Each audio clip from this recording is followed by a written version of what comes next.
Discovery, go at throttle up.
Discovery, go at throttle up.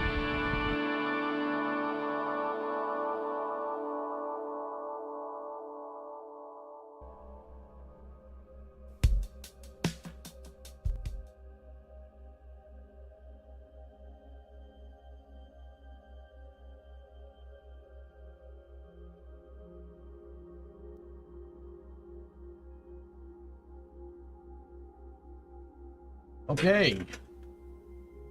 Morning, everybody. You are just in time. You are just in time for...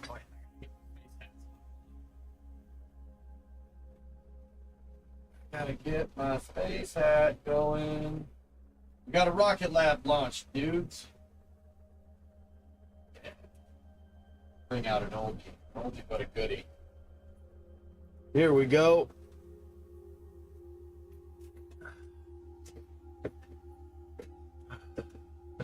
Bring out Space Force. Excellent. So, Rocket Lab just went live. Here we got the Owl for One for Owl launch. That's launching out of LC-1B in the Mahia Peninsula. This is the first of a bulk buy of 2 Electron launches by Synspective to deliver the Strix the Strix satellites to low Earth orbit. Strix satellites can collect data with a ground resolution of 1 to 3 meters and a swath width of more than 10 to 30 kilometers. Each Electron will deliver 1 satellite into orbit.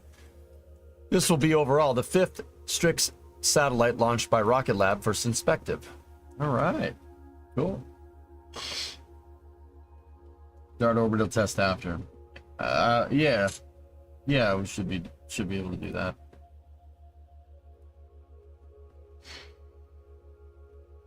Talked about it yesterday. I don't remember much. Oh, I have weekly meetings on Mondays and Thursdays, dude, at 11. Something I've been doing for a little while, Crawdad. What is it? Don't know.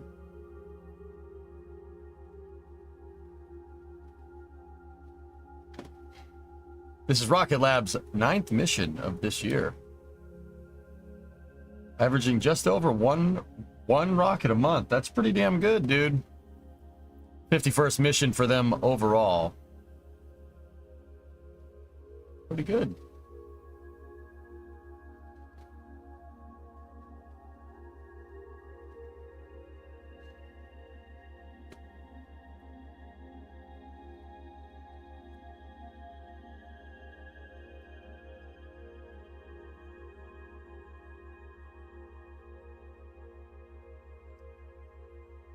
One a month is actually really good, except if you compare it to SpaceX. Yeah, once a month is pretty good for any commercial entity, you know. Actually, I'll say any spaceflight entity, once a month is good, and these missions are profitable too, which is actually pretty freaking impressive. Good on Rocket Lab.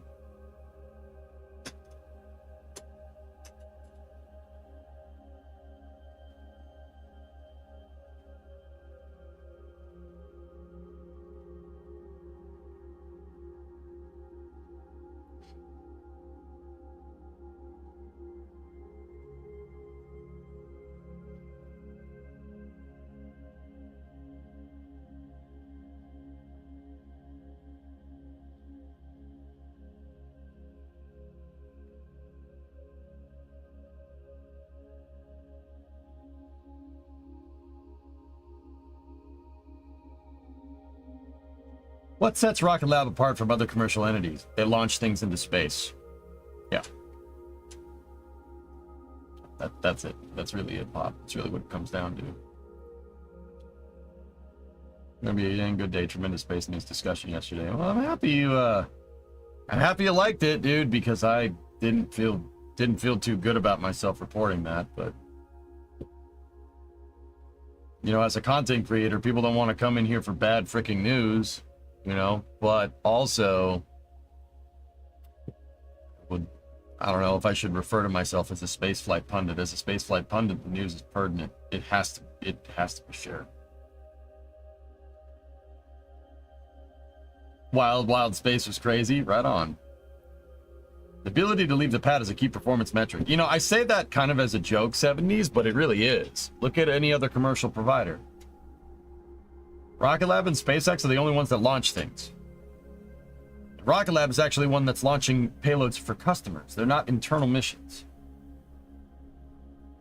The only external missions that SpaceX has, I say the only ones, like, you know, I mean, don't get me wrong. Compared to Falcon 9, Rocket Lab, or compared to SpaceX, Rocket Lab, on paper, it doesn't look like they do much, but, dude, 12 launches, averaging one launch a month is amazing. That is a Herculean effort. Like, we've been spoiled by SpaceX. They make that look easy. Now, but remember, all of Rocket Lab's missions are revenue-generating missions. Just an interesting thing to take into account. A lot of SpaceX missions are internal. Not that that's bad. Starlink is their revenue stream, so they have another revenue stream. The revenue stream isn't in launching. It's in the service that's provided from the things that Falcon 9 launches. But on top of that, SpaceX has the transporter missions. They have NASA resupply missions, commercial crew missions, and then, you know, every once in a while you get a geostationary satellite or just a commercial mission. But the vast majority of missions are internal. I mean, once again, I'm not trying to take Falcon 9 down a peg or two. But it's just interesting perspective, you know. Rocket Lab, all their missions have been revenue generating, which are actually, that's pretty damn impressive. SpaceX is still launching more than anyone else, ignoring Starlink. That's a good point. Yep. Hey, RT, what's going on? Truth be told, I did leave when the news got sad. Oh, I know, O-Force. I looked at the metrics from yesterday. Yeah. Seems like people don't want to come to here for bad news. Sorry. I felt bad, like...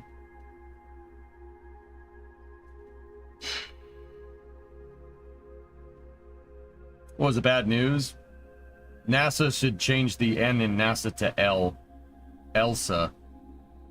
Or LASA or something, because they're just taking L after L after L series. Like, it's bad. Dude, it's bad. Got some big problems. Let it go. Let it go. Dude, it's awful. ETA to launch. Well... We're looking at a liftoff time at 39 past the hour. We're currently 17 past the hour, so the cast should be going live here momentarily. You got workers and resources. My God, is the game addicting. It's fun, isn't it? What is the news? I missed it. Drummer.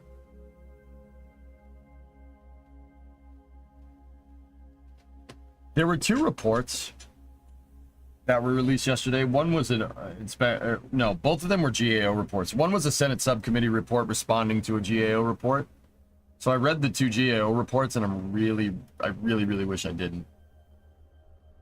Dude. So the first one was about SLS, right? SLS is a good rocket. It's arguably not the bottleneck anymore in any of the Artemis missions, right? It's actually pretty good. Did great. It's first try, and they're making progress. First GAO had to do with the contract structuring, and basically the contract structuring for the SLS program, how it was set up in the first place, is so convoluted that if you even try to fix it, it's going to delay the entire program by at least a year, trying to untangle the mess of contracts that is the SLS program, which is annoying because we got a rocket that works. That was the first one. The second government accountability report had to do with Gateway and its modules. Gateway, the power and propulsion element, and the Halo element were supposed to launch on Artemis missions. They were supposed to launch on SLS. A little while back, we decided to combine them into one payload, the power and propulsion element and Halo, the 2 core elements of the Gateway. We decided to combine them together and launch them on Falcon Heavy. Now, there's nothing inherently wrong with that. That was a pretty good idea at the time. But that was before we had any landers picked out. The truth of the matter is that there's 2 glaring issues with the power and propulsion element on Gateway and the habitation and logistics outpost on Gateway. Power and propulsion element does not have adequate thrusters to be able to keep the station on an even keel with a 100-ton Starship attached to the side of it. That's the first problem. So it's facing negative mass margin here. It's too heavy for a Falcon Heavy to put it and the Halo module into a rectilinear Halo orbit. They have to redesign it for better thrusters to be able to, or come up with another creative solution to have Starship attached to it and have it be controllable. You can't station keep. You can't station keep when Starship is attached. Yep. So there's that. Second one is even worse. The first one I can kind of forgive because, we didn't have a lander picked out. This stuff happens when you're constantly changing your mission architecture. Your mission architecture, frankly, should be something that should be ironed out right at the beginning. You should have a clear and viable pathway to the surface of the moon in this particular case, which we did not have. It was build a rocket that gets us close to the moon and we'll fill in the blanks later. We did that under the guise of fiscal responsibility, which is hilarious to me. Now, the other one is the habitation and logistics outpost is facing negative mass margin as well, meaning it's too heavy because somebody forgot to estimate the wire harness into the module. Yeah. Yeah.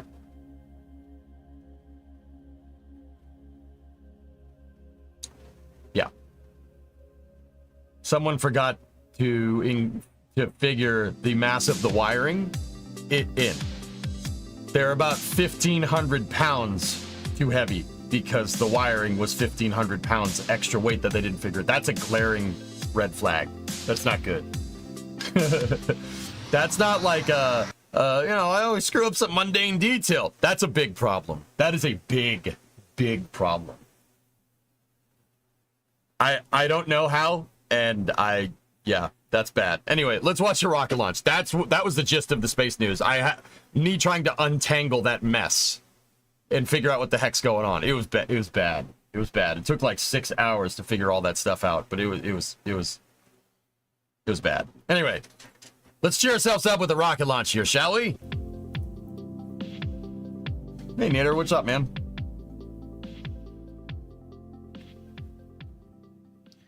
It's nice and early on August the 3rd here in New Zealand, and we're thrilled to be joining you for our 51st mission. What you're looking at right now is a live view of our Electron rocket, ready for launch from Mahia, New Zealand, as the countdown to liftoff continues for our mission partners today, Japanese Earth observation company Synspective. Launch is scheduled this morning for 4:39 a.m. local, satellite, one of 5. 16:39 UTC. My name is James Rattray. And I'm Likita Satursala, and we're joining you from Rocket Lab Mission Control in Auckland, New Zealand. Launch operations have run smoothly overnight, with no blockers across the launch vehicle, launch pad, or payload on board. The weather is looking clear, and the team remains on track for an on-time liftoff in about 17 minutes. The payload onboard Electron today is the latest satellite in constellation being built by Synspective, Note the a custom Japanese payload Earth fairing. observation company deploying a constellation of synthetic aperture radar or SAR satellites designed to produce images that can show millimeter-level changes to the Earth's surface. There are some reliefs in that payload fairing. That's a bespoke payload fairing. Their fairings don't usually look like that, meaning this satellite is a little bit different than the other ones. I've never seen those nacelles on the payload, on the PLF before. Of measurements of that surface. Rocket Lab has been the sole launch provider for Synspective's constellation to date, and this latest mission continues a lasting and trusted partnership to deploy their Strix constellation to low Earth orbit. Here's more from Synspective.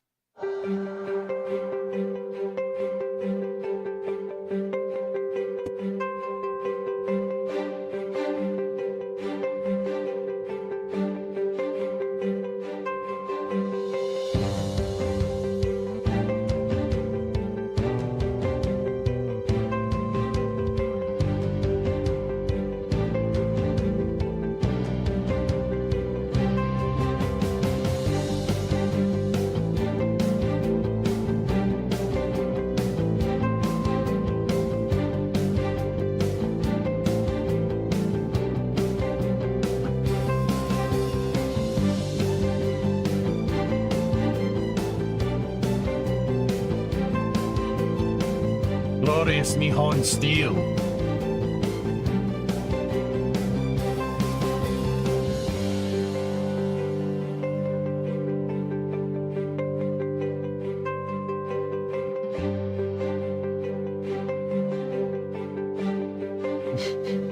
All night long.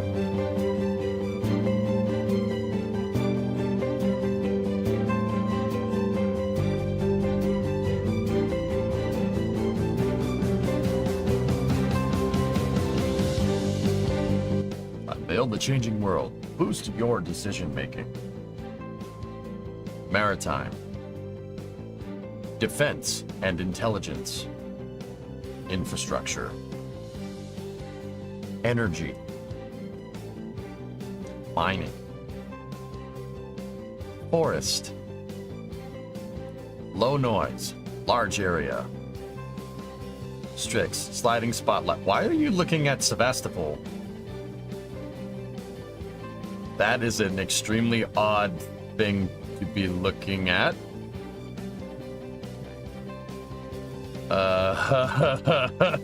Okay. What the heck? What the heck? What the heck? Why? That was that was the Russian Navy base. That was all right. Okay, that's Guatemala City. SAR, data and solutions, creating a learning world, new data and technologies. Synspective. Investors, possibly you. The name for today's mission is Owl for One, One for Owl.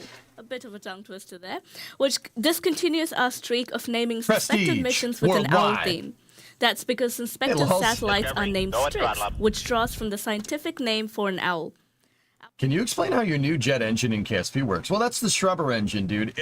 Honestly, dude, it's a Goliath with a whiplash attached to the back inside of a dragless fairing with a pre-cooler intake on it. We made a dragless fairing to get the whole thing to act as one unit. So the engine is great at low altitude. It can ramjet at high altitude, right? It has a pre-cooler on it, so it can work at really high altitude. And it really does not make a lot of drag. Now, before you say, oh man, really a dragless fairing? Well, dude, that's basically what Boom is doing with Symphony for what we saw yesterday. They're trying to reduce drag in the engine. They're trying to have the engine reduce its drag profile. So it's not too far off from what's being done in real life. It's just a Kerbalized way of what's being done in real life. That's the Shrubber motor. It's really good. It's a really good engine. Makes no drag. Coming up next will be the no-go poll for this Marsal mission, veins. run from Mission Control by our launch director, Julia Wimbacher. They will check in with each operator on Developers, console for the developers, go-no-go developers, decision on whether developers. to proceed towards liftoff, based on the status of each Yes. system that they're monitoring. We're looking for all goes from our operators to move forward.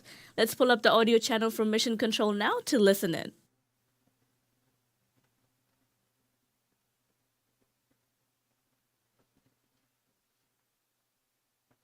Land Center or Mission Control? I'll let you be the judge.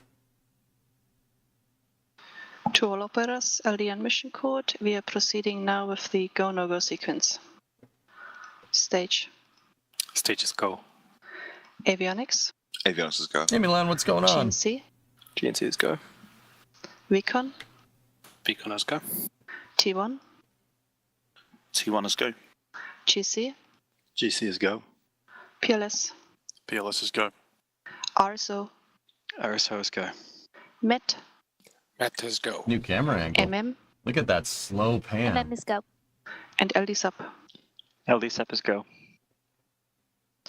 The go-no-go sequence Electron is launch, complete. Geraldo. We are currently T-minus 11 minutes and 21 seconds in counting. We go for the terminal count order sequence at T-minus 10 minutes. From this time, the 3-word hold procedure is in effect. That man is playing Fortnite. Thought we wouldn't notice, but we did. There we go. Music to my ears. Our no-go poll is complete. T-minus and the 11 team have minutes. confirmed that they're ready to continue through to launch for Synspective's mission. Our target liftoff time for this They are mission fucking, remains yeah. set at As I said, Land 4:39 Center. a.m. Now just in 10 minutes and 48 seconds. Today's mission will be our 51st Electron launch and the 5th time we've taken to skies for Synspective, whose first launch on Electron took place way back in December 2020. During that mission, we launched the very first satellite in Strix constellation to low Earth orbit, where it continues till date to provide images of Earth that can be used for urban development planning, construction and infrastructure monitoring, and disaster response. Let's take a look back at all of the Synspective missions we've since launched to date. 4, 3, 2, 1.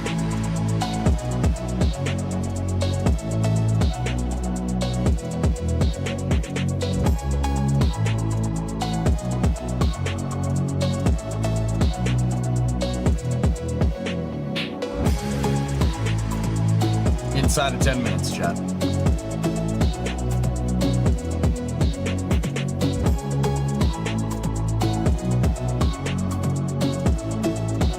Yeah, Milan, we're gonna do Flame Trench today in about 4.5 hours.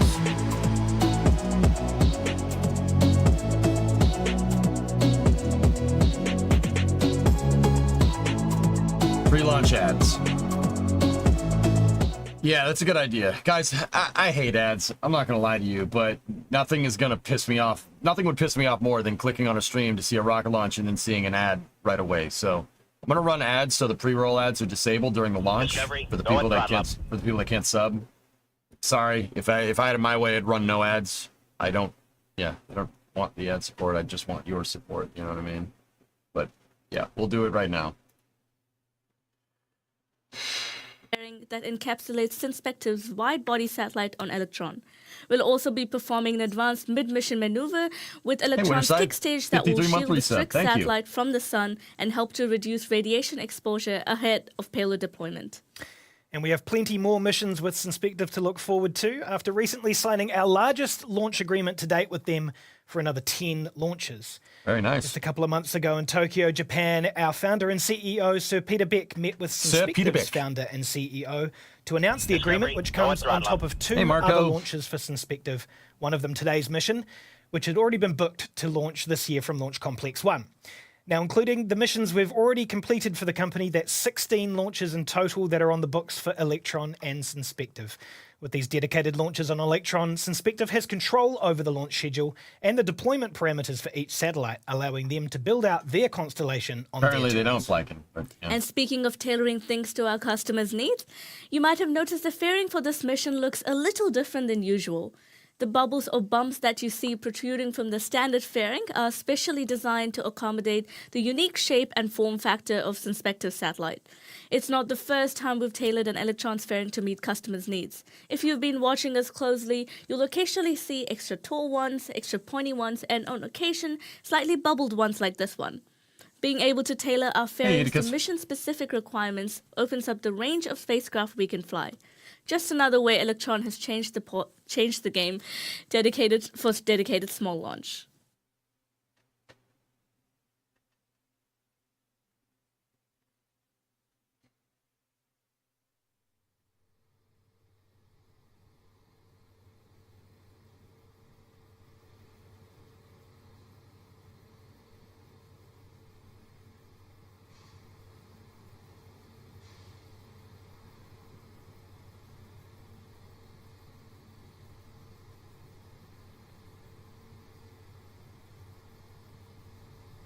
Adapting for the fairing for different sats is very Kerbal. That's right. It's pretty cool. Oh, okay. Strong back is retracting.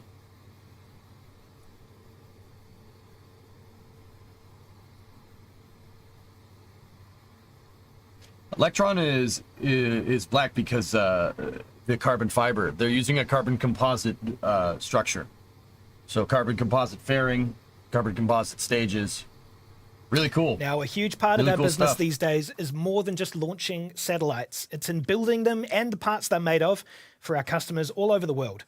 Most recently, our space systems team hit a really exciting project completion. They've completed the build, testing, and integration for 2 satellites headed to Mars for NASA in just a few short months.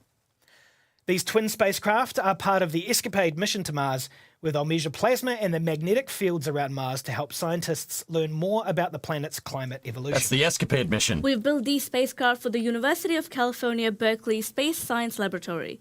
So in reference to their college colors, these satellites are named Blue and Gold, or the twins as our teams like to call them internally. Scientific missions to Mars can sometimes take a decade or more to get from idea to reality to launch. But our team's been able to produce Blue and Gold in just 3.5 years.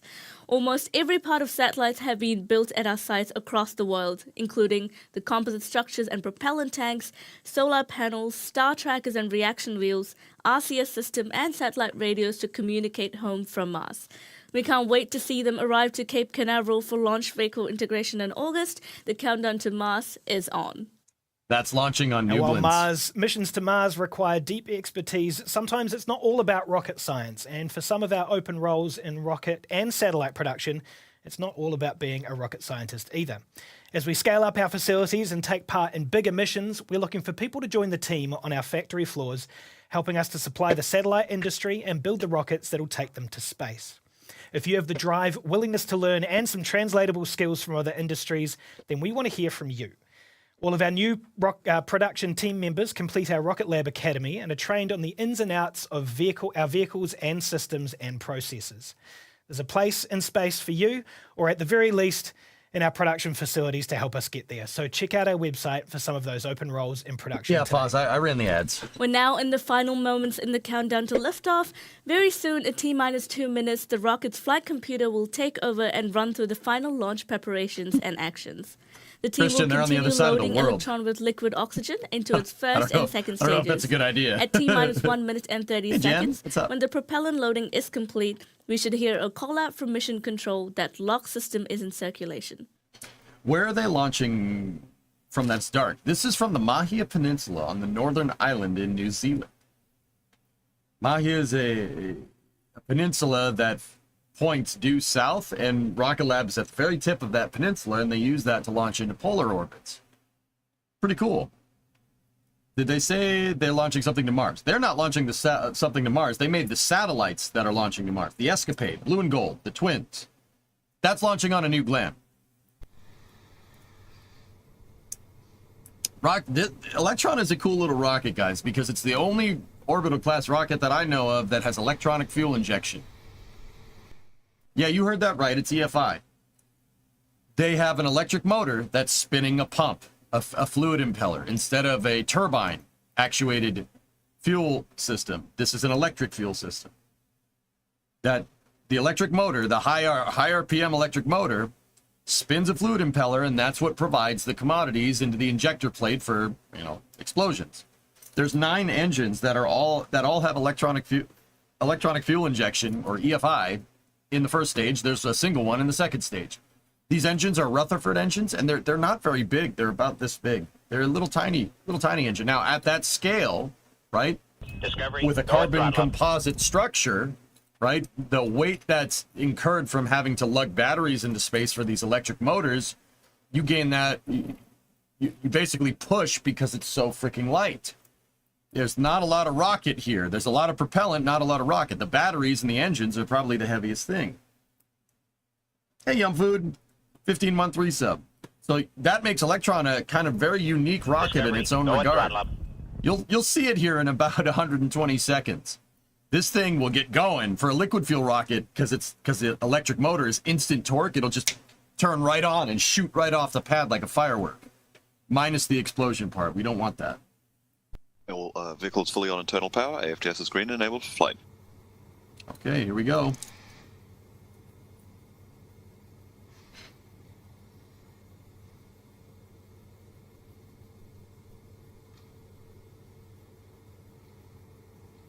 They've never caught one in the air, Zizep. System is in recirculation. They've recovered them from the water, though. Shoot off the pad like a rocket? Yeah. Can I sit in it? I wouldn't.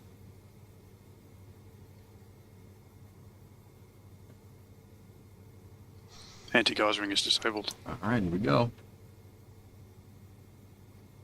Yeah, of course they dropped the idea of catching it because they're working on a fully reusable rocket instead, Zizep. They're going to work on neutrons, so we kind of haven't heard much in terms of electron reuse. But getting a first stage back for evaluation is big. Stage 1 and Stage 2 tanks are pressed for flight. Here we go. 45 seconds. High flow engine purge enabled.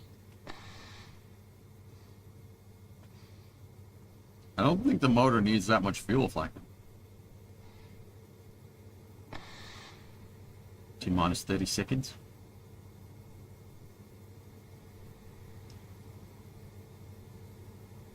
Sound suppression system should...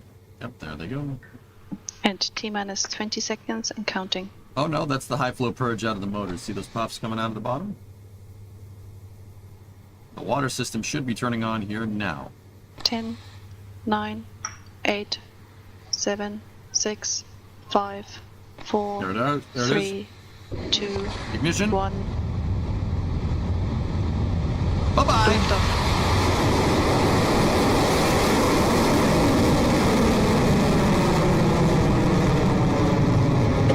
Owl for one for owl. Flying into the Mahi sky. Beginning the trigger.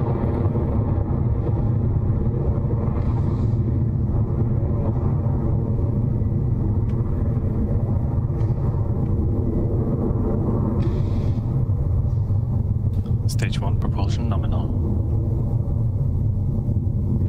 Our 51st Electron rocket is soaring off the pad and on its way to space. Fly, Force baby, fly. Inspective. Electron is quickly coming up on its first mission milestone to pass through the point of maximum aerodynamic pressure against the rocket, otherwise called out as Max Q from Mission Control. We'll listen out for that now. Why do they use water? They spray water on the pad to keep the pad cool, Clayton, and to prevent sound reverberations off the ground. Rockets are so loud, the sound can reverb off the ground when the rocket is launching, and that can cause vibrations that'll shake the whole thing apart. HVB discharge So nominal. there's two reasons why. To keep the pad in one piece, because water's good at That absorbing was all the the call heat. we were waiting for. Electron has cleared Max Q. The pad is, they spray the pad down with water to absorb the heat so they don't melt the pad with the rocket engines, but it's also there to prevent reverberation. Like I said, dude, you ever like you ever been in like an alleyway and yelled and you hear echo, echo, echo, echo, echo? It bounces off the walls. The rocket sound can reverb off the ground during the initial phases of flight, and that reverberation can cause a compounding vibration that can just rip things apart. Electron separates and falls away from Electron's second stage. Soon after that, the Rutherford engine on the second stage lights up and the mission continues, with the third event called out across mission control comms That's as right. second stage ignition. We'll be able to watch those actions in real time from the I think it was rocket's just a onboard reflection, camera Tozer. and hear the call out from mission control, which should be coming in shortly. 30 seconds. Those sparks flying off there are totally normal. That's just a byproduct of using a Carolox engine. When we're done, can we go 15 back and watch the seconds ice to save shake off the side? That was cool. Yeah, maybe. Entered burnout detect mode. Okay. Should be...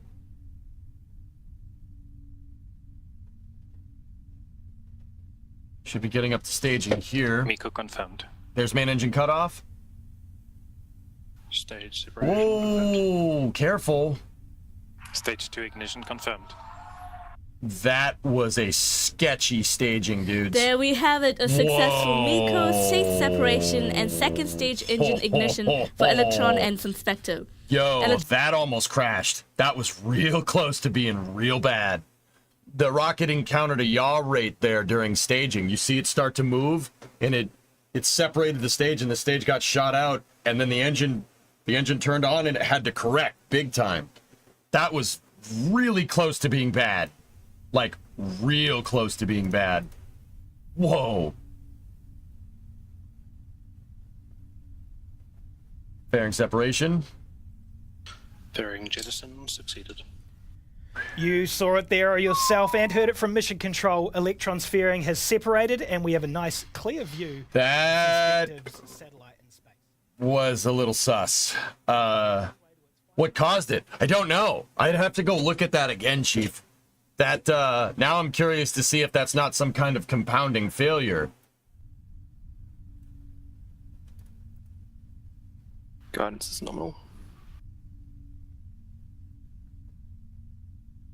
Tony. I don't think this is going to the station, but the customers for this mission just had a pucker moment. They were like, oh, yeah.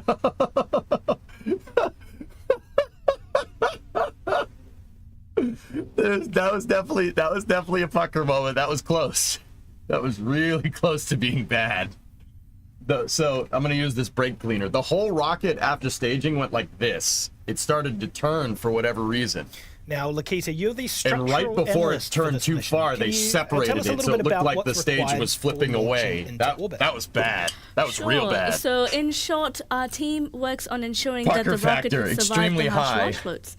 For example, the new custom fairing that we talked about before. I don't think there's any RCS after main engine cutoff, Pezzo. I don't think the reaction control systems were activated. Flight, like at max Q. And all the components on the vehicle we saw a also need to third-person be view of tested to that? these Yeah, loads. shit. So our job is to define these loads and Here. analyze the strength of the vehicle. I have a and components nitrous within can, to make sure and I have a can they of can brake handle clean. them. Okay, it's wasp repellent. All right, so the thing hit main engine cutoff like this, right? And then for whatever reason, at main engine cutoff, it encountered a yaw rate. It started to do this, and they popped the stage, and the stage went like that. And then it fired and kept going. Like, there was definitely a rate imparted on the vehicle, so on the yaw axis. So, you know, she was going, right? And then she started doing this at main engine cutoff, and then they got rid of the stage, and the stage turned around. It basically was starting to rotate this way. It fired the engine and turned back. Yes. Can of nitrous and brake clean. We're coming up now on the battery hot Guess what I swap do for in my the spare second time? stage Rutherford engine. This occurs when the engine switches over to a new set of batteries to power its electric Slosh pumps dynamics. once the first pair are Yeah, almost out maybe of Rocket energy. Guy. That was close. Once Are the you going to be swap on is Flame made, Trench? Yes. The old batteries fall away from Electron, and sometimes we can see these shiny silver packs on the screen as they fall. It could be So prop let's keep slosh. our eyes on the screen and listen in for the call that battery hot swap has occurred. It could be out of sequence engine shutdown. It could be residual thrust, guys. There's a lot of different things that could cause that. Just because during main engine cutoff and stage separations, there's a lot of things happening. There's a lot of variables in that matrix of actions, I guess. That it's hard to say what that could be. That's like, it's not like what happened with the Hot swap successful. there's the hot swap, Battery jettison confirmed. jettisoning the dead batteries. Yeah. That Staging was the batteries call that instead battery of, hot instead of swap fuel is tanks. confirmed. For those of you who have seen a few of our mission broadcasts. There's a bunch of different things that could have been, but it looks like the second stage is working fine here, but that Into the system and improve it. I'm fairly confident that was a little bit out of family, but they dodged a bullet there. To propulsion holding nominal. Like that was real close to not being good. That is one hot nozzle. Yeah, they're using a nozzle that glows. When the nozzle glows like this, it is actually radiating heat out. Glowing is actually how it's cooling itself. Believe it or not, it's using blackbody radiation. That's how upper stage engines stay cool, or at least nozzle extensions like this one stay nice and cool. Yeah, the glowing is actually the cooling system. Yeah, notice how this isn't glowing. See what I'm talking about? Different metals. Accelerating past. What type of alloy is that nozzle? If I had to guess, it's probably niobium carbide. If I had to guess. All the pops that you see out of the engine are totally normal. That's just part and parcel with Caroloc's engine design. You get some unburnt crap coming out the back. But what you trade for inefficiency, you know, a lot of unburnt crap coming out the back, you gain in energy, right? So the easy way to say that is that Caroloc's engines, so RP1 liquid oxygen engines, aren't the most efficient, but they have a very energetic reaction. You get a lot of power out of it. Cutoff of its Rutherford engine, called out as SECO, which is then Those are just followed by combustion electrons byproducts, guys. kickstage separating That's off normal. this That inspector's happens. payload. Call-outs from the operators in mission control should be heard shortly, so let's listen in. I'm not sure, Hellfish. I think that's what it is. It's just a guess.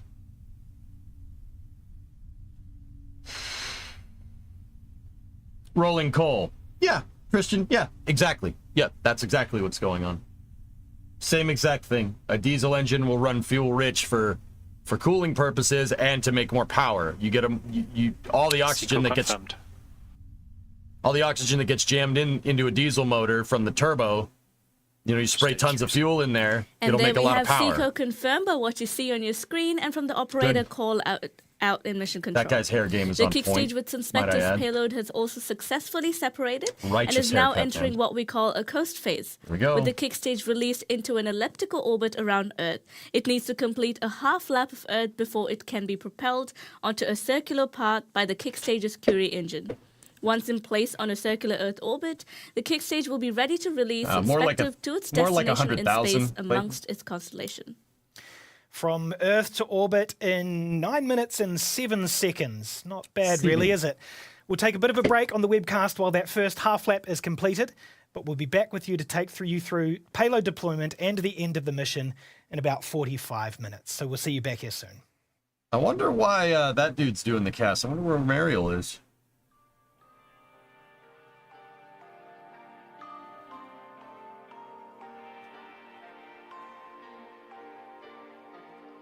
You didn't listen to what I said, guy.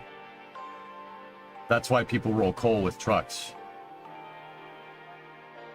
Diesel engine when it's operating normally. Yes.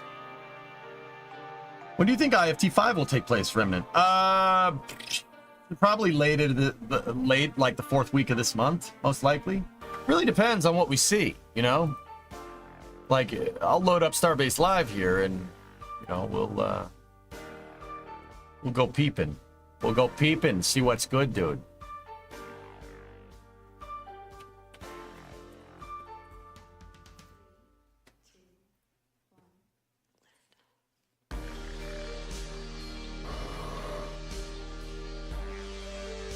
Nothing at the launch site yet, so we're still a good ways out, at least 3 weeks, I'd say. Main engine cutoff replay? Oh yeah, let's check it, dudes. Yeah, dude, that was like, I'm not gonna lie, that's some, I noticed some things. And keep in mind, like I said, we've been in kind of a drought for launches. I've noticed some interesting perturbations with Electron's first stage here. Maybe there's some clues there. Like, see how that's relatively uniform, but you're seeing the flames kind of curve. That could be due to a radial out component because of the trajectory needed for this payload. Meaning that if the ground is right here, and here's the nitroscan, the ground is right here and the rocket is, you know, trying to circularize parallel, right? The first stage is kind of tilted up and it's kind of flying like this. The reason why you do that is to get the most amount of altitude that you can out of your first stage's characteristic energy. Basically, they're trying to push it up higher so the second stage can get to where it needs to go. But like I said, you're trading Delta V for doing that. I mean, but when you're not, right? So I've noticed from mission control. I noticed some interesting things here. Now, don't get me wrong. There's splatters here. The splatter and the sparks, once again, that's normal. That is totally supposed to happen. That's just inherent to using kerosene and liquid oxygen, you're going to get some combustion byproducts. So the sparks are okay. What I'm talking about is the actual shape. See how this kind of looks like a castle nut right here? Or a castle turret? Watch. It does something very strange here as it approaches staging. Now keep in mind, the gases do expand as you get higher up in the atmosphere. Okay, so you get higher up there, right? There's not as much ambient air pressure in space. There's actually, it's a minuscule amount of pressure. Believe it or not, there is still air up there, but it's not enough to, I mean, you can't, it wouldn't take your helmet off when you're up there, you know what I mean? So up here, we're almost 60 kilometers up, right? So you're gonna get the plume expanding like this, but it changes shape, which is very strange to me. I agree, Vasya. Yeah. So, see right here? See this? What's that? What's going on here? That, see these little guys in between the plumes from each rocket? This would be indicative of the center engine. There's 8 engines on Electron around the outside and 1 in the center. The reason why these plumes are kind of being shot out to the side is because the center engine plume is expanding and it's pushing the plumes of the radial mounted engines out to the side because of the lack of pressure. But see this? Something, look at that. Something that's, I don't really ever remember seeing that. That's very strange. I don't remember in recent memory Electrons doing that. Now don't get me wrong, I probably watched so many rocket launches I didn't pay it any mind. But something, I've never seen it do that. You're getting some very interesting flow phenomenon here. See how it doesn't look like a castle anymore, but it looks like hexagons almost? I've never seen it do that. I'd be curious to go and look at other Electrons to see if it's done that before. Now, don't get me wrong. Is that indicative that something is going wrong? No, not necessarily. They could be doing a new trajectory, which explains... They could be flying on like a different trajectory, which would explain the staging and everything. But... This could also be indicative of something going wrong here. Like, seriously, look at those plumes. They're perfect hexagons. That's weird, man. Last launch did something similar, it looks like. Okay, so this is just some type of engine optimization that they're doing. Because I think I would have remembered hexagons like that. Right? I mean, it's beautiful. It looks great. Rocket Guy, I'm wondering what this flow phenomenon is here. Because that's clearly an outer engine. That's an outer engine. That's an outer engine. What are these little guys in the center here? Just, once again, I don't think there's anything particularly wrong here. I'm just curious. I just genuinely want to know. I've never seen that before. Like, look, they're perfect. The plume interaction between the engine is creating like straight angles in the flow. That's really cool, actually. I think that's really neat. Okay, so there's main engine cutoff. Let me just watch it real quick. So what you're seeing here, oh. Okay, you had a little bit of a burp there. That's, believe it or not, that doesn't look good, but that's actually okay. I've never seen I said firework. Oops. You do get some residual combustion in your engines. That just happens because there's inherently propellant in the lines. Think about it like plumbing, right? So like if you ever have used a garden hose before, right? You turn the garden hose on, right? And the sprinkler starts doing its thing, right? If you shut the hose off, you undo the sprinkler, and then you go to wind up the garden hose, you're getting soaked from all the residual water that's in the line, right? Unless you have a way to purge it out. Now, they usually do purge it out, but sometimes that residual propellant can hit your hot rocket exhaust, or the hot rocket nozzle, right? Hot nozzle summer. You can hit it, right? And it will cause an auto combustion. That's, I think that's what's going on there. Rocket Guy, I don't ever remember that happening like that. That was a lot of extra propellant. And what this can do is basically the rocket engine burps during shutdown. It's like, I'm good. Give me a Barrett patch. Give me a Barrett patch now. Anyway, sorry. So that does happen during shutdown, but I've never seen it like that before. Normal stage separation from point of view. Yeah, I'd be curious to compare it. There was a very interesting shutdown sequence there. I think most likely that's what caused that. Well, even with the purge, that appears to be mostly soot expulsion, which I honestly haven't seen that bad before. Yeah, maybe they were adjusting the mixture on these engines, Rocket Guy, for the trajectory. Dude, I'm throwing stuff at the wall. I don't know. I really don't know. I'm gonna go ahead and guess whatever that spark was, because we haven't seen it before, is what caused this.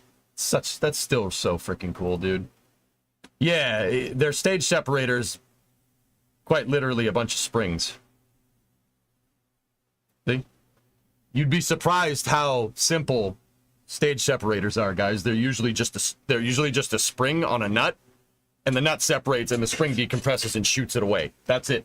That's usually it. That's how it's done on like expendable vehicles and vehicles that are designed to be simple. Oh look, P-clamps. Hell yeah, P-clamps. See? 2, 3, 4. P-clamps. Those things. Remember those things from the conversation the other day? P-clamps. The more you know.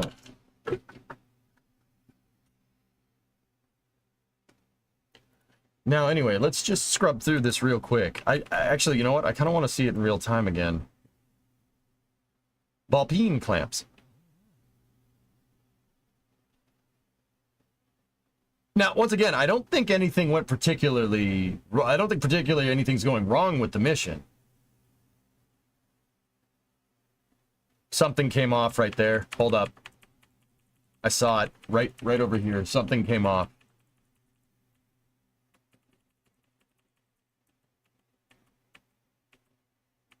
That doesn't look like ice, but it could be ice.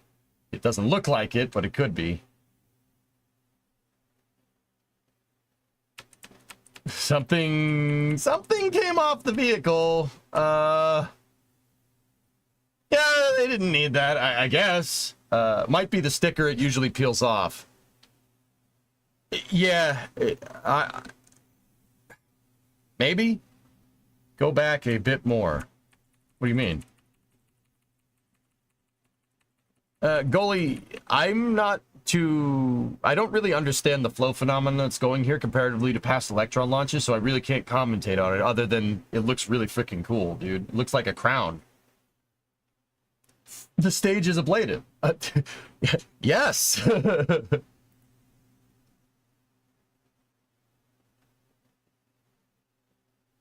I just want to see Miko again. Oh, jeez. Yeah, the more I look at that, the more I don't like it.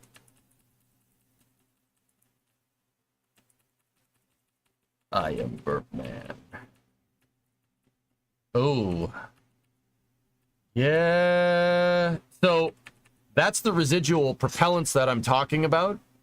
They blow up, but they immediately get snuffed out by the purge. So what happens is rocket engines to make sure that this doesn't happen, they shoot helium gas through the plumbing on the rocket engines to inert the thing. There are multiple reasons why you do this. The biggest one is to make sure that doesn't happen. But as we move towards an era of reusability, it's a good idea to purge out your rocket engine that has liquid oxygen in it. The reason why, I don't really have a better way of putting this. Liquid oxygen oxidizes things. It reacts with metals and oxidizes them. You don't need your rocket engine rusting from the inside out. That would be bad. If you want to reuse it, that would be very bad. So the helium purging has found other uses other than just to make sure you don't pop the engine right when you shut it off. Yeah, that's your pro tip for the day. Oxygen oxidizes. Thank you, EJ. What a magic, Brits? Are you telling me the laws of physics cease to exist on your stove? What a magic, Grits? I mean, are we to believe that the guy that sold you your grits is the same guy that sold Jack his beanstalk beans? I got no more use for this guy. Anyway, moving on. I do see some green residual there, Rocket Guy. Just on a side note. Could be ice. Look at the daytime perspective. Most likely ice, Phil. Yeah, from comparatively to the other footage. No, it is a trick question. Because the 327 didn't come out in 55. The 327 didn't come out until 64. However, in 1955, the correct timing would be 10 degrees BTDC. I love that movie, Joe. You know why I love that movie? Because all that information is exactly right. Somebody on that production really knew what they were talking about with cars. Hell yeah. Can't make those marks without positive traction, which was not available on the 63 Buick Skylark. Yeah, Anesthesis, there's that good. Yeah, she's cute too, huh? Yeah, very. Anyway, let's go back to our analysis. Shutdown compared to a previous launch. Cool. Yeah, thank you, Rocket Guy. Thank you, Master Tank. All right, so this is a previous mission here. Let's see what that shutdown looks like.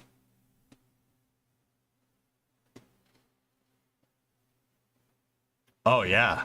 Oh, yeah. That's, that is not great. Not great, Bob. I'm going to double box it.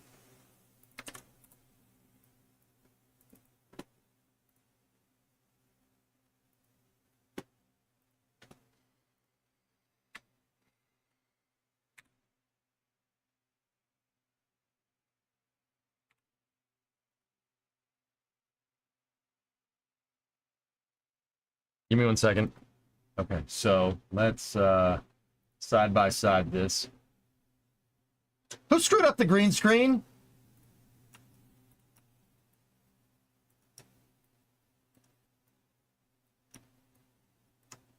Seriously, guys, this is why we can't have nice things.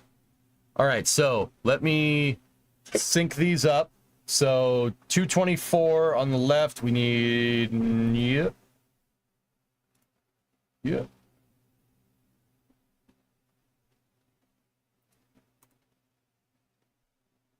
So they burned a little bit longer on this mission. That piece comes off.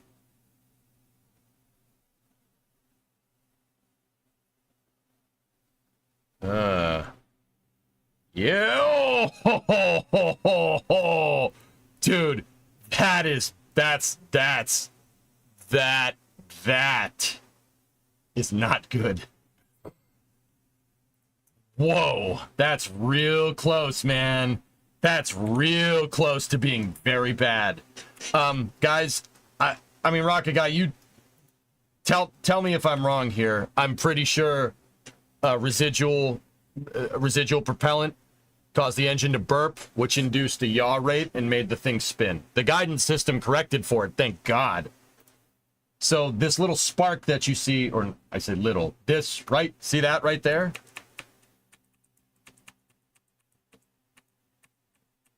That, clearly on one side, one of the engines burped.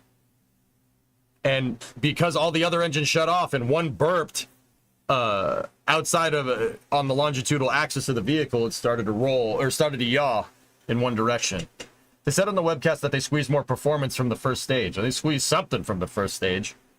So, guys, what the vehicle's doing right now is that because it popped on one side, right, that the engine burped, it started doing this.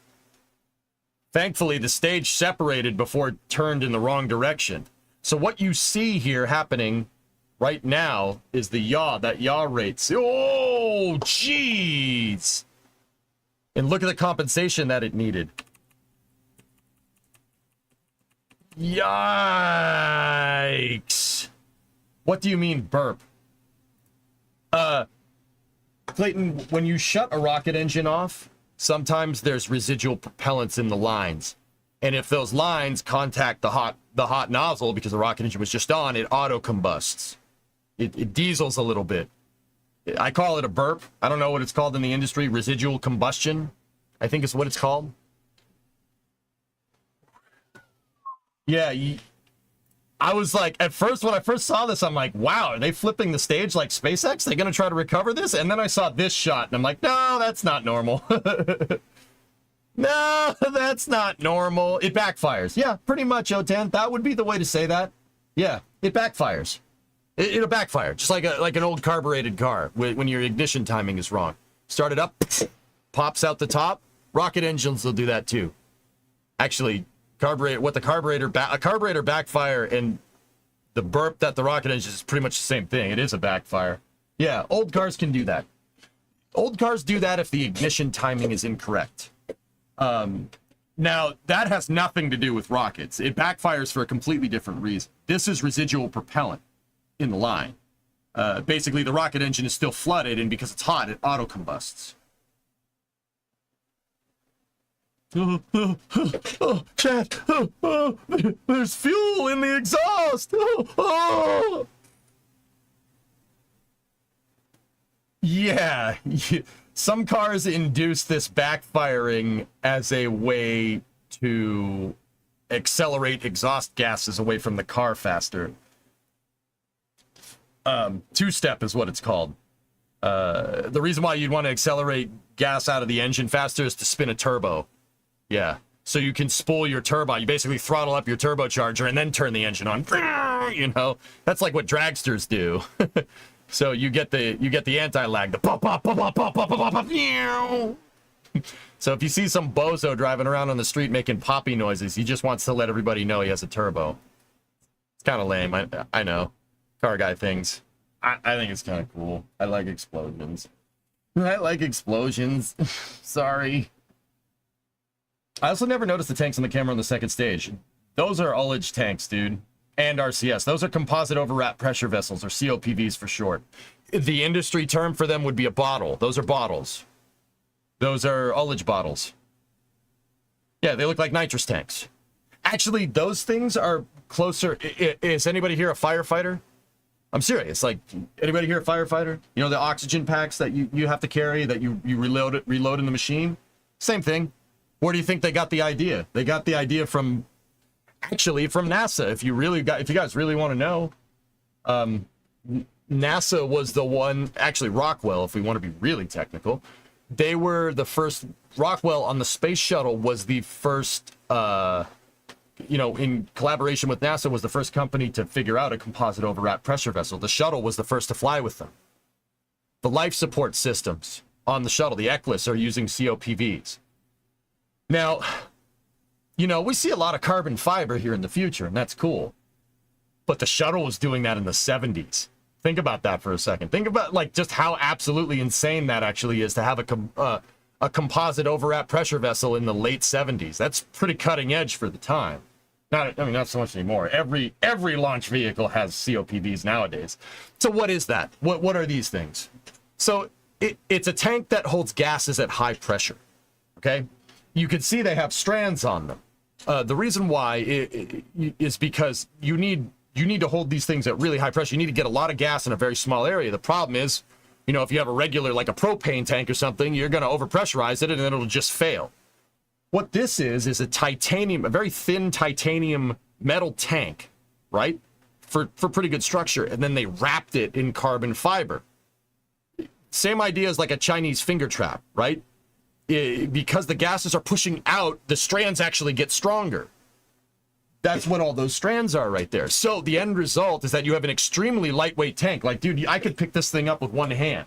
That bottle's about this big. I could pick it up with one hand and throw it like a baseball, right? The end result is a tank that can hold gases at insanely high pressure. We're talking like 10,000 PSI here. Divide that by 14 and that'll get you your bar. Actually 15 if you really want to be technical. Throw it! Do it! Oh, I could throw it, man. I'll do it. I'll throw it. I mean, yeah, COPVs are not very thick. They're not like aluminum can thin, but they're close. 689 bar. Yeah, it's actually insane. Those T-Man, those COPVs, those have been there. Rocket Lab really started putting those in there when they started to, you could see they've always had that one down there, but these ones here are for the reaction control systems on that first stage to try and steer it down for landing. They've since had them there on most launches, and I've noticed they added more, but I don't know. It depends on what they're trying to do. The actually cool thing here is that you get a really good shot of the battery on the second stage and all of its accoutrement. What the heck is that? But yeah, what these tanks are normally designed to do is what, like I say normally, what kind of the garden variety thing that those tanks are supposed to do on a rocket is provide what's called tank ullage. So I have a bottle, right? It doesn't have anything in it right now. It just has a little bit of water. Most of what's in here is atmosphere, right? So if I filled this thing up with water, pour water into it, what happens? It fills up with water, right? Okay, so what? It fills up with water, right? If I just had a water line in and we had no top to it, right? And we went to fill it up, it would start compressing the gas inside because there's no way for the gas to go. So we would need a vent, right? That's why we could just fill it up with the whole rim open like this, right?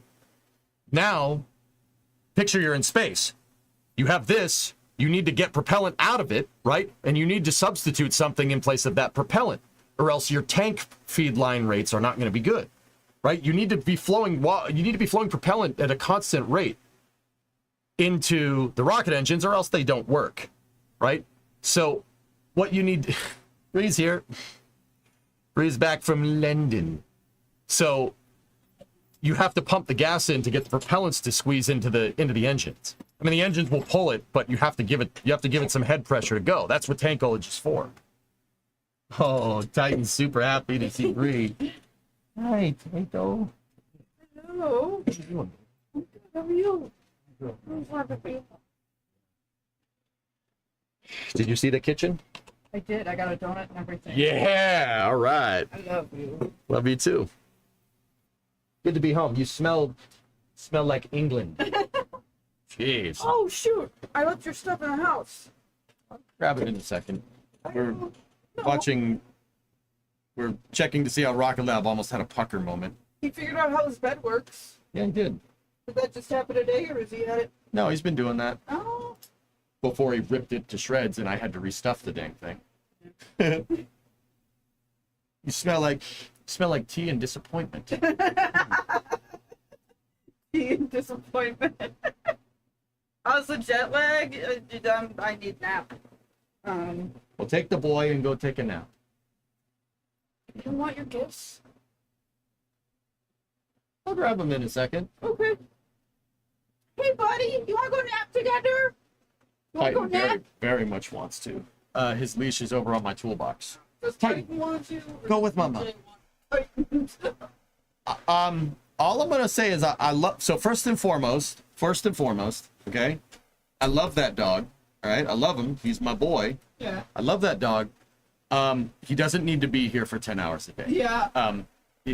He when he decides he wants to sing, it's a little bit distracting. A little bit. You're a little distracting, boyo. Yeah, let me just say, it's hard to keep a conversation about combustion instability and the application of liquid fuel rocket engines when the dog is barking in your ear constantly. Yep. Yeah, that gets to be a little bit much. Yep. But other than that, yeah, he's been pretty good. Because I start Space News at 5, and that's right when he expects playtime. So that was a little bit of a challenge. Hey, buddy. So, yeah. Guys, Titan won't be with me all the time. He might drop in from time to time, but yeah. Yeah, we were trying. So, Chad, the reason Titan's been around is because, first of all, I was trying to get him used to being in here so that when I did this week-long trip, he was okay with being in here. So, now week-long trip is over. Titan doesn't have to come out here all the time. Yep. But he did end up liking it in here. Yay! The puppets. I'm so glad my pup, Discovery, my go and husband, and my throttle pupper. You just call me your dog. No, I said my husband. And my pupper. I didn't. Is that the old, what camera are you using? Did you get the other one? Yeah, that's all figured out. Windows updated my computer again, and I plugged it back into the motherboard, and now it works. That's right. Thanks, Windows. Very cool. Very cool. I'm gonna get your leash and we'll go inside where it's nice and cool. I'm her pupson. Okay. No, you know what? Just sorry, buddy. I'm sorry. I love you. So the backyard leash is in the garage. If you want to open the garage and put him to it, he'll go out. Oh, okay. That's what I've been doing. Oh, okay, that works. No, what happened there was me going, my pupper. Oh, I'm gonna sound bad if I'm not as excited to see my husband. My husband. That's why. Oh, I know what happened. I'm just giving you crap for it. Okay, that's fair. I just wanted to be perfectly clear. If it was an actual problem, I probably wouldn't have mentioned it on stream. Okay. All right. Where's the one lid you can walk to the house? It's on my toolbox. It's the orange leash. Okay. He has been walked today for about an hour. I let him go all around in the bushes. He's gone number 1 and number 2. Okay. He'll probably need to go number 2 again in probably like about 5 to 6 hours. Okay. Cool. I will come down and see you in the intermission going up to the flame trench. Oh, yeah. Kaito, go with Mama. The door of my nose. Now I'm confused. 1 second, let Mama get your lead. He can just walk in the shop. It's fine. He knows. Oh, Go with okay. Mama, Come dude. on, buddy. Love you, babe. Love you. Welcome home. We don't talk about number 3. That's right. Do you think the first stage broke up due to the flip? Or do you think it's fine? I don't think it exists anymore at 38 minutes and 45 seconds into the mission. I'm pretty sure it hit the water. I think in terms of like separation, dude, the stage looked okay, if not a little bit burnt. But you got to remember, this probably is less damage than what you'd see from any other stage because the rocket engine, when the rocket engine fired, the stage wasn't directly behind it. So I'll bet you it's a little bit. Oh my God. Holy crap, dude. The more I look at that, the more I think that it yawed 90 degrees. Because look at how the first stage passes on this camera over here. Dude. That is nuts. Like, the first stage passes like this. It passes left to right. Holy crap. That is a number 3 moment, Dax, for sure. Watch. Whoa! Man! Whoa! That... Wow. Yeah, that was a hell of a correction, Gaw. Holy heck. Good guidance system.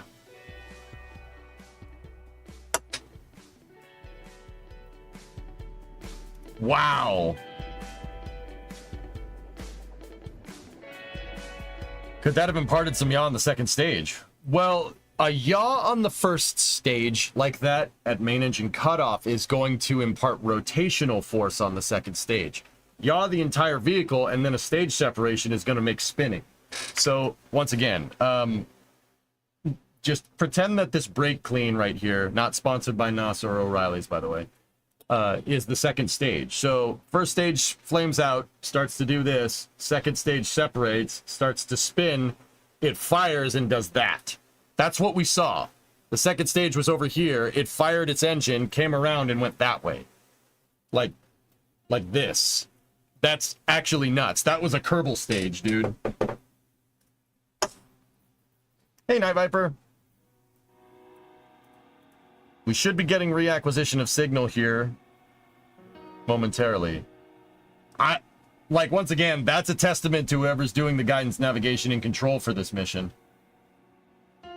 What do you mean with a number 3 moment? It's a joke that we just made because I told Bree that Titan did number 1 and number 2, so you don't need to take him out for a little while. And chat said, what about number 3? And then somebody else said that staging was a number 3 moment. It was a joke. I feel bad that I had to explain it, W, but I also like you, so that's why I explained it. So your understanding, you have paid for your understanding with cringe. Okay? Thinking this would be propellant slosh dynamics due to failure of the first stage to stabilize before main engine cutoff. You can clearly see right up to the point of main engine cutoff, the plume looking to fluctuate, likely due to the gimbal of the engines. That would leave propellant in a dynamic state and unsettled for the sudden loss of acceleration. That's just some US slang. Oh, number 1 and number 2 is US slang for going pee and going poop. Is it number 1 or number 2? I just want to know how much time I have. It did a Kerbal. It really did, geez. That was pretty close. What have I missed? Been out of the loop a week due to a brown recluse bite. Oh. NASA should rename itself from the National Aeronautics and Space Agency to the Loser Aeronautics and Space Agency because they keep taking L's pretty bad. Oh, you're back. Hi, I am back because I did say they were for you, but they're also kind of half for chat. So. The gifts? Yeah. So pick a hand. Left. Oh, you get this at the duty free? Yeah, kind of. Got that at the duty free on the airport because you forgot to get me a present when you were in London. You can. Too real? I'm just kidding. I love it. I love telling bro. What else would you have wanted from London? I don't know. Okay.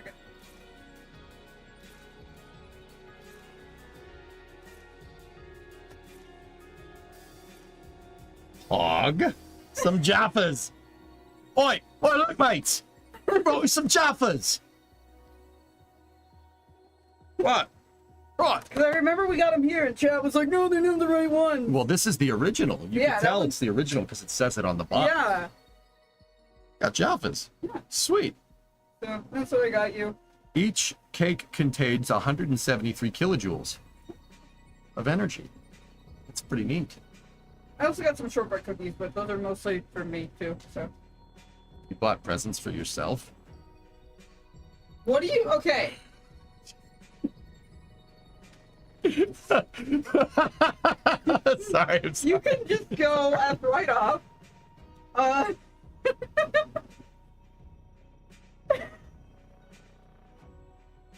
What about Big Ben? Bro. Big Ben belongs in the harbor. Okay? Belongs in the harbor. Welcome back, Bree!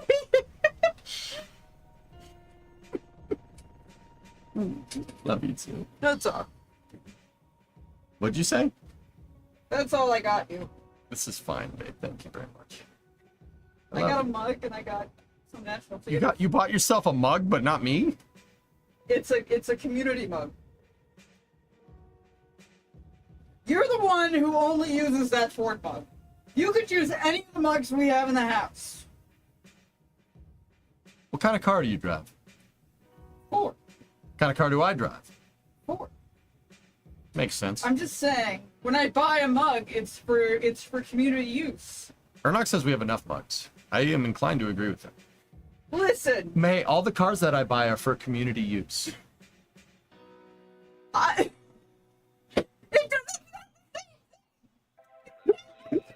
doesn't crap. I'm on like 4 hours of sleep. You cannot do this. This is not fair. Go back to the dog. I love you. Yep, baby. All right.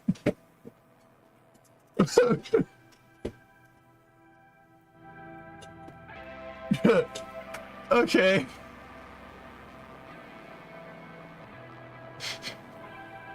I got Jaffa cakes.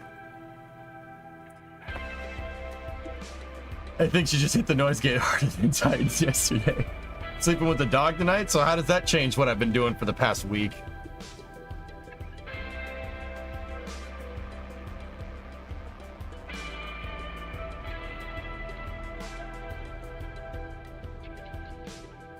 Community use. Yeah, the car's a community use. That's true, actually. You're growing your carbon footprint to make the Netherlands sink. Gotta give you that. Spoken like a true German, Forge. Wunderbar. Good for you. Good for dir. That's probably not how you say that, but you still understood what I was saying.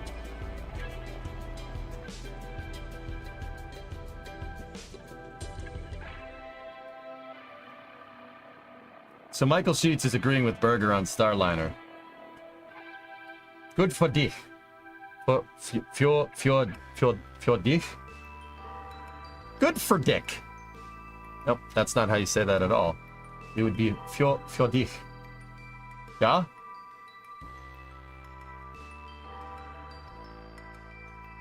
What did you say about me? Yeah! Wunderbar! Alright. Perfection. What's going on with Stuckliner? I don't know, dudes.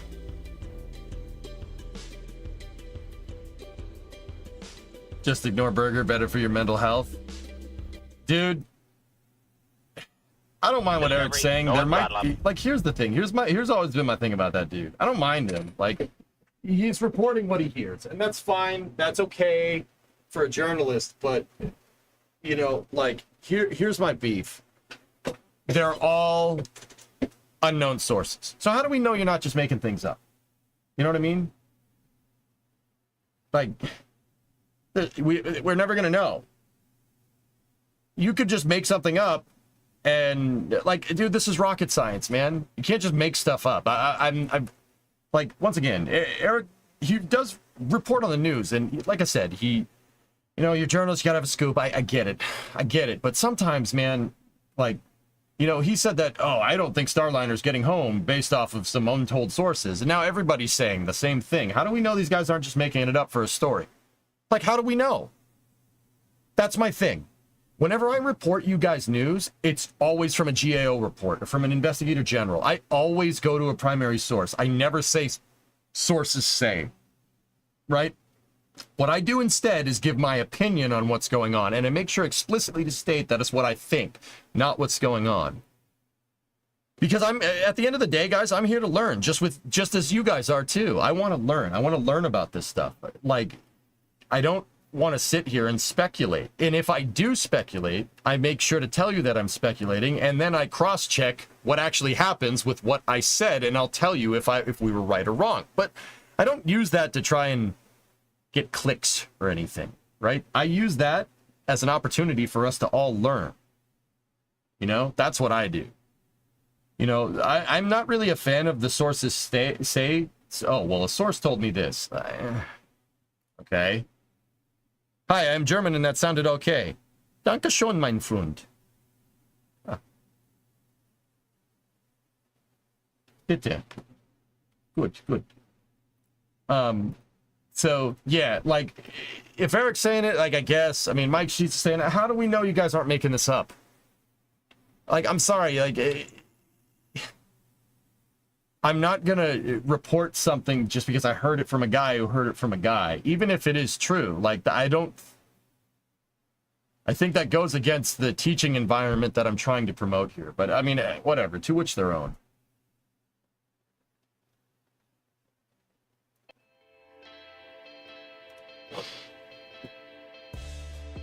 Hey, Razzie, what's going on, dude?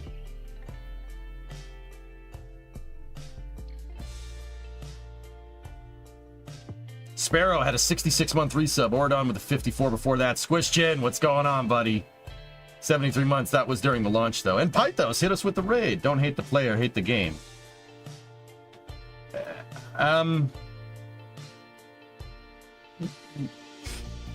Making it really hard, Fish. Sorry.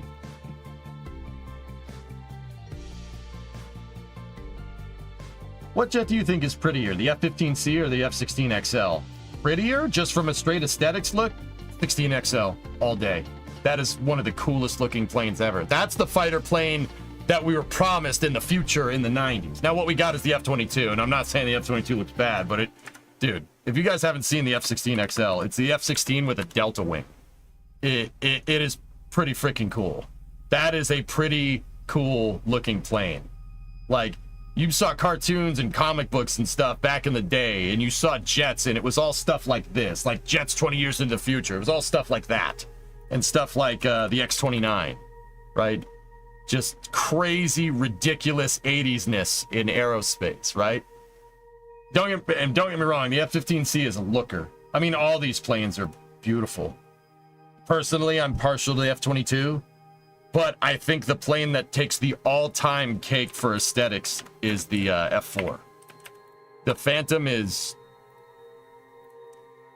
It doesn't do a lot of things very well, but A, it goes really freaking fast, and B, it is one of the coolest looking planes ever. But you got to remember, all these tilted control surfaces stuff, like tilted up, you know, the slats tilted down like that, you know, the anhedral horizontal stabilizers, all that is there to make up for the fact that the thing is about as aerodynamic as a steam engine.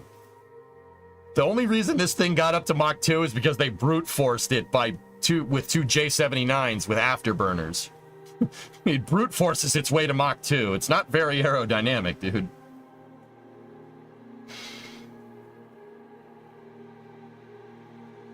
I think it doesn't get prettier than that plane. But cool question, Dax. Anyway, we're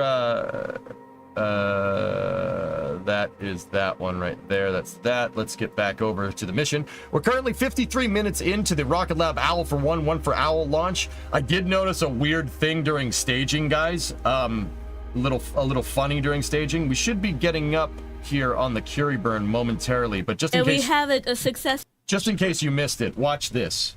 So at main engine cutoff, guys, this is a replay. At Miko, oh, there was a big spark right there, and then watch this. Confirmed. Whoa. Stage 2 ignition confirmed. Okay. There we have it, a success. The pucker moment. Pucker moment. What about a Harrier? I think the engineering behind the Harrier is amazing. It's a pretty looking plane, but the technology behind how a Harrier can actually lift off vertically is frankly insane. I like the B-1B for similar reasons. Oh, the bone. So cool. Axiom 4 crew mission confirmed. Peggy Whitson, Shubhansu Shulka, Slawels Uzensky, and Tibor Kapu. You're telling me, wait, Slava Uznensky, you're telling me Polen can into space?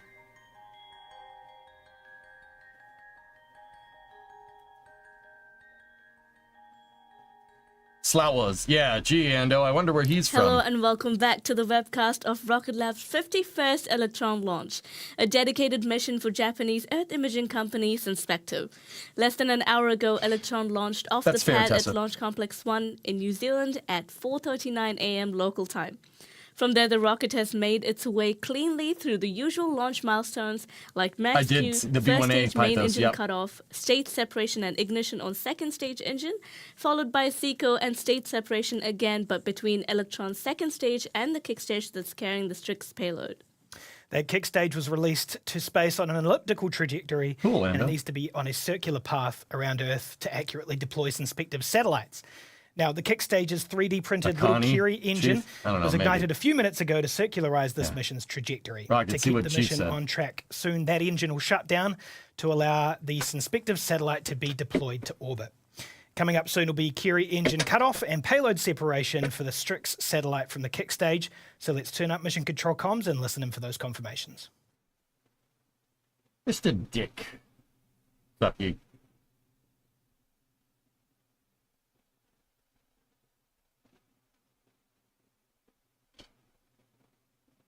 Yeah, Tessa, the Vulcan suffers from the same problems as the F4 does. It looks amazing, but it flies about as good Curie as... engine cutoff confirmed. Go. Target deployment orbit achieved. Good. Good orbit insertion from the Curie. Very good.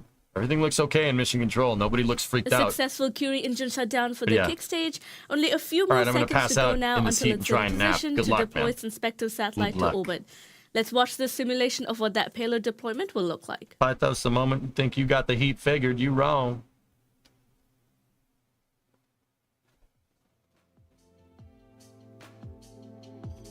I've seen your last and replied to you, Chief. But Connie, yeah. Rocket Guy's saying the same thing. I don't know, man. Propeller planes are hard to make in KSP just because I don't have a piston radial. We should make one. So this is a 3D graphic showing what the Curie upper stage, which is that disc thing, is going to do to deploy the satellite. And I don't think I've ever seen a more generic looking satellite. We obviously know that the satellite doesn't look like that because all the reliefs in the payload fairing. So sorry, must have missed your answer. It's all good, man. Don't worry about it. Strix 4 deployment confirmed. That's what I'm talking about. And there we go, Right, mission payload deployed success, mates. successfully for Synspective Strix satellite, and our mission is now complete. Welcome back to Space Synspective. It's great to have partnered with you again for the latest deployment in your constellation. All the best for your satellite commissioning starting now. Congratulations to the Rocket Lab team on mission number 51, just a few short weeks after our golden milestone. That's 9 Electron launches for the year now, with our 10th coming up very, very soon, so make sure you keep an eye on Rocket Lab's Facebook, Twitter and Instagram pages, along with our website for more information on our next mission. Until then, thank you so much for joining us. This is Rocket Lab Mission Control, signing off. Good job, guys. There's a little bit of a pucker moment. Oh, pad crews are already out there saving the pad for the next mission. Sweet. Heck yeah, man. Good stuff. Check out the T10, Sukhoi T10.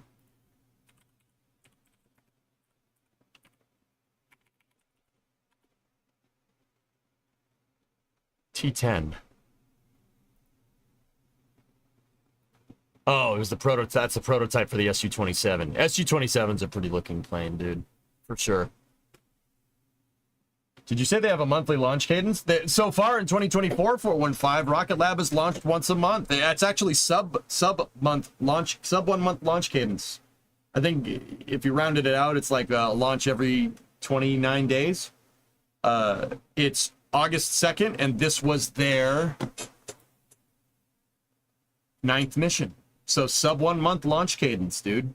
Not bad. Not bad. So every, what is that? 27 days? Every 27 days average? That's really good. That's really good. It's kind of, I'm not going to sit. Das war nicht gut, mich Elektron. Ja. I agree.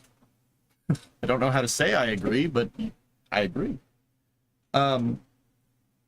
Maybe next year I'll land one of those Rocket Lab internships. Keep going, keep trying. This company is collecting L's like trophies. It's not NASA, is it?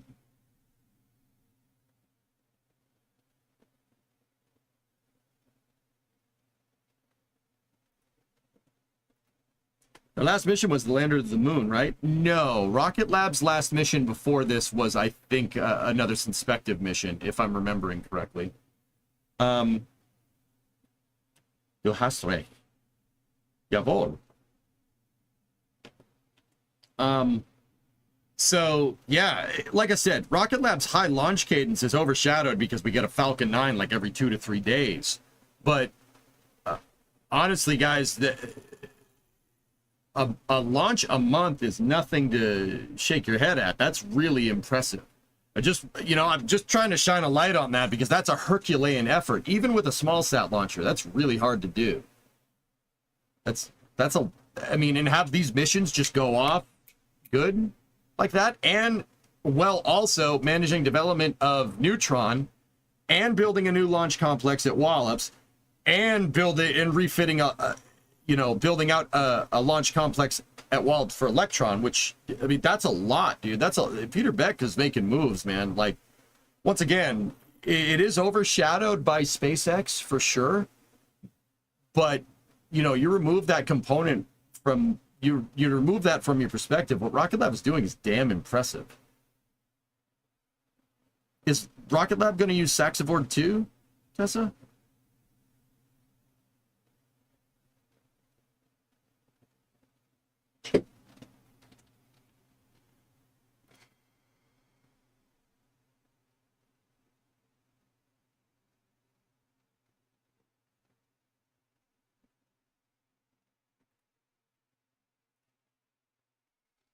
Wait, what's going on here?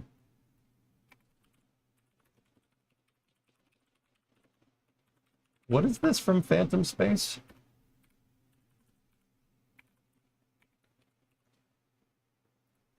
Let me switch up the streams here. We'll talk about space for a second here. That's what I like doing. Rocket Lab and SpaceX are going to be players for the next decade. That's what I mean, Moist. In a sea of commercial providers, like, I'm not trying to say that the other providers aren't working hard too. Like, you got Relativity, you got Stoke, you got Firefly. There's a bunch of other companies, and I'm sure I'm forgetting a bunch of them, but you know, I'm sure you guys will mention the company that you like in the chat. That's fair. All these other companies, not to say that they're not going like crazy, right? But, you know, you got to give credit where credit is due. What Sir Peter Beck has been able to accomplish is pretty freaking impressive, considering he's launching stuff from New Zealand. That's pretty cool, man. Now, what's Phantom Space saying? What is this? What do we... You guys are all about this. What do we got here?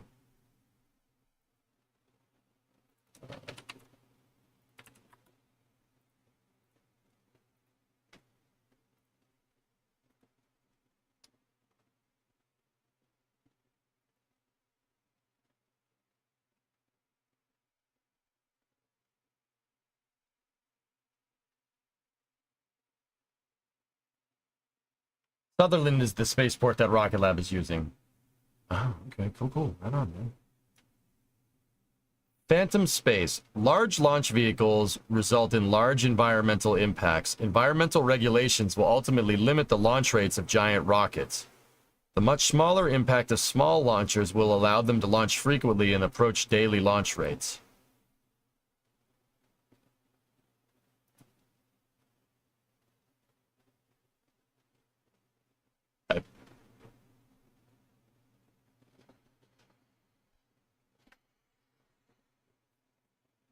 What?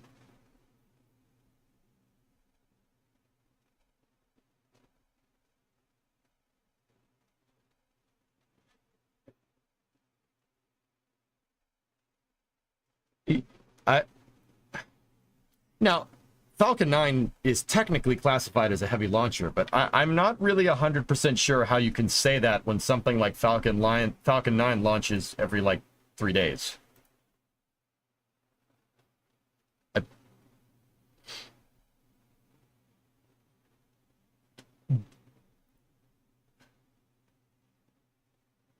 Technically not untrue. Not sure if there's any backing regulatory-wise for that.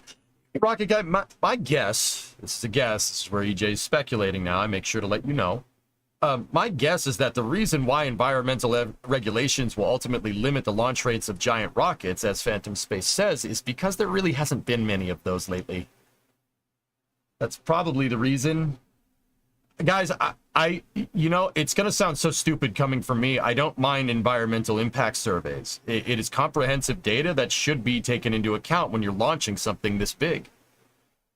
Environmental assessments are not, you know, a lot of people see them as just bureaucratic nonsense. I disagree. I think an environmental impact survey is very, very, very, very good because, you know, you don't want to, like, build a huge launch pad without, like, surveying and doing geological impacts on the terrain and figuring out soil sediment composition, et cetera, which is part of an environmental assessment. And figure out that your, like, 10,000-ton launch pad is built on unstable terrain and will eventually sink and fall over into the swamp. You said you couldn't build a launch pad on a swamp, but I built it anyway. It fell into the swamp. So I built a second one. That fell into the swamp. So I built a third one, lad. That burned down, fell over, then fell into the swamp. But the fourth one, that stayed up. That stayed up. One day, sir. One day, son. Come on. Come on, change the scene. One day, son. All of this will be yours. Oh, what, the curtains? No, not the curtains. No, but father, I just want to sing. There have been several research papers that show the effects of large launch vehicle sonic booms displacing the ozone layer for days, creating large holes. But that isn't permanent. That would still be a thing. Yeah, I suppose, Rocket Guy, but once again, I think there's merit to that statement, and I think more understanding is needed for, you know, long-term impacts of launching super heavy launch vehicles, right? But Man, I'm gonna be 100% honest with you. A small sat launcher ain't getting you to Mars. Sorry, it's not. Like, I'm just gonna be very candid. A small sat launcher, something like Electron, is not gonna be used for human spaceflight to get to Mars. Guys, from SpaceX's own admission, something like Falcon 9, which is arguably one of the most capable launch vehicles ever devised with Falcon 9 and Falcon Heavy, is not comprehensive enough or adequate enough for a Mars mission. That's from SpaceX, the people that made the stupid thing. So, while I do understand that large launch vehicles could have a potential environmental impact, right? What's the alternative? What is your alternative? Many small sat launches? What does that mean? How'd Electron go? Electron went fine. Sure. Yeah, it went great. The only reason we can bang out Falcon 9 every day is because literally the pad team can't keep up. Takes more than a day to roll back to put a new one on and roll back to the other one. Yeah, okay. Your mom's adequate enough. I don't think my mom launches things into space 95, but nice try. I'm not saying frig the environment either. The behavior should be understood and should be mitigated as much as possible, right? You don't want to screw stuff up down here, but honestly, this comes down to straight risk adversity, right? Like, I think the benefits of super heavy launch vehicles, and you could call me biased, sure. Oh, yeah. You call me biased in this regard. I think the benefit of generating a low Earth orbit economy and eventually forging an infrastructure pathway to the surface of the moon and Mars could be beneficial in mitigating environmental impacts from other things in the future. You know, it's give and take, guys, right? Like, I think this is a pretty, like, well, not wrong. Larger vehicles do have larger environmental impacts. That's like saying a big truck is less fuel efficient than a car. Like, okay, tell us something we don't know. You know? Just because big trucks are bad for the environment, does that mean we should start using a bunch of small cars instead? No. In fact, using a bunch of small cars could potentially wind up polluting more. Train supremacy. I like trains. Personally, I'm for everything, to be honest with you. I'm greedy. I want it all. I want Starship point to point.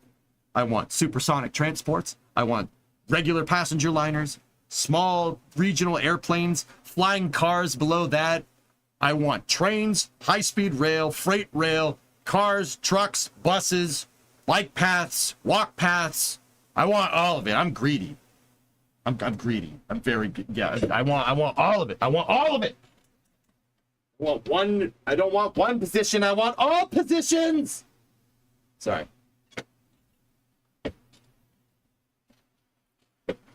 Are you going to play the new F1 manager? No. No. Use Starship point to fly to New Zealand?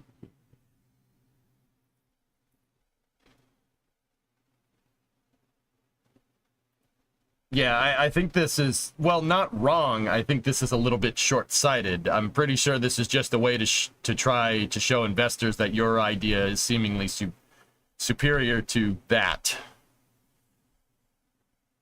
So, look, I'm not trying to be a jerk here. I'm not trying to be a jerk. If they had a press conference and they said this, here's what my question would be. And once again, I'm not trying to be a dick here. I'm just genuinely curious. Okay, you think small sat launchers are the way to go. Where's your rocket? Where is your small sat launcher that you say is more environmentally friendly, launching in high cadence? Where is that?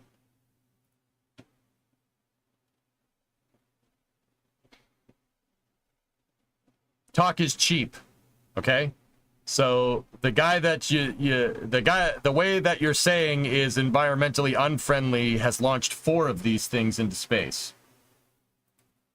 I'm just putting it out there, right? Okay, you think your way is better. What do you plan on doing? Where's your rocket? Talk is cheap. I plan on going to the moon in 5 years. Me, personally, I plan on going to the moon. And my way of going to the moon would be the best. How am I going to do that? I don't know. What about talk is cheap? It's hard to sit here and listen to any dissenting opinion when that thing actually exists.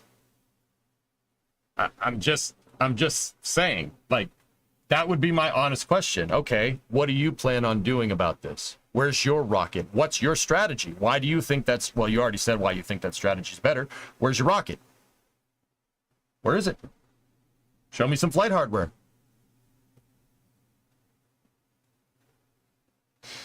I think it's inherently flawed, actually. Larger rockets use less pound per payload. But yeah, I know, Aqualex. It's... I know. That's like saying using 1,000 trucks instead of one container ship is somehow more environmentally friendly, which is ridiculous. Well, the guy's not wrong that the environment that company is not wrong in saying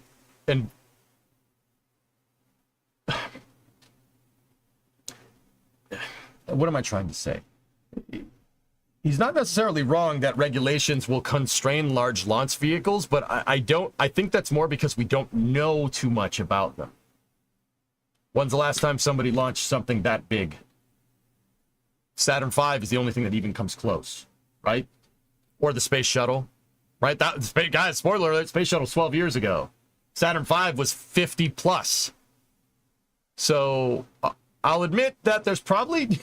because it's the 1960s, there's probably not a lot of data on the environmental impacts of the Saturn V. So you could reasonably extrapolate it from the Space Shuttle, I suppose. But the Space Shuttle's first stage, so to speak, doesn't come back and land. The point is that I think the regulations are there because we're in uncharted territory. Once we get a fundamental understanding of the environmental impacts of a rocket, and the only way you're going to do that is by launching it a lot, then you can start to mitigate the effects. But to sit here with 100% conclusivity saying that, oh, I know for sure that it's going to be bad. I know for sure. The hippies won't allow it to launch. That's a hell of a statement. Hell of a statement to make. Not gonna lie to you. That's okay. Is there a link to them actually trying to pass it off as flight hardware? Yeah, I'm not sure, Rocket Guy, yeah. See, this is the thing. To speak with such conviction about something, all right, where's your conclusion for this? Where's your data? It's an honest question. I'm not trying to be gotcha. All right, show me some data regarding this. The article that they link is to a website called payloadspace.com, and it references SpaceX's inches closer to increasing Starship launches.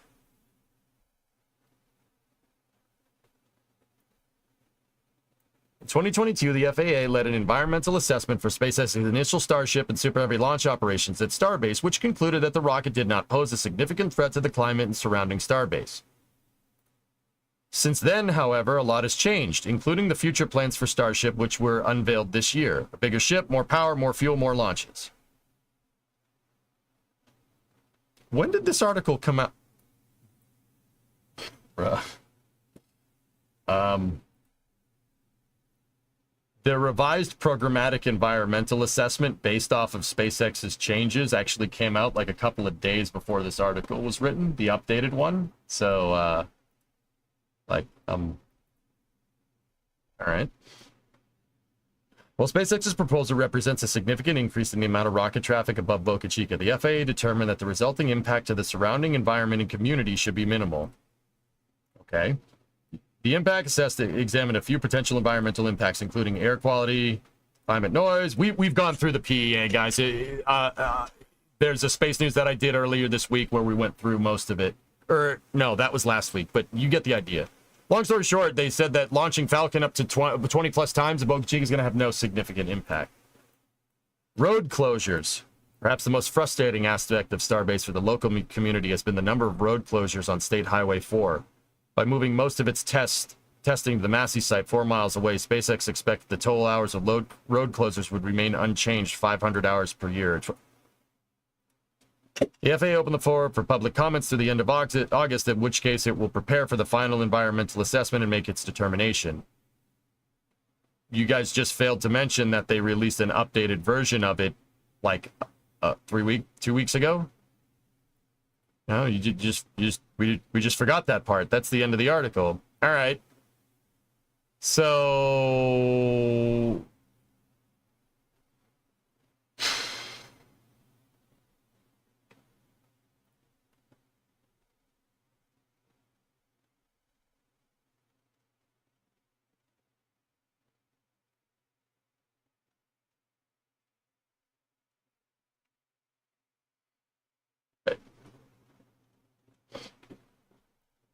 So this article talking about, I don't understand how this article even corroborates anything that they said regarding the original tweet. Who wrote this? Douglas Gorman. How that article says nothing about what was said right here.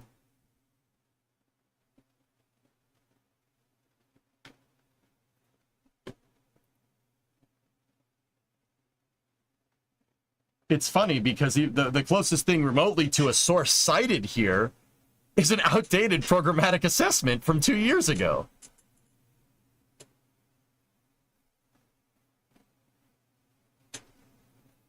What?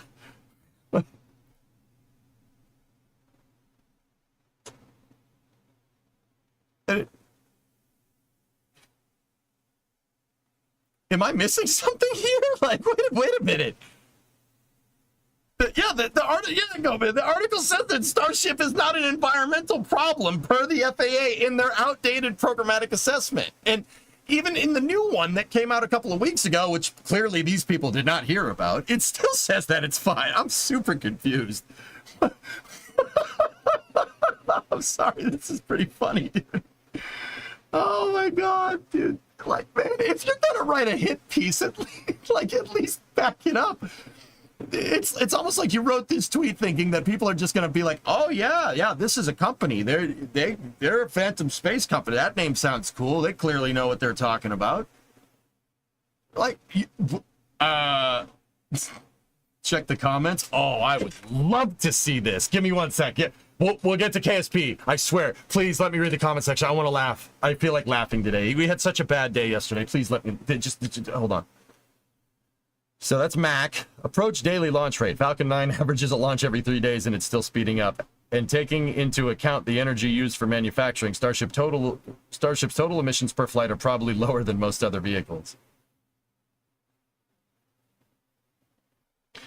Total emissions per flight per kilogram sent to orbit. Yeah, I would agree with that. Cope and seethe. Cope, seethe, and make plus ratio. Imagine not having a rocket.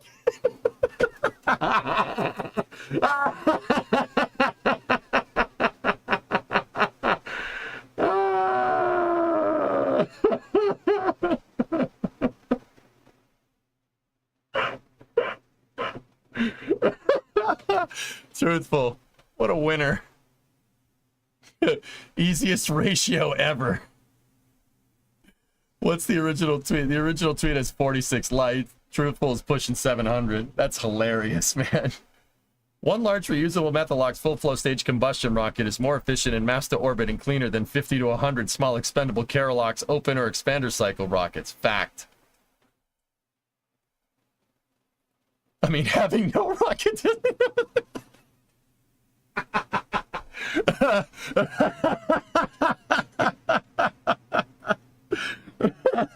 Oh, this is great. Gosh, this just made my day. That's so funny. What are you doing?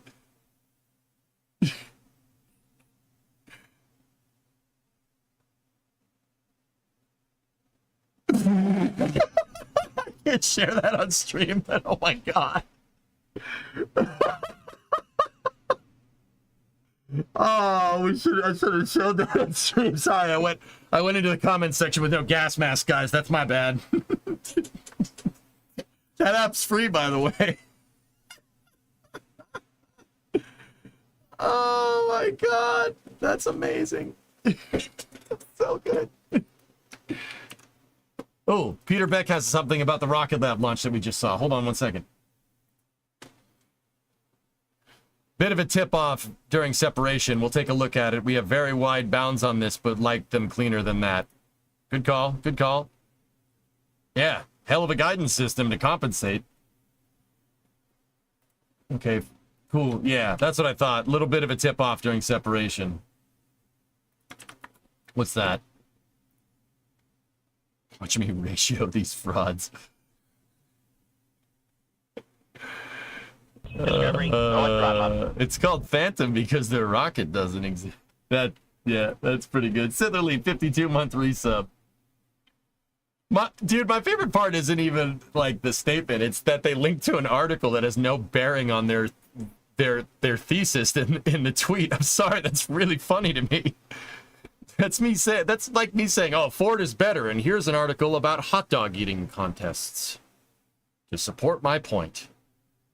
Did you know that hot dogs are transported in Ford trucks? Yeah. Yeah.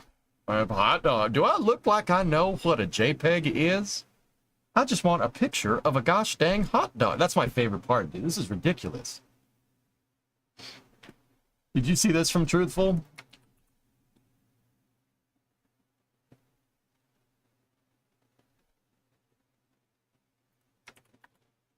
All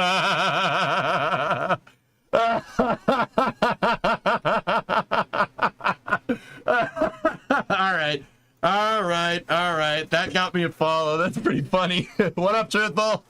Your tweets make me laugh hysterically, buddy. It's so funny.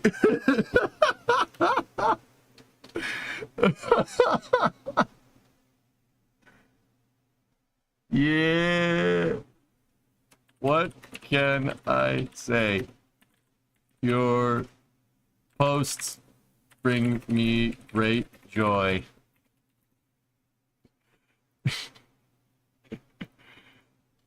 Laughing emoji face. Don't care.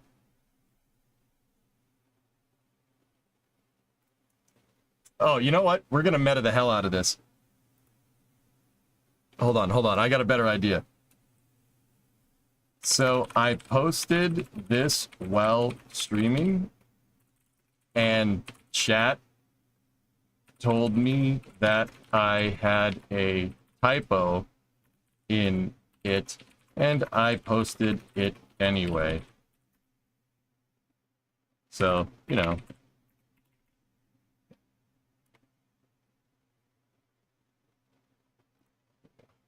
Doing better. Yep. Hey, doubling down is what people do nowadays, right? Like, that's the thing. No, it's definitely a typo, but whatever.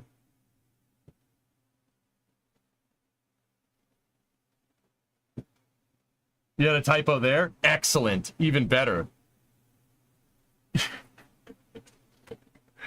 Oh, boy. All right, anyway.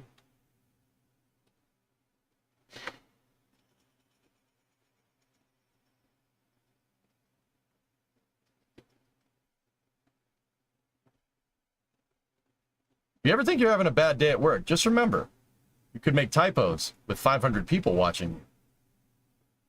It's not embarrassing at all, right?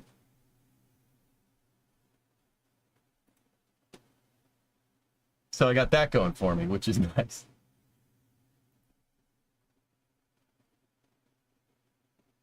If people do it wrong enough, yeah, English is a fluid language. That's right. Thanks, O-Force, for the clarification. Typing is rad. Yeah, for sure.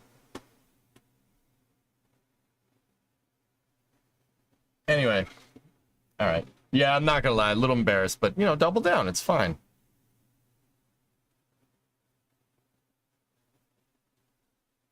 So... Yeah, me neither, XJ.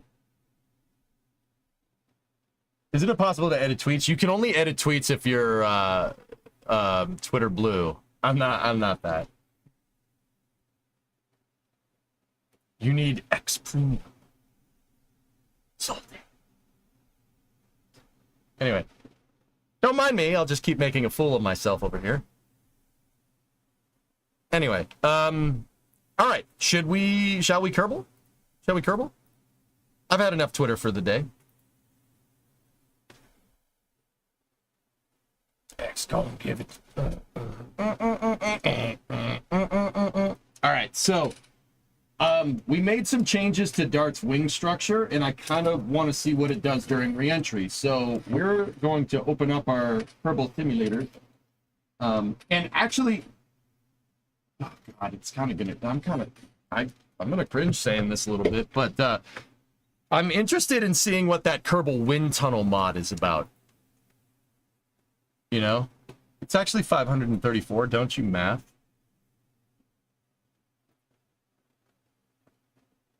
Somebody already made that joke, though. Like, a good... O-Force made that like a good minute and a half before. Did you catch the receipts of Phantom trying to pass off their render as actual hardware? Yeah, Aqualex, I see that, but honestly, a lot of people have placeholder images like that. I don't think that's necessarily them trying to do that, but simultaneously in the same breath, you're going to sit here and talk a lot. Well, guess what? Talk is cheap. Where's your rocket, buddy? Where's your rocket? Seriously, where's your rocket? You can't post it. You can't post the pictures of the development of it? Nothing? You're just going to spout off and not show your cards, right? You know, put up or shut up. Seriously.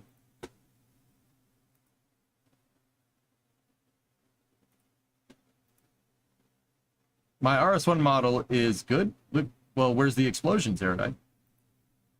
Just an FYI, boss, you'll need to install the version 1.12.3. 1.12.3 version of the mod is it never got updated to 1.12.5.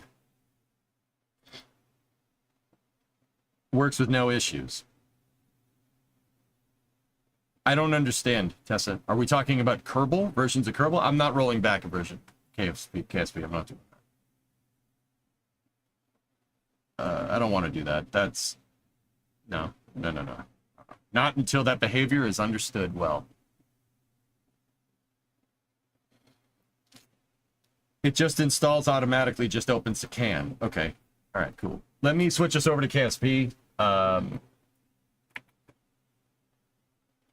Small shuttle re-entry testing. Then NSF the Flame Trench at 5 p.m. EDT. Friday night racing for after hours. Yeah, baby. Long stream today because we got no dog here. And go back to long streaming for a change. And guess what, baby? We are so barack next week with long streams. I gotta put in some work, man. We gotta get back to the regular schedule. I'm ready. I'm ready. Let me switch the YouTube stuff over to gaming.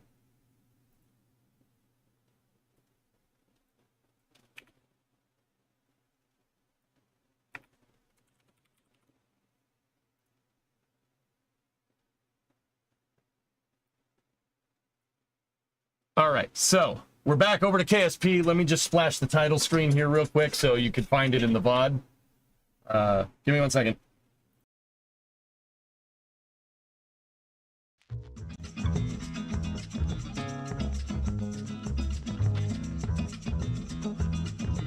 Nova, you're gonna miss tonight's Friday night racing. You have to take your mom to the airport early tomorrow morning. Good on you for being responsible. Good job. All right, let's roll.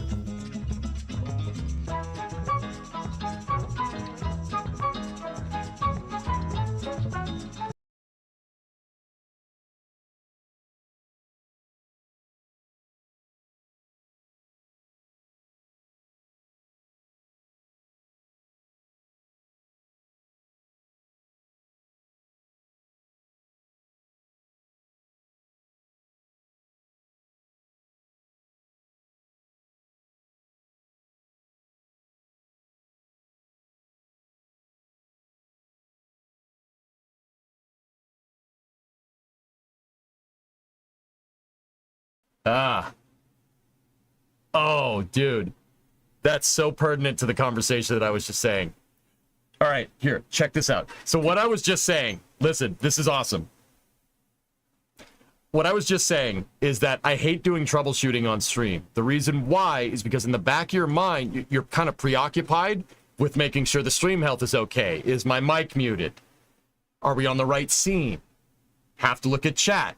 What if somebody in chat wants to talk about something else? It's hard to do troubleshooting on stream. That's hilarious that the mic was off. That really makes me laugh. Can't make this up. Anyway, I'm really happy it's Friday. I'm not gonna lie to you. So when I try to do troubleshooting on stream, we're operating on like limited brain capacity. Basically, I'm like full boomer when I try to troubleshoot. Okay, now what do I press?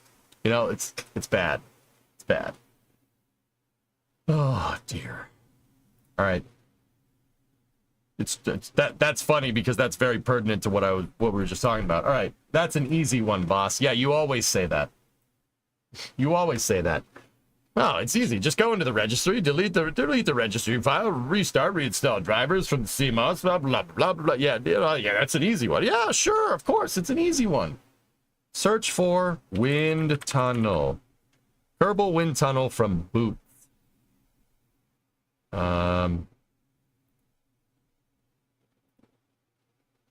Now what?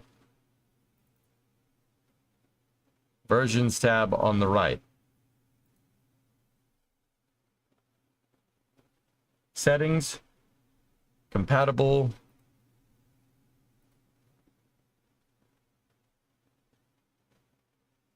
Tick the top right one. This one right here. 1311. Install. All right. Fellas, I have to use the restroom real quick. I will actually be back in a moment. I've decided. I gotta go. I gotta go poopy. I'll be right back. I gotta go poopy.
Oh, man. I had to take a wicked number 3. I'll take 2 number 9s. A number 9 large. Number 6 with extra dip. All right. So, did we get this all? We serve food here, sir. I'll take a 4x4 on a raft. No pickles, burn it and let it swim. 4 fried chickens, Coke, some dry white toast. Apply and play. Apply changes. Kerbal wind tunnel. Apply. With a shimmy and a squeeze, burn it and let it swim. Serve food here, sir. Fresh. Get rid of that. Put that down there. Go up here like this. Let's see what this wind tunnel thing is all about. Did you wash your hands? After a number 3? Oh, yeah. Lemony fresh. Yeah, seriously. That's, yeah. Number 3. It's no good. You don't want to hear about that. Pretty sure.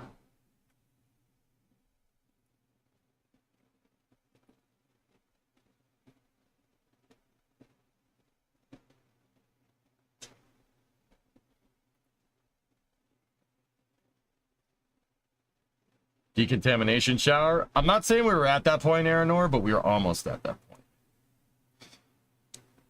I'm not sure how to work on Dart. Yeah, we'll see. We'll see. You know, somebody suggested the other day using ferrums, and I'm like, give me this shake, burn it, and let it swim. Still no pickles! Mr. Krabs, I can't do anything right since because pickles. So, what is a wind tunnel really used for? Well, a wind tunnel is used to validate aerodynamic calculations in smaller scales, right? You know, for instance, if you just need to make a wing for an airplane, right? You're just making a wing. You're not making the whole thing, right? You just make a wing, you put it in there, or airfoil shapes. Or you could use a subscale model of the entire stack. The wind tunnels are basically used to validate calculations. The reason why is, well, the same reason as what we always say. It's, and what frankly any aerospace engineer will tell you. It's really hard. You're not going to be able to compute exactly how something is going to fly. The mathematical equations are unsolved, and they will remain unsolved for a good while. Are we bringing home the other Grissom? I just got rid of it, Chief. I got rid of that. I really want to erase any parts of that mission because it was the send-off mission for a game that doesn't exist. So there's no reason for it to exist because we just took a hiatus from Kerbal since February of 2023. That's all. How dare you suggest otherwise? It's like the Mandela effect. You know, like the Mandela effect.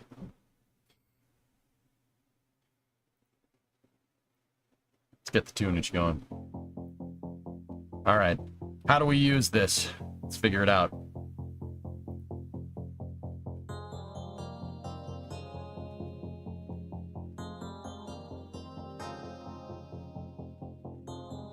Ferrums jack up the CPU cycle, something awful. I've tested it too.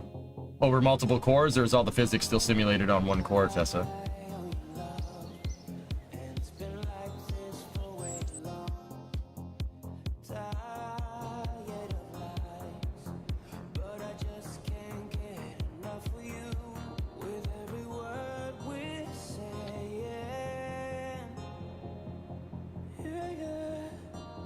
One core as usual. All right, take a look here. Just one more core, bro, please.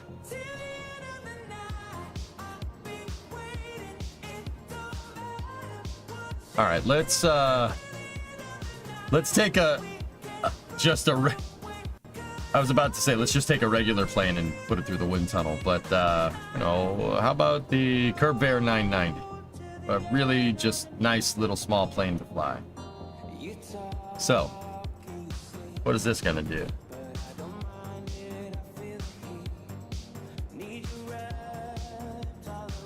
Whoa.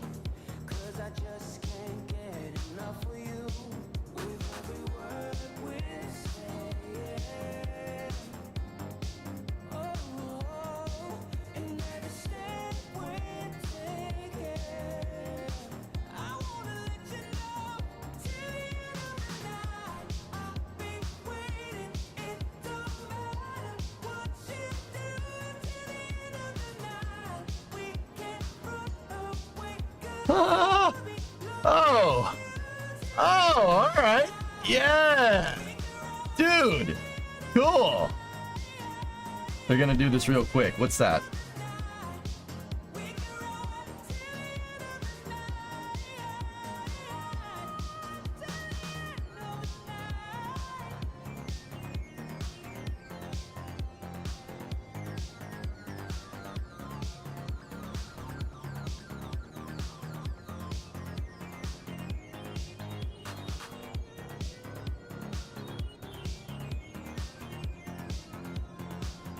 Sorry, Truthful just replied to that grammar abomination of a tweet that I said.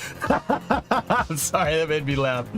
God, I'm such a numbskull sometimes. You know, the next time, you know, I say I'm an idiot and people say, no, EJ, you're not. I mean, all right. EJ, I'm trying to build a simple plane from the tech tree for science mode. How can I use those simple engines? Can't seem to know how to attach them or use them. What I do, or what I did, was use these parts. I use these to make a small jet engine.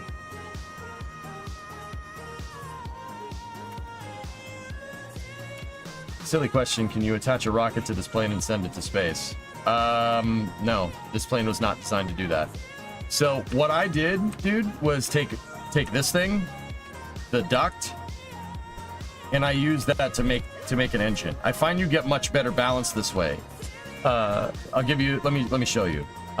So I took because you could just attach these, you could surface attach them to anything, right? So you take that, put an intake on the front, and then you go into engines and you put a little Juno on the back. And it makes a little jet engine. Now, a little word on this. This is really good for a plane design. The reason why it's good is because, well, a lot of people, and this is kind of a meta, would take the fuel tank, right? And they would make the engine that way. I don't like having my engines hold fuel. Engines don't hold fuel in real life. A fuel tank does. Usually wouldn't have a fuel tank in line with the motor. So I use this design, and that enables you to put your engines wherever you want, Smoked. All you got to do is just put your fuel tanks near your center of mass. Like, put them in the wings or something. And you can make a pretty good scientific research plane. I don't think I have that unlocked. I guess I can't use it then. Oh. Well, then just use the fuel tank and just keep the fuel tank empty. That's all. The nacelles, I believe, these fan shrouds are from Making History, guys. I'm pretty sure those are from Making History, along with some of these propeller blades. I think. I don't really remember. It's been a long time.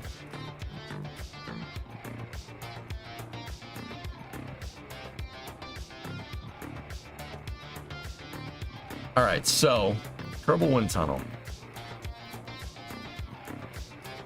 Let's flight envelope.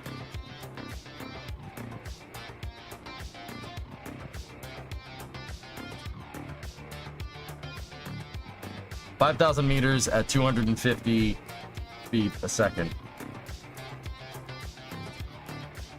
Level flight angle of attack is 1.21 gigawatts. This is space. I'm in space. All systems gifted 5 subs. Thank you. Appreciate it.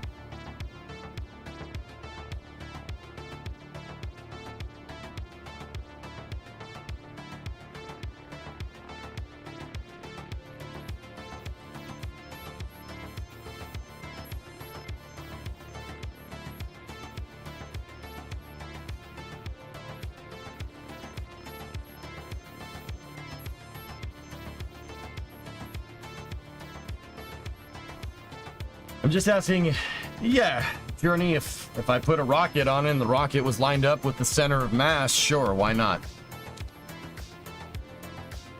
You'd have some trouble during reentry, though. These wings don't like taking heat. But yeah, sure, if I put a big enough rocket on this, you could send whatever you want into space in Kerbal.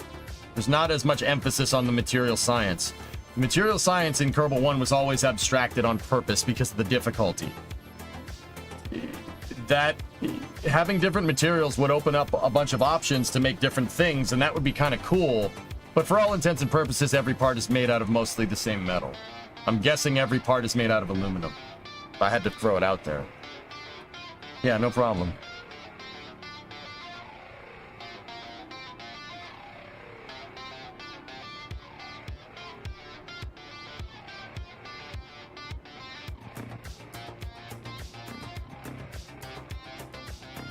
All parts in KSP are made out of explodium. Given the bad mass fraction on most parts, Fanta, I think you could also conclude that parts in KSP are made out of solid rocket propellant. Metallic SRB, because everything explodes.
I think one of your other mods is interfering.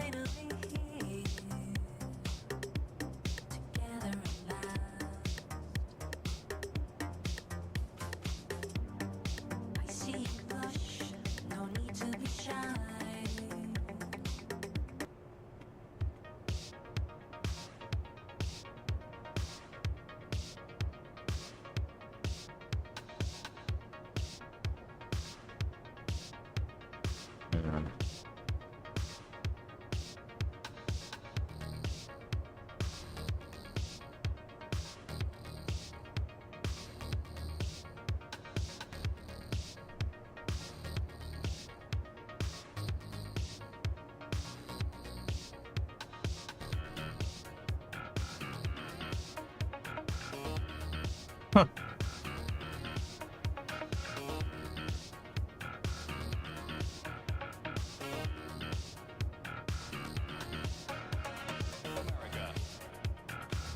Interesting. Wow.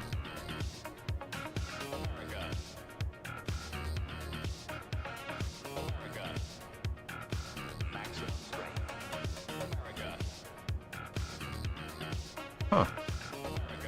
No, this plane is not designed to go real quick. It's really not designed to go any faster than about 300 meters a second. I designed it that way on purpose.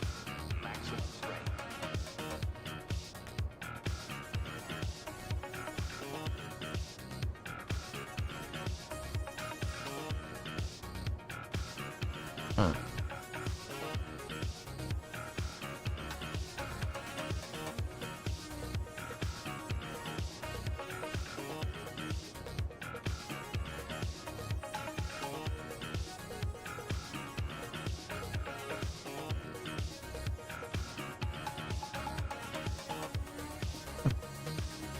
Guess who's freshly 21 today? Happy birthday, buddy. Huh. Alright, hold on. I have to understand how this all works, guys, so that's why I just wanted to load up like a regular plane.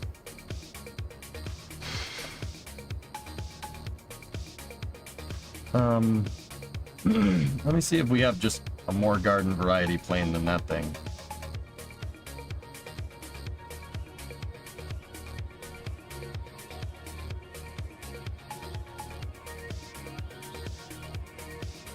Screw it.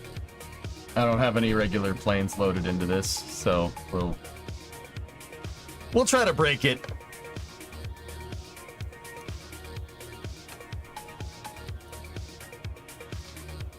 Hold on to your butts.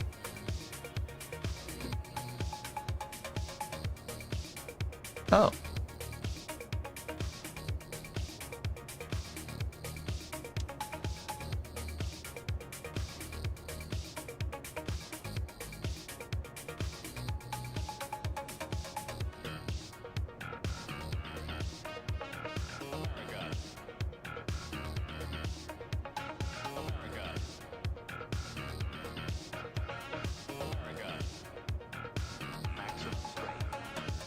Oh God. That is...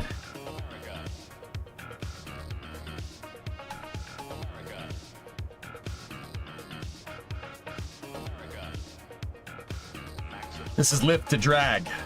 So the ratio of the amount of lift we're creating versus drag, 4.5 to 1. That's cool. Let's see what the drag force is. I bet you it gets super red right up in here. Oh God, that flight envelope is terrible.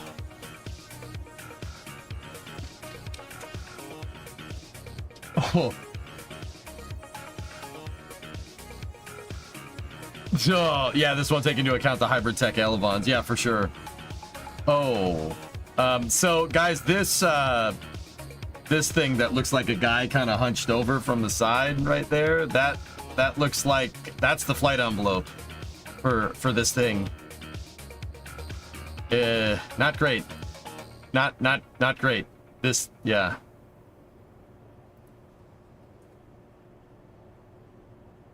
Oh.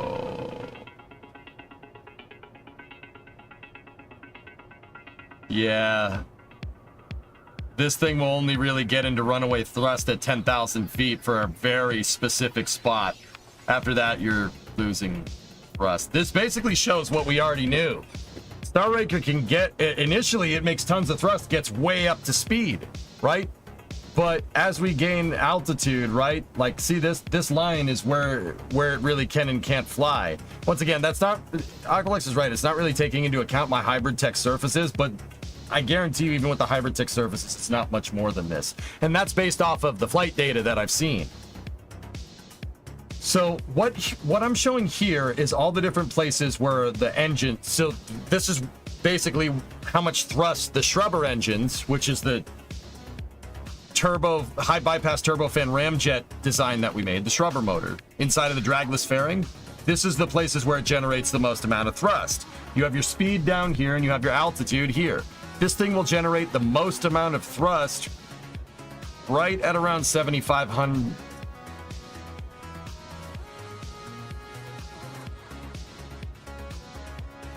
Actually, right at about 5,000, it generates an amazing amount of thrust, 7.6 meganewtons,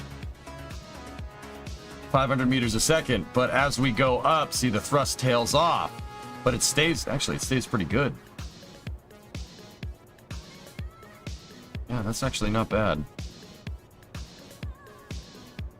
But yeah, this basically shows what we've been seeing.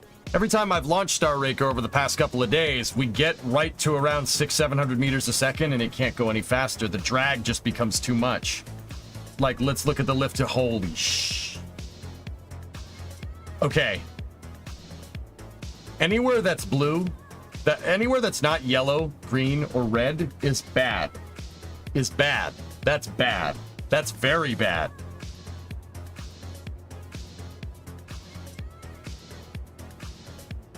What would be ideal in this particular graph is for my flight envelope to look something like this.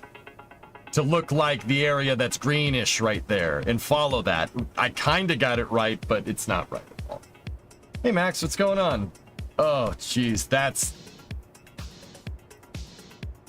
poo-poo. That's doo-doo caca poo-poo. The pee-pee. Can you make a stupid simple plane to test this with? Yeah. I'll pull one that I already made. I'll pull one from mission mode, from the original mission mode. MM2 save. Saves, MM2, ships, SPH. The A200 was a very, very simple plane made with simple parts, so paste that in here. I just copied the entire...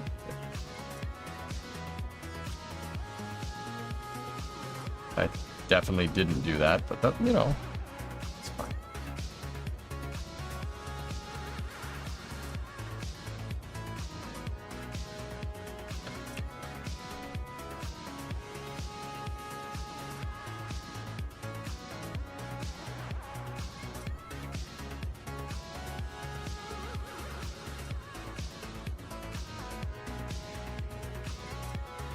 Do you ever play KSP2 still?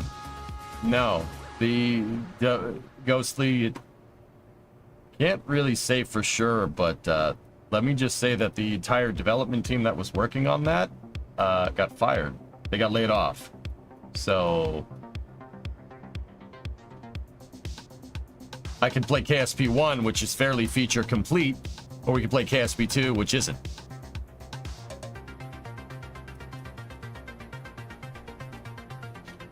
What, dude, we don't even know what happened. Whatever did happen was so bad, we never heard about it. They didn't even tell us. They didn't even bother saying anything. They just said, no, bye. Actually, you know what? They didn't even say bye, to be honest with you.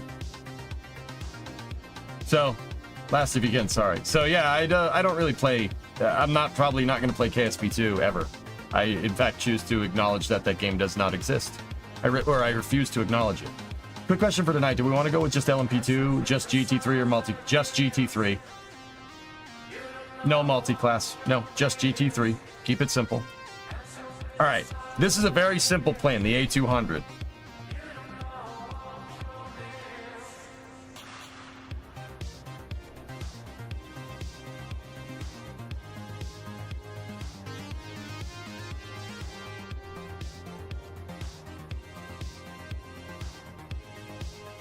But they're a lot better to drive now. Yep. Okay.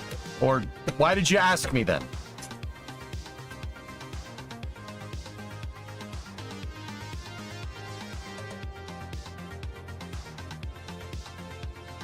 Love your stream, mans. I learned so much about the game from just watching you. Right on, Goon. Yeah. Don't get me wrong. I'll be holding down the fort here with KSP 1 for some time. We got to get back into it. The whole Fallout from... Fallout. It's funny because I was playing Fallout, but the whole Fallout from this thing is just reeks. It stinks. I've basically, up until maybe this week, I've been pretty much avoiding KSP. KSP 2 getting knocked the way it did left kind of a big hole in my heart. You know what I mean? So it took me a while to kind of get back into it. I appreciate everybody's patience, but yeah, we'll get back more into KSP soon. Hey, Smitty. Sad to see you back on KSP 1. You seem to be the last player on KSP 2. Dude, I played that game as much as I could, man. Just...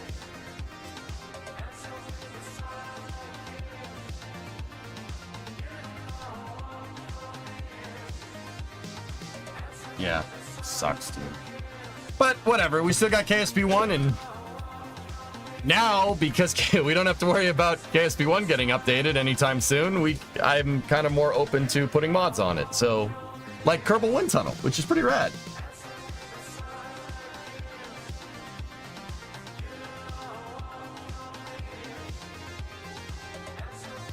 Yeah, Ghostly, I'm sorry. I hate to be the bearer of bad news.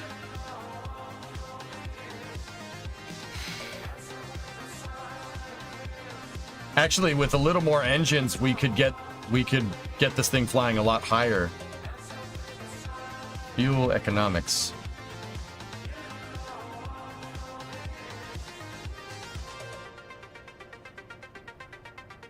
This thing is the most fuel. So this gray line is the flight envelope. That is basically the point. All the parts where the plane can fly, right? Like that, the plane can do at 140 meters a second. We can fly at 10,000 meters. It's actually super good. That's really good.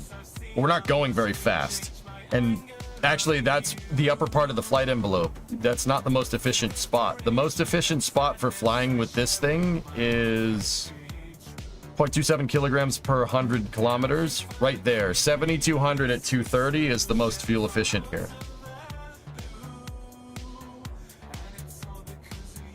Yeah, Explorer, yeah.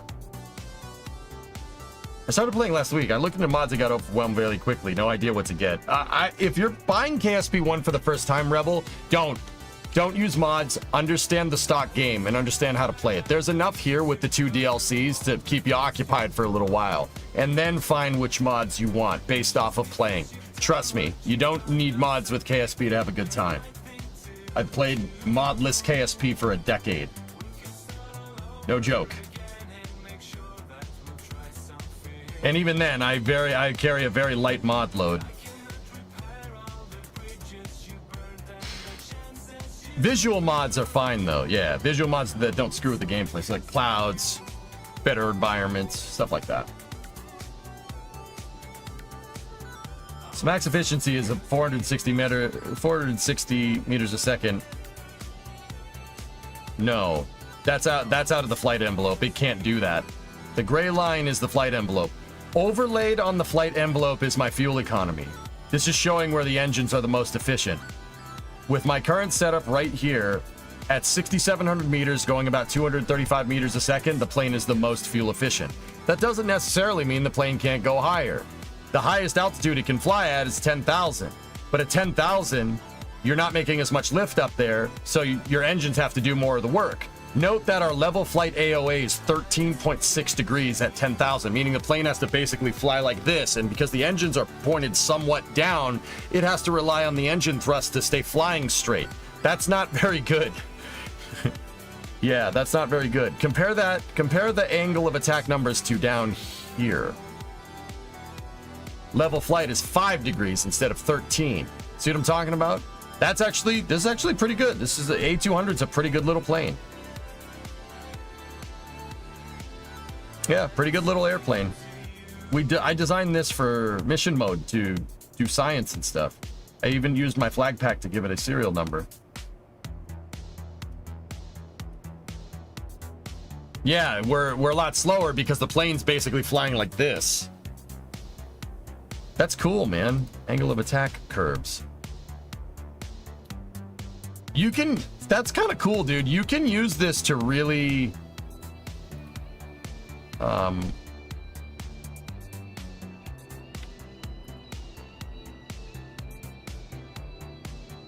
you can use this to really find out the sweet spots for where planes can fly.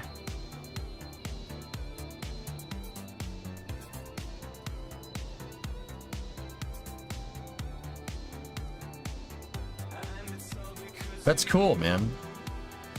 I didn't think this would just be a static readout. I thought like this would be a more interactive thing, like I'd be able to hit F12 and see.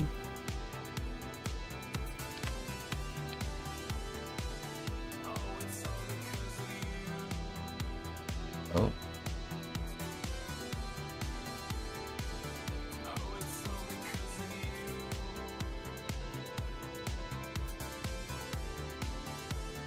I don't know, W, and frankly, I really don't want to talk about it, man. Like, I don't want to talk about it. Like, I don't know if you guys picked up on this. When I said it kind of burned a hole in my heart, that means it's... Look, man, there's not a lot of things that I'm really touchy about. I'm touchy about that. I'm not gonna lie. I'm not gonna lie. I kind of took that whole thing personally. I know I shouldn't, but also...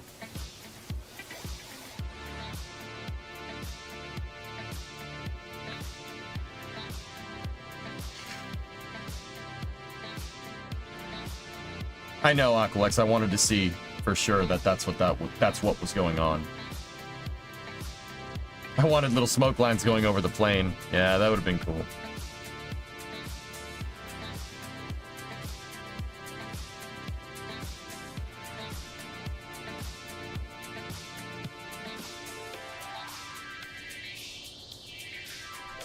I broke it.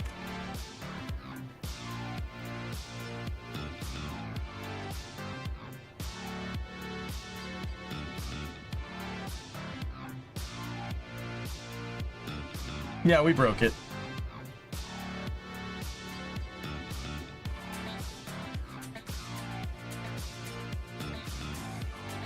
Let's try the K-79. My cargo plane.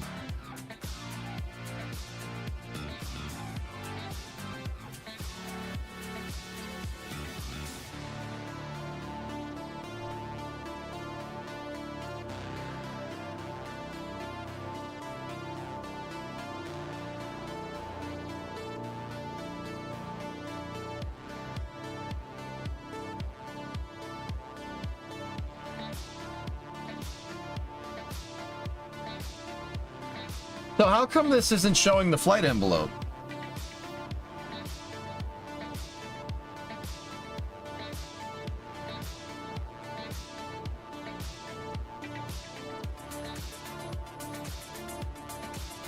I mean, Chief, that has a lot to do with it, dude.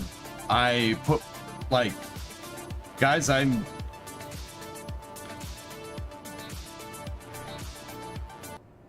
put my name on a product. I attached my brand to Kerbal 2. And I had some serious moral conundrums here when when what happened, because I put my name on this. I encouraged people to buy this. And I feel awful. Like, it really kind of haunts me a lot, because I'm the one that convinced, I convinced some people to buy this game, and, that's wasted money, because it was, you bought it on the premise of a promise, and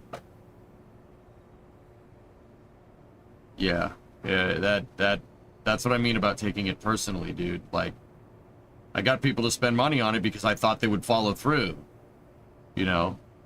I guess Take-Two didn't think so, but yeah, it happens, man. That's why, dudes. That's why it's still a sore spot. I really don't like putting my name and my brand on something and having it flop like that. That's really uncool. It's a disservice to you guys, and that's what pisses me off the most about it. The disservice to the community, myself, everybody. It's very, very upsetting. So I don't want to talk about it. I'm gonna get pissed off. Like, let's not do that. But here, yeah, let's see. Why isn't the flight envelope showing on this? There's no way you could have foreseen this outcome. I don't know, Eric. Maybe. Doesn't change what happened. Unlike other people, I'll take accountability for my actions. I think you need the main engines in stage 1. Oh yeah, the APU is in... Yeah, the APU is in stage 1, so let's try that.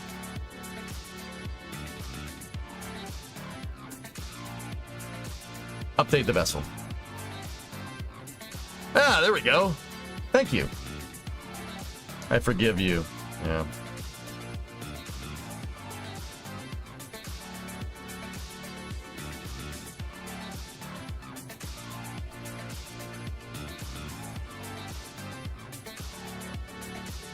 Discovery, go at throttle up.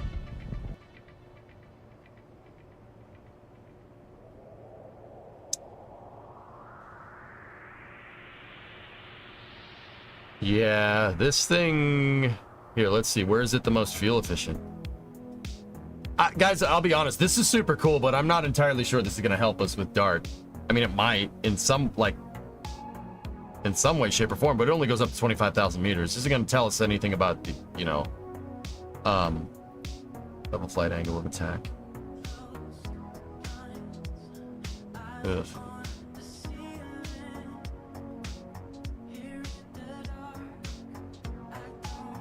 I'd say this thing's happy place is right around 8,000. That's where I'd say it. You can expand the range.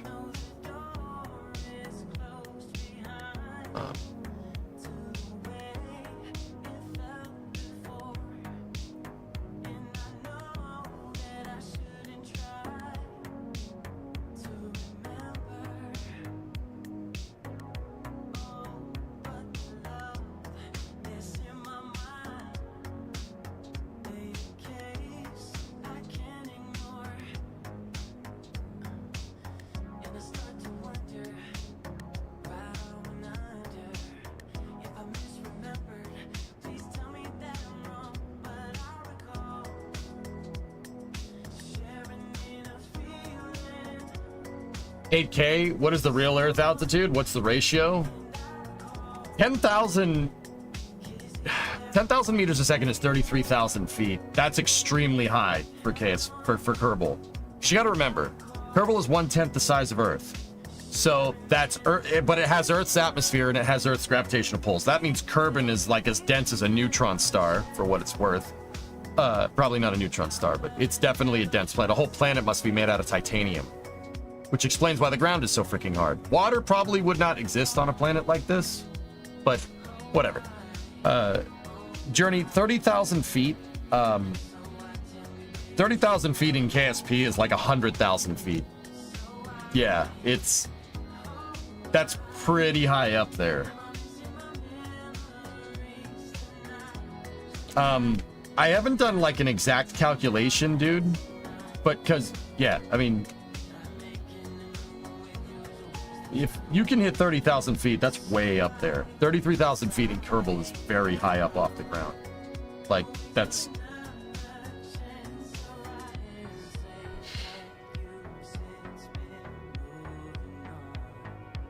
Like, let's just think about this for a second. The Kerman line, or the Kármán line in KSP is 70 kilometers. In real life, it's 100 kilometers, right? So, if we're at 33,000 feet,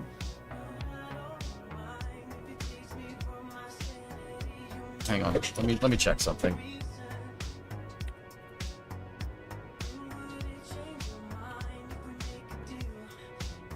$231,000 feet is space in KSP.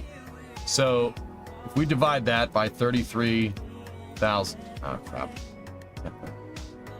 So we're, yeah, okay, cool. Yeah, I mean, the metric could have told me that. I just wanted to be sure. So we're 1/7 of the way to space. Now, if we're at 33,000 feet and the Kármán line is 100, we are 1/10 of the way to space. So I would say times that number by 0.3, right? Or divide by 0.3, and that would pretty much get you your real life equivalent for the most part. I mean, that it's probably a little more complicated than that. So 33,000 feet times 0.3. No, divided. Sorry.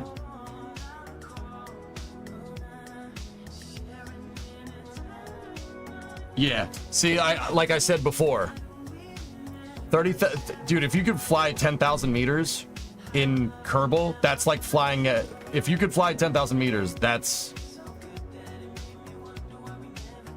33,000 meters in real life. That's 100,000 feet, 110,000 feet. That would be your equivalent. You can get up here, that's like U2 territory. And right here shows something that's pretty interesting about KSP. The jet engines are ridiculously overpowered in KSP. That's not something we didn't know. The rocket engines are actually underpowered compared to their real-life counterparts. The jet engines are insane compared to their real-life counterparts. Banana. At 70,001 in KSP, we're in a stable orbit. What's the lowest reasonably stable orbit around Earth? Most satellites and rockets go to a 120-kilometer circular parking orbit, Aldersir. Even that's only stable for a couple of days.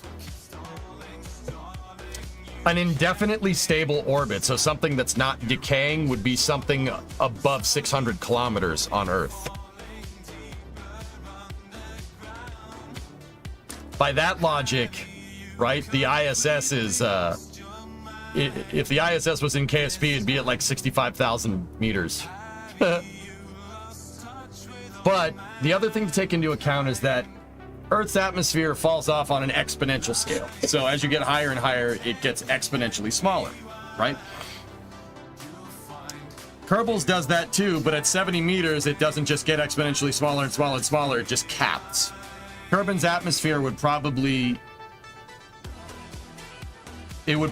keep going past 120 kilometers, dude, but that would be the crappiest game mechanic. How are you going to simulate those decaying orbits on satellites? Felipe chose to abstract that a little bit to get the point across. So he took an element of realism out to make it so you could understand orbital mechanics better, because trying to manage all those satellites all at once would really suck, especially if everything's decaying. Or space stations, or capsules, or whatever. It would also make rendezvous nigh impossible. Not nigh impossible. It would make it tough to do it by hand. It wouldn't be impossible to do it. But there are real-life aerodynamic and orbital mechanic components that are abstracted in KSP on purpose for playability. Have you done a geo-orbit in Kerbal? Many times, Journey. Many times. 2863.3. I've made satellite constellations, dude. Oh, yeah. Should get back to doing that.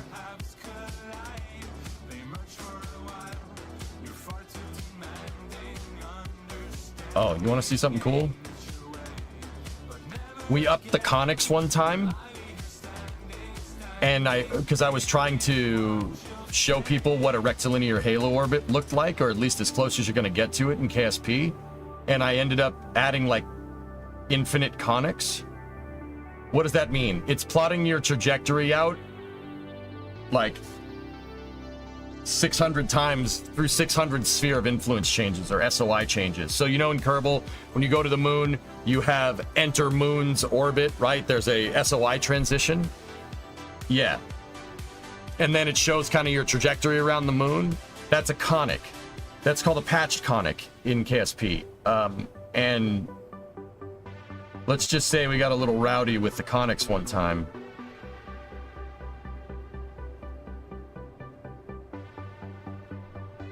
Oh, I gotta find it. It's in here somewhere. Give me 1 second. There it is. Oops.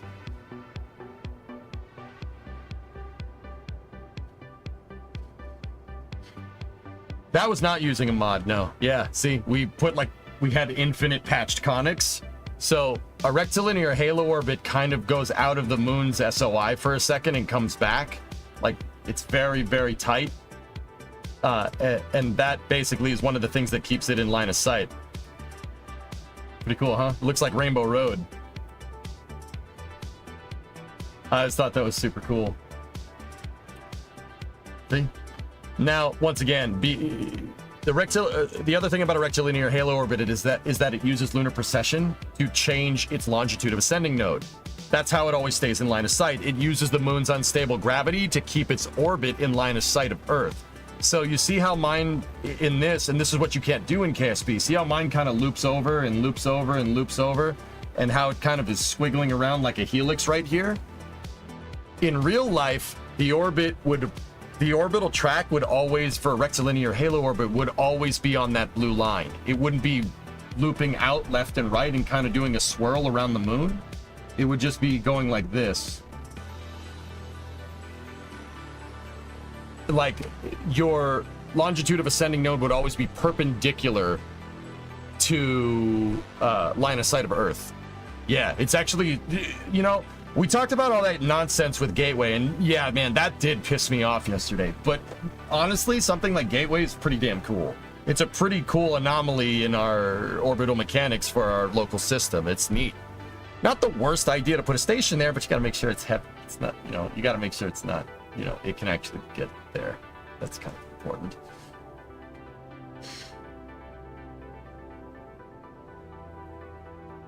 But yeah, super cool. Because there's no orbital perturbations from celestial bodies unless you get the Principia mod for KSP, see how it kind of swirls over? How it kind of looks like corkscrews? In real life, it wouldn't be a corkscrew. In real life, it would look like a bowl almost. Just would be straight like that all the time. And see how it's straight right here? It would look like that all the way around in real life if you plotted the Gateway's track. Here. I can show you. Good questions, dude.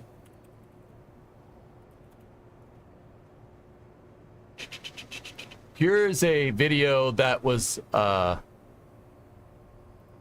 done by which university did it? Oh. Okay. This is from Johnson Space Center. So check this out.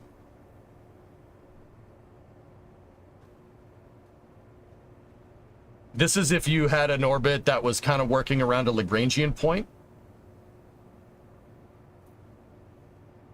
Rectilinear halo orbits exist nearly stable behavior near the moon. See how that orbit changes? See how you're getting those swirls? The exact same thing that I was getting, but for a different reason. See that? That's what an NRHO orbit looks like. Now watch. This is really important. Not really important. It's super cool. That's a DRO, a distant retrograde orbit around the moon. DROs are what were used during Apollo 1. They inserted Orion into an orbit like this.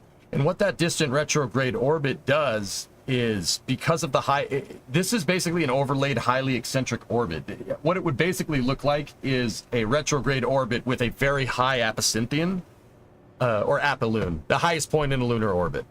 But when you overlay all the possible position, this is what happens if you like kaleidoscope the dang thing, and you get your light envelope, like what we're seeing with the wind tunnel, but for all the positions that you could be in a DRO around the moon. That's why this looks like a crescent.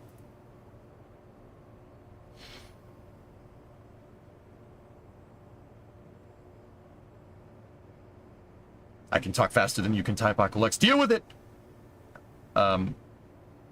This all is really good. Yeah, here you go. These are all the different type of rectilinear halo orbits. There's a couple of different ones, but see how if you look at it from the side, it looks like a bowl? It looks like the profile of like a saucepan or something, right? There's a polar eccentric, they're polar eccentric orbits, right? So one of them has, you know, apocynthion above over the North Pole, and the other one has apocynthion over the South Pole, right? The NRHO one that we want Gateway to go in is the small one down there.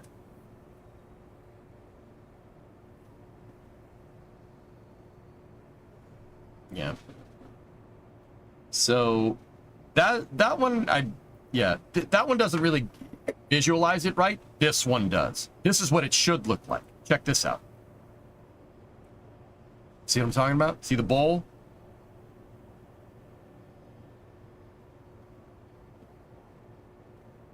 Now, notice that the orbit, if you look at a moon-centered inertial frame, look at how it's changing.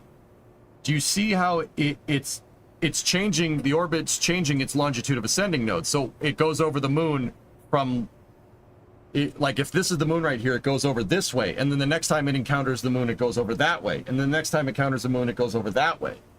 That's because with a rectilinear halo orbit, you're staying in constant line of sight. Remember, the moon does spin. It does rotate because it's tidally locked. It just spins really slow to the point where it doesn't look like it's spinning from our perspective down here on the surface. But if you look at a moon-centered frame, this is a camera that's kind of centered on the moon. The orbit looks like it precesses around the moon. It changes its orbital parameters because of the moon's non-uniform gravitational pull. That's called lunar precession. And that's part of the reason why something like the Lunar Reconnaissance Orbiter has been up there for such a long time. We did talk about this yesterday. Orbits around the moon in real life, they do decay. If you left something in a 100-kilometer circular orbit around the moon, it'll crash it. The moon will pull it in. The moon's non-uniform gravity is a really tricky problem to solve. And that's part of the reason why Apollo didn't even bother building a space station. They just went right to the surface. They just said, no, we're good. Just go right down to the surface. And, you know, have the CSM loiter for, you know, a little while and then come back up and you're good.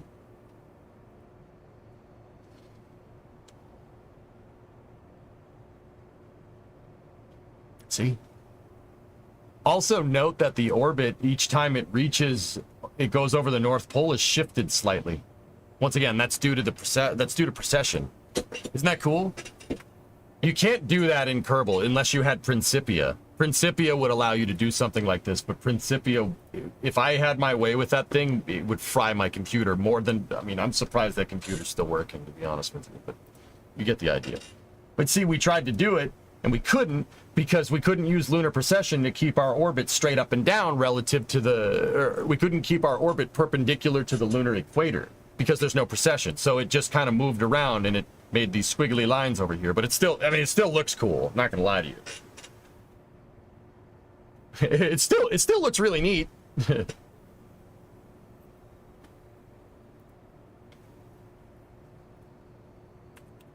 No, the flamer trench. Nice. No, it's not on purpose. I'm just making all the typos today, dude. Hey, Jim boy. G'day. I'll be a member of the flamer trench. I don't care. Doesn't bother me.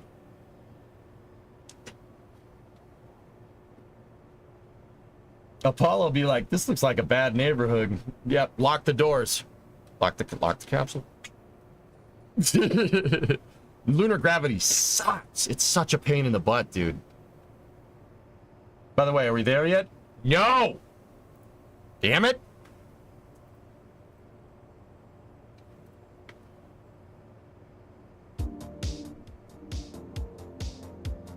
So there isn't a stable orbit around the moon? No, there is Phil. A rectilinear halo orbit is stable. It's stable because instead of using the moon's non-uniform gravity, like if you just put something in low lunar, eventually it'll get sucked in. The non-uniform gravity will be used to deorbit you. A rectilinear halo orbit is called a lunar resonant orbit. Okay? So there's going to be some big words coming at you. Just bear with me. I'll explain it. A lunar resonant orbit uses those gravitational perturbations to actually keep your orbit stable. Yep. Cool, huh? It uses the moon's precession to keep it up there instead of having it works with the gravitational forces instead of trying to work against the grain. That is the exact reason why we floated the idea of Gateway in the first place. It's actually a pretty safe spot around the moon. It's a good place for continual habitation in lunar orbit. Now, yeah, that's technically correct. I honestly think that EML-1 is probably a better spot for a space station. Earth-Moon Lagrangian point 1. It's a neutral point in gravitational poles between the Earth and the Moon. It's about 5/6 of the distance to the Moon, because the Moon is a similar density than Earth, but it's 1/6 the size. It has 1/6 the gravity. So if you go 5/6 of the way out from Earth between the Earth and the Moon, right? Earth's gravity, which is 5 times or 6 times the distance away as the Moon, they'll cancel each other out and you'll just float in what I call a gravitational tide pool. Like how something could get caught in a tide pool in a river? Same idea. There's neutral points in gravitational pull. There's gravitational tide pools. I think that would be a much better spot for a space station. Because from there, you're actually stuck between the Earth and the Moon. The gravities are trying to pull you in both directions. All you need is a little bit of thruster work, what's called station keeping, to stay there, right? And the best part is that to get to that station, you don't need to circularize around the moon, right? But anything that needs to go to the moon does, right? So it's kind of a good neutral point, like a proverbial halfway point between the Earth and the Moon, right? You could use that as a great staging point for lunar exploration. You could use that to go into a rectilinear halo orbit if you really wanted to. I think that would be a much better spot for a more long-term outpost than rectilinear halo, but what do I know? I just play Kerbal, you know what I'm saying? You know what I'm saying? I just play KSP. Who knows? You cannot do that in KSP, Eric, unless you have a mod called Principia. Principia is a mod that has what's called n-body physics, meaning, so in real life, dude, everything has gravitational pull. You, me, your mom, Earth, all gravitational pull. Like, might be a little bit more than Earth. Sorry. I got a chuckle out of it, all right? I got a chuckle out of it. Shut up. So I derailed my own explanation. Anyway, so everything has gravitational pull. The thing is that what gravity is a warp in space and time, right? And gravity is kind of synonymous with density. So the more dense something is, like me, might have more gravitational pull, right? I did it again. So you have gravitational pull, I have gravitational pull, but it's getting completely gobsmacked and canceled out basically because Earth has way more than we do, right? So what I'm trying to tell you is that there's these things in space called orbital perturbations. Any perturbing force, anything that's going to perturb you, there's perturbing forces in space. Anything that has even a remotely consequential amount of gravitational pull is going to affect your orbit in space. Hear me out. We have a satellite that's like, take the ISS. Guess what? If the planets are rotating around the solar system and Jupiter comes close, it's going to pull the ISS a little bit in that direction. Jupiter's gravitational pull is so ridiculously strong, it'll pull the ISS towards it a little bit. It's not much because we are a good deal away from Jupiter, but it will do that. Anytime you have a satellite orbiting around Earth, gets near the moon, moon's going to pull it. Same exact reason why the tide goes in, tide goes out. You can't explain that. The Principia mod does this. somebody actually did this for KSP. They figured out n-body physics. So you could do rectilinear halo orbits. You could do cislunar depots. You could do that gravitational tide pool that I was telling you about. You could do all that, but the problem is, guess what? Everything you launch into space is going to get pulled in a different direction. If you tried to put something in a perfectly circular orbit, and you left it alone for a couple of days in game, it will not be in a circular orbit anymore. Principia mod when you grow up. Anyway, let's load up Dart. Let's get to what we set out to do today. Let's get 31 HL31 master design. Is that the one that I screwed with?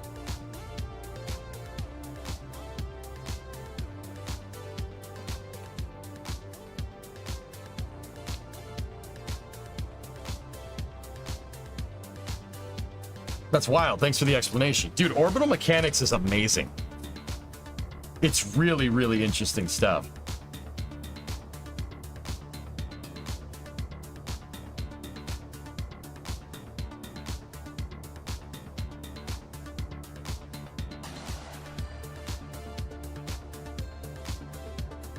Well, I'll be a monkey's bare butt uncle. Look at that. Hey, that's not bad considering I winged. Damn it! I've been hanging around with Sawyer too much. I did all that from just messing with the wings and watching the relationship between the center of lift and center of mass. Dart is actually, its flight envelope is stable at 5 degrees positive angle of attack at 25,000 meters going 1,500 meters a second. That's not bad. That's pretty damn good for an eyeball job. That ain't bad at all. Oh my goodness. That's pretty good, dude. Cool. That's awesome. I'm not even mad. That's really neat.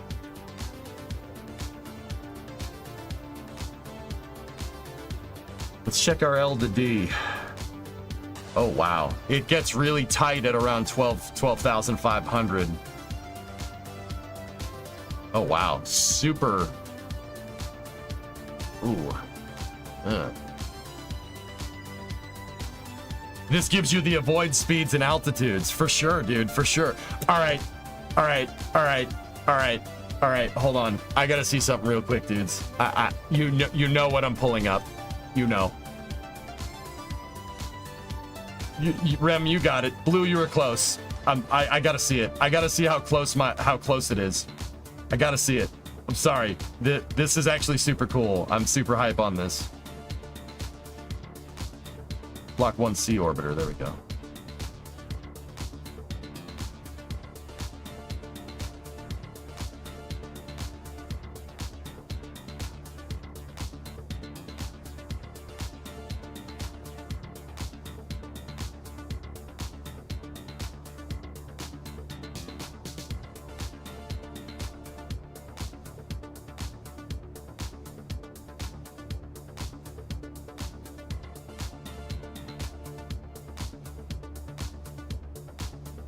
Well,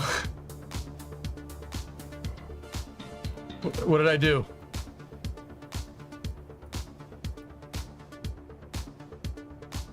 What the hell? Oh,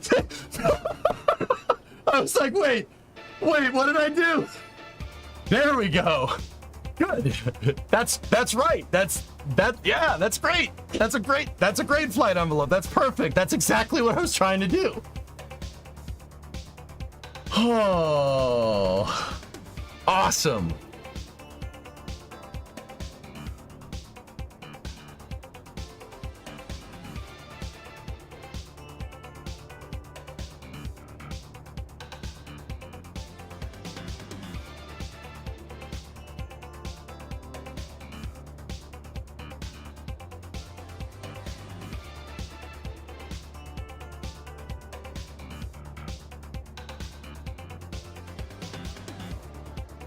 Dude, look at this thing. It works exactly how I wanted. This thing makes insane amounts of drag when you approach subsonic. Oh, that's so cool.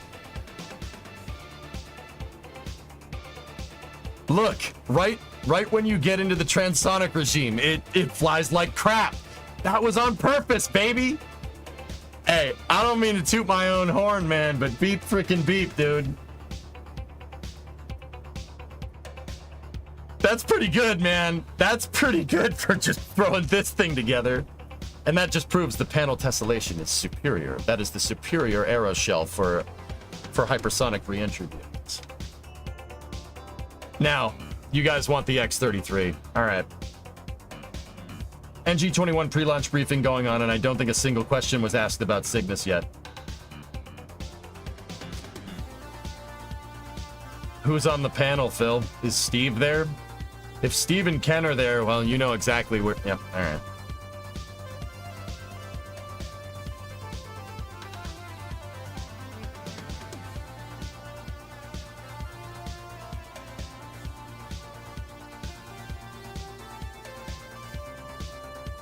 Who's on the panel? Bill Spetch, Megan Everett, Ryan Tinter, Jared Matter, Melody Lowe. Yeah, nobody. Yep. I'm sure they're having great fun answering questions about other people's screw-ups. Where is the SSTO?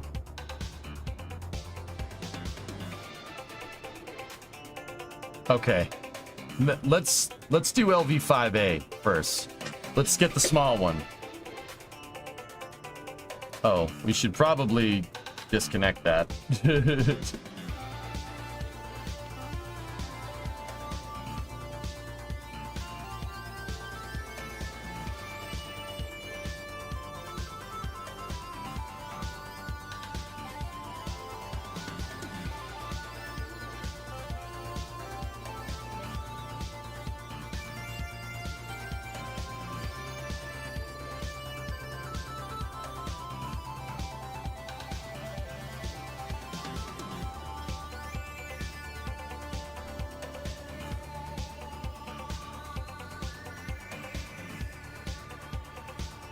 Actually really good.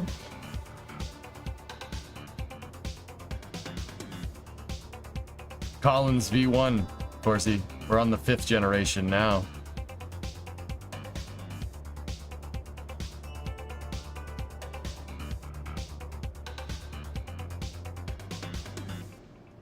I think they just ended the briefing early.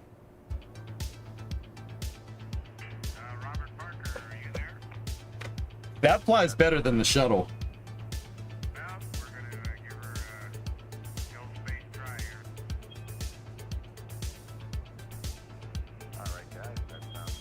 That flies better than my shuttle. It has a better flight envelope. How? How? That thing is a Dorito. It's a Dorito with wings. How does that fly better than the... I don't know. I don't know. All right. Now I got to check the big boy. Now I'm really curious. Hey, she's a nice lady. Shuttle's just, shuttle. Yeah, this is just built different comparatively to the shuttle.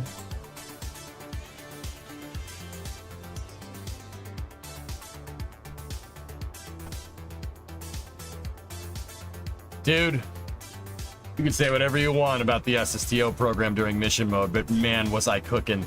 I made these vehicles without ever doing any flight validation. I made it by sight inside of the SPH because per my mission mode rules, you couldn't revert.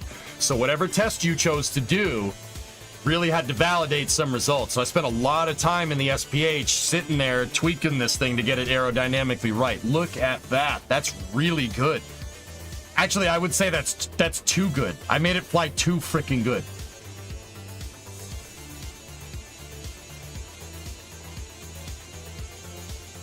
This thing flies excellent. And if you guys remember, the only thing I screwed up was a little bit of hierarchical placement on the landing gear. We were this close to getting that right. Ah!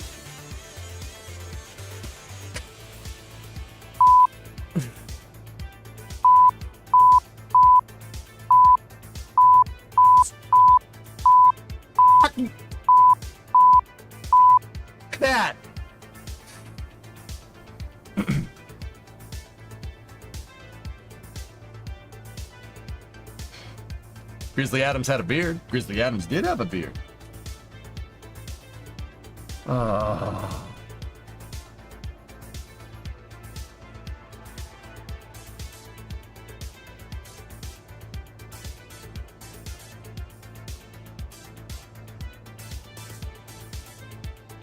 That's, you know what? I'm proud of myself. Even though this thing blew up in my face and I lost like $2 million. I'm really proud of myself, man. Did a good job with that thing. It's a good piece of equipment.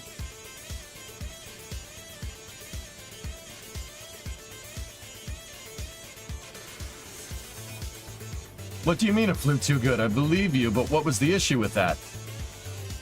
Fundingo, I think we need to take some wings off. It flies too good. These vehicles, okay, so dudes, this is what drilled this into my head. The name of the game with KSP isn't building something that works. It's building something that does what you intend it to do. Now, generally, that's what works means, right? That's what that means, right? That's truth. Verdict. No, word that came over from little old England, all our ancestors. No, it's about understanding what you made. So I could have told you, based off of SSDO testing and based off of messing around with the wind tunnel, that it'll probably make it through reentry. And I was doing that by sight. If anything, I overestimated, which is still not ideal. Overestimation is okay, but your margin of overestimation depends on the construct of your systems engineering. It really depends on what you're trying to do. And once you achieve what you're trying to do, well, how good, what was your margins for achieving said goal? Understand? Like, it's, once you built it, you built it, you did your math, and now you got to fly the dang thing and you got to understand it, right? And once you get a full understanding of how the vehicle's performing, the closer that is to what your original estimate is good. It's good. You don't want to over-engineer it too much. You don't want to under-engineer it. Now, I'll be honest. I got this thing to work pretty damn well for what it is. I would say that I missed my margin by overestimation, but not by much. I didn't miss it by much, but I did miss it, which is pretty damn good considering I have no wind tunnel testing. I was not doing any of the math. What I was doing is sitting here with my center of lift, center of mass in the SPH for days doing this.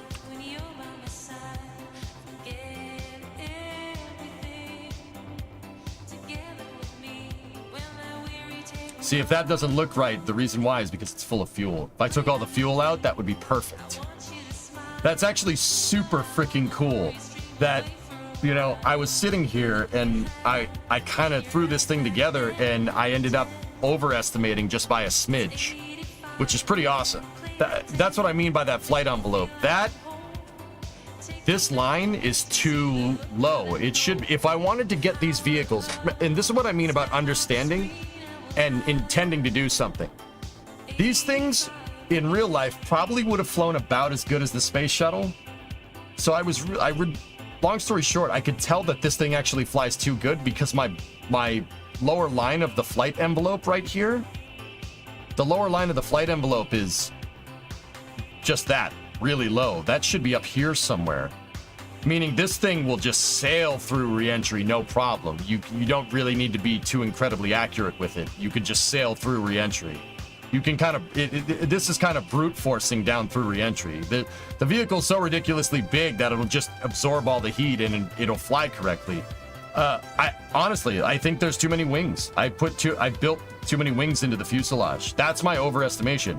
And because I built too many wings, that means this thing flies really, it can generate a lot of lift at higher altitudes at high speed. That's why this line is so low. And it would generate lift in a way that the actual Venture Star probably wouldn't have. And before you say, well, how do you know that, EJ? How do you know? Dude, I'm telling you, man, back in the day, we were cooking with this game. We were cooking. We were making 100% pure. No, what I would do is I would collect PDFs about this stuff. And one of these tells about one of these PDFs that I have in here. I don't know which one it is because it doesn't. Oh, here we go. Aerodynamic uncertainty. I used this one to basically figure out the flight envelope. This basically shows similar information to the wind tunnel. So, once again, the orbiter reference here, that's the space shuttle's reentry, right? Reentry trajectory. So you have, what's A? Alpha? Sorry, my brain just went potato. I have to go look that up. Angle of attack in degrees, yeah. I'm an idiot. I can't believe I blanked on that. I'm kind of ashamed. But then again, today's kind of cringe anyway. So these are the different aerodynamic shapes. The Cerulean, Michael 5, Maelstrom 5. These are the different reentry profiles comparatively to the shuttle. Actually,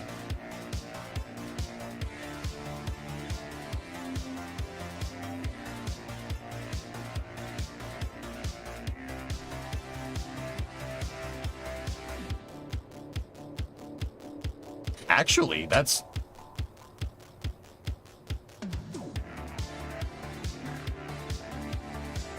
I mean, this is AOA, not altitude relative to Mach. But you know what?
Give me 1 second.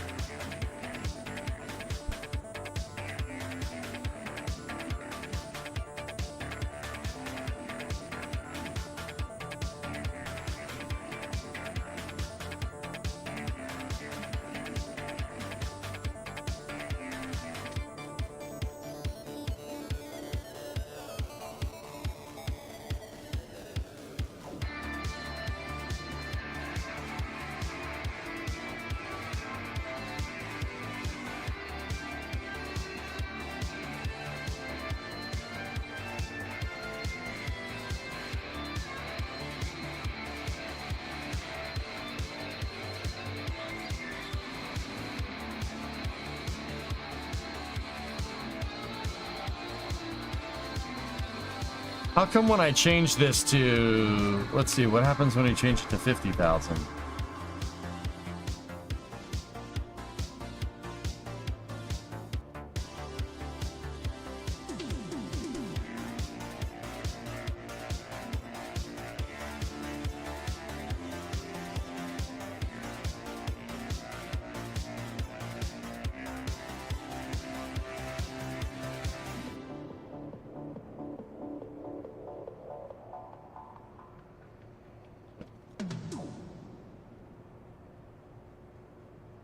Okay.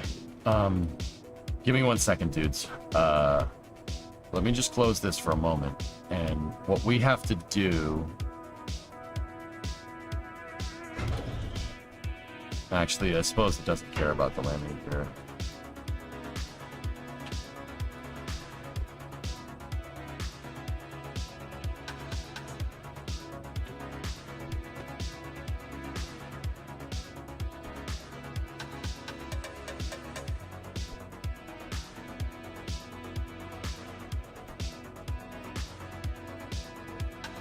Now I'm curious about the wind tunnel calculations.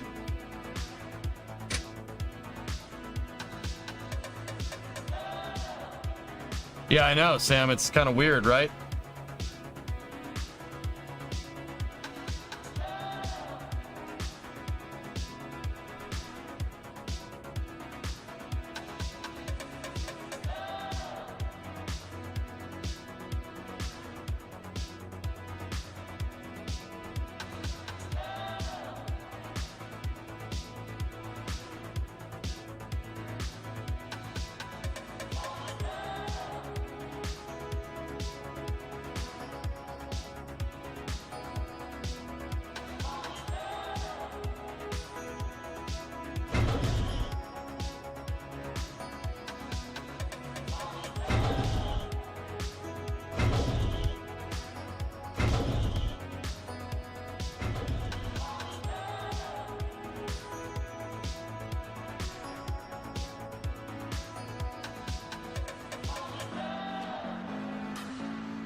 Discovery, go and throttle up.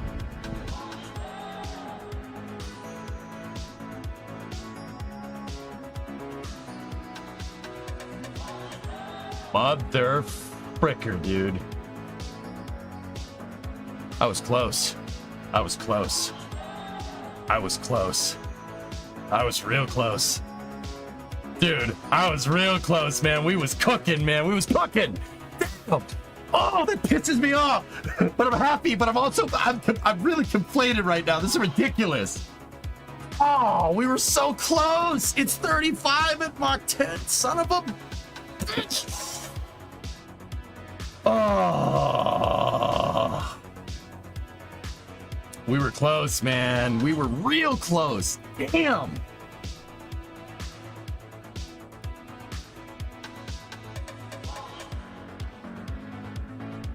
It likes 35. So, check this out. Check this out. Above 30,000. So, we're going 1,500. 1,500 would be about, I don't know, 3/5 of the way to orbit. So, in real life, 3/5 of the way to orbit is somewhere around here. Like right in this area. Well, that's actually more like half. I mean, we need to go, man, it's 2,500. You can figure 23, right? So 1,500 is actually a little bit closer to halfway there, right? At halfway there, at 30,000 meters, so that's 100,000 feet, it's looking for 35 degrees angle of attack. Check this out. Halfway there, it's Mach 25 in real life, so that would be Mach 12.5. Look. 35 angle of attack. Funk! Damn it! We were bang on! Not much could be said about the rest of this, though. But we were pretty close. That was pretty close, man. That thing flies pretty close to the real thing. That's really cool to see. Dr. Death, I'm not gonna lie, that's a little bit of a confidence booster, considering most of the time here I was just kind of... It's like, I'm pretty sure that'll work. Now if I could just figure out how to get those freaking pads working, man, this would have been... Oh, this would have been amazing.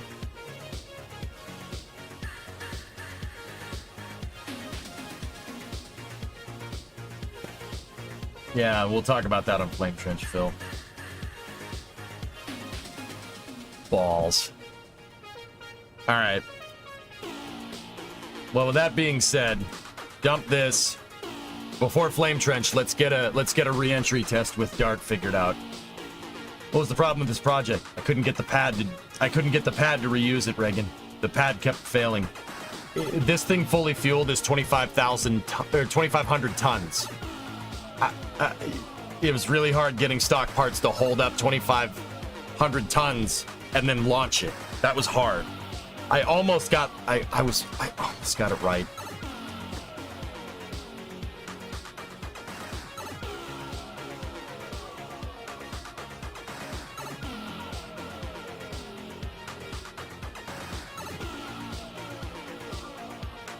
That sucks.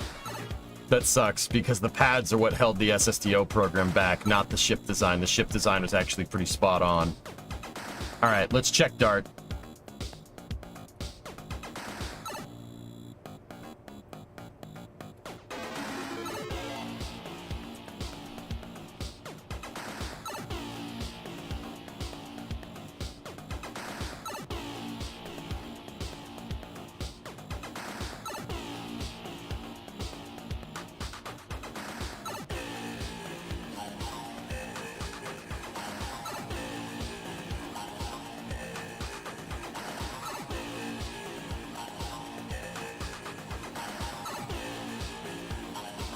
We should have kept going with the Freedom architecture, dude.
The problem is, yeah, Dart.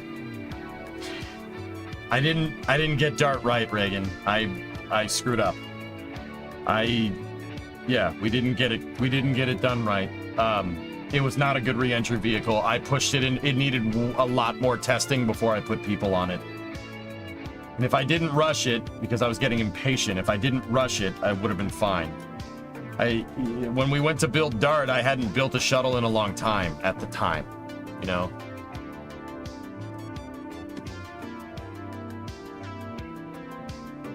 And we never validated the landing. We never got the landing dialed in. We should have.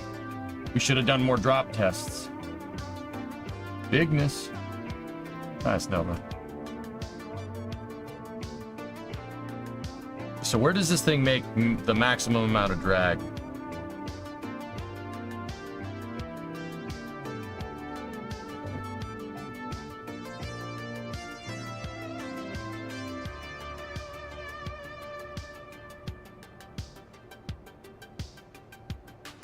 So, drag force at 25,000, you will make the most amount of drag right there. Well, not the most, you'd make the most over here.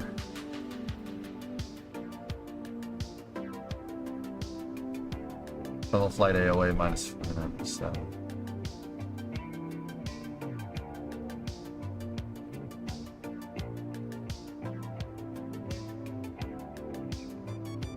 Interesting. Yeah, Rocket Guy, it's pretty good, dude.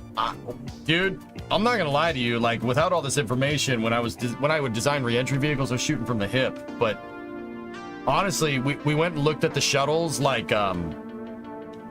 glide slope and our SSTO's glide slope. They're pretty good. They're pretty good. Meaning, not that it flies really good. I built Collins to fly as badly as the space shuttle in real life, to use it as a teaching tool, and it's pretty spot on, dude.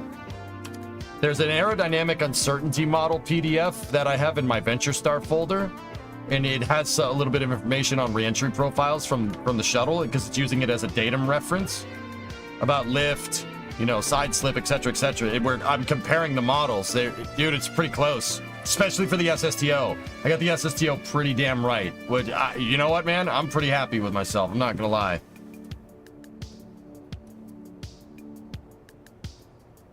I'm not sure what that is, Tessa.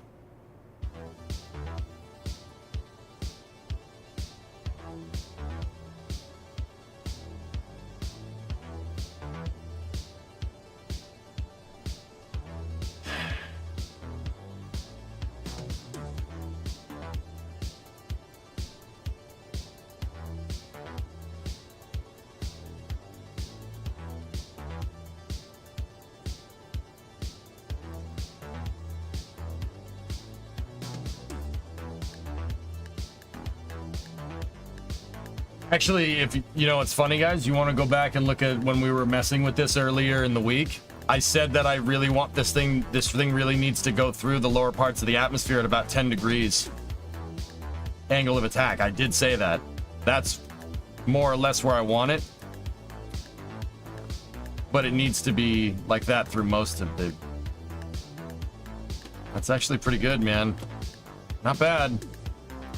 What is this thing's angle of attack for level flight? This would be level flight at 25 kilometers up. AOA for level flight at 25 kilometers, it requires a speed of 281 meters a second and an AOA of about 10.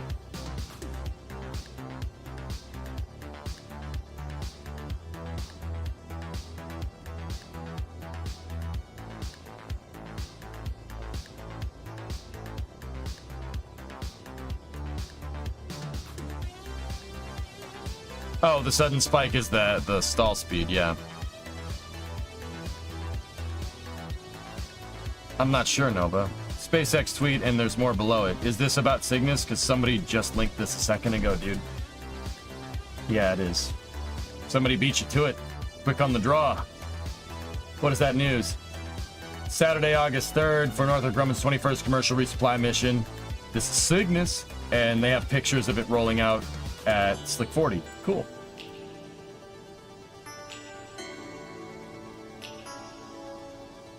Let's check LD.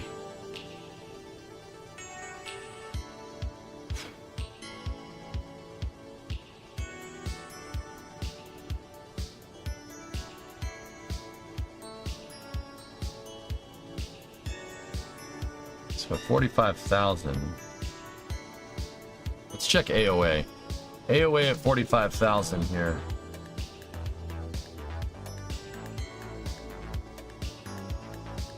Oh, it'll tell you your pitching torque.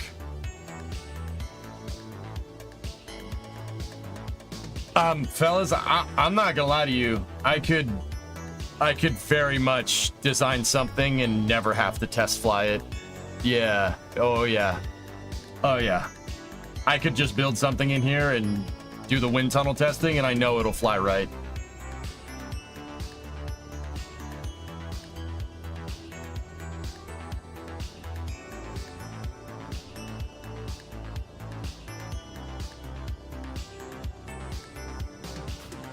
Want to bet Jeb's life on it? Yeah, sure. This time. Absolutely. Numbers don't lie. Would you say this mod is a bit of a game changer? Yes, I do. And more importantly, this could be used as a very, very, very big teaching tool.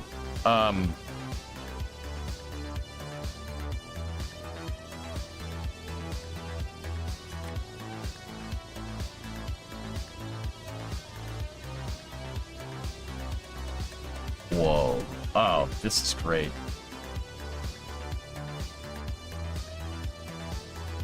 Oh, Smoked, here's the thing. The reason why I'm confident isn't some type of crazy overconfidence. I have the numbers.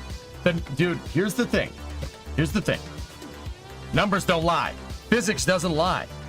It won't lie to you. There's no tricks. All right? I mean, don't get me wrong. You can get a curveball from time to time, but with good flight validation data, you're fine. You'll be fine. Like, this is something I had to figure out, and you'll have confidence in what you do if you've done the math. Like, okay, for instance, I'll give you an example. My 59, the truck, the Fred, when we built it, the red truck over there.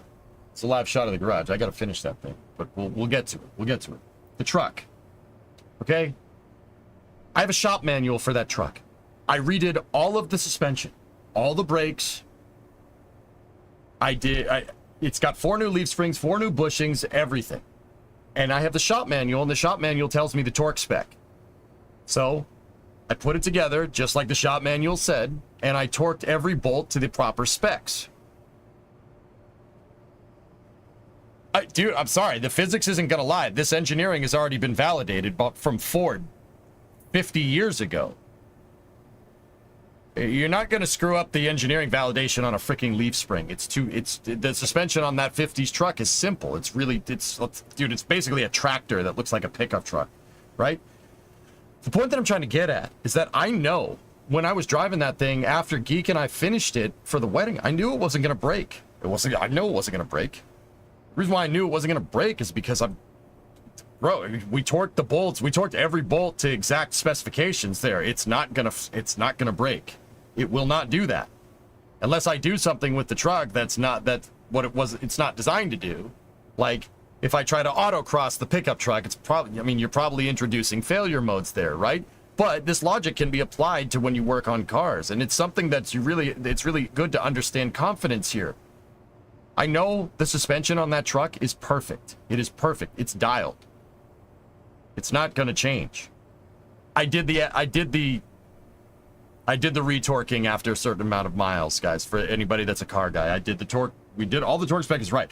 I know for a fact, because I have the torque wrench and the numbers behind me prescribed by the engineers that actually engineered the damn thing, that it's going to work, and it works just fine. The suspension has never given me a problem, and guess what? It never will. That's what I mean, dude. The numbers don't lie. They don't.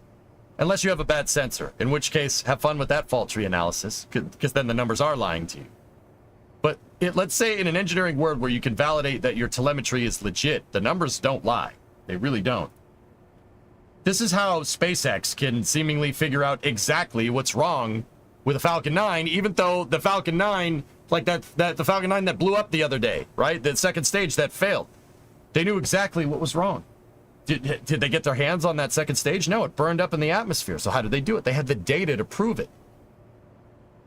Fortunately, they lost the line where a pressure transducer was, so that was probably pretty easy to figure out that the pressure transducer should have a certain amount of pressure in it. It has no pressure in it, so something probably went wrong there, right?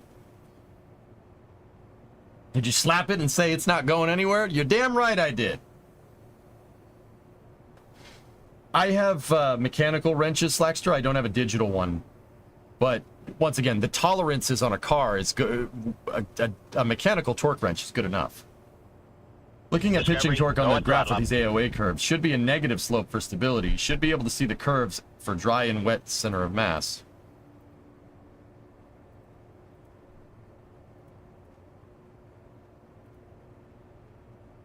The numbers don't lie, dudes, and that's what I mean about having the confidence. I have no reason to believe this stuff isn't right. All this thing is doing basically a baked simulation of this vehicle at every different velocity and angle, right? I have no reason to believe these numbers are incorrect. I don't think the thing's lying to me, right? Why would it? The shuttle looked right from what, and that's from my validated flight testing data. Like, I've flown it a bunch of times. I can confirm that what this thing said is actually pretty correct.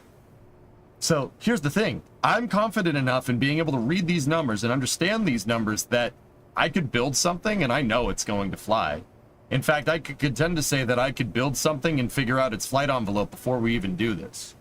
Like, and before people say, yeah, okay, we get it, you're good at this. I mean, yeah, dude, I have 15,000 hours in KSP. Of course I could, right? Like, if you had 15,000 hours in KSP, you guys would probably do the same damn thing, right? I'm actually pretty damn confident. Now that I have the numbers to back up what I'm making, the numbers don't lie, dude. They don't. The only thing it does not know is part flex. Well, that's going to require a different type of testing, Tim. And what I've done, believe it or not, what I've done in the past is I've made vibration test stands to test for this exact thing. I get a rotor in game and I put an object on it, and then I start an object on one side, and then I start spinning it, and that introduces vibration into vehicles. I've made vibration test stands in KSP. Oh yeah. Oh yeah. Sebby, 96 months, tier 2, 96. Hello, and Kippy with a 30 months. Looking at the picture during the graph, should be a negative slope for stability. Should be able to see curves for dry and wet COM. All right, so AOA curves. What are you looking for? Bombadu, 9-month resub. Hey, been a while. Yeah, man, it's been a little bit. I hope your summer's going good. Dude, I'm actually gung-ho on this. This is fantastic.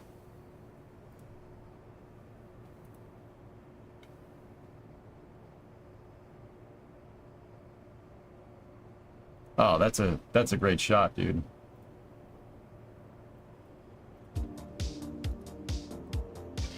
Did you see the news for the Nürburgring? Serious incident in the paddock. Pressurized air bottle exploded, sending multiple people to the hospital. That's not good. Show pitching torque there.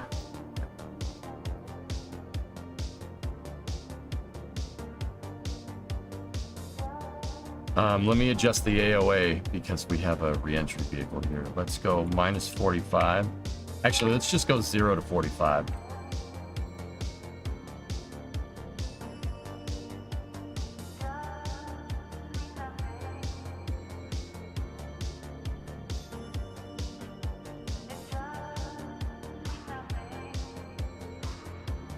Yep, negative slope means stable. Oh, Rocket Guy, dude, this is mint. This is so mint. I can use this to teach so much, dude. We can really take it to the next level. Thank you for the recommendation, dudes. This is actually super cool. And it doesn't... You can still tell it's the stock game, which is pretty cool. I can sit here and geek the frick out over these numbers. Numbers, chat. What do they mean? The numbers!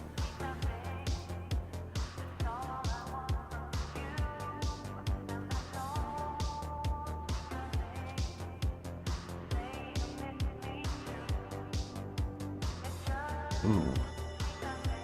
Rocket, what's with the funnies there? I don't know what these mean. Can you explain? Okay, so...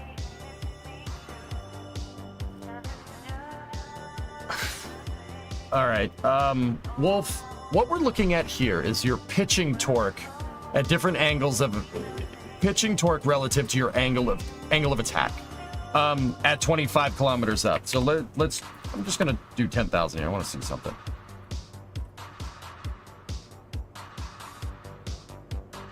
Long story short, what Rocket Guy said, if this number's going down, you're nice and stable. If this number starts to go up, you're screwed. Why are you screwed? So what is pitching torque, right? Okay, so you have a control surface on an airplane, Wolf, right? Change altitude to say 1,000 and see what it looks like on a runway approach. Give me 1 second.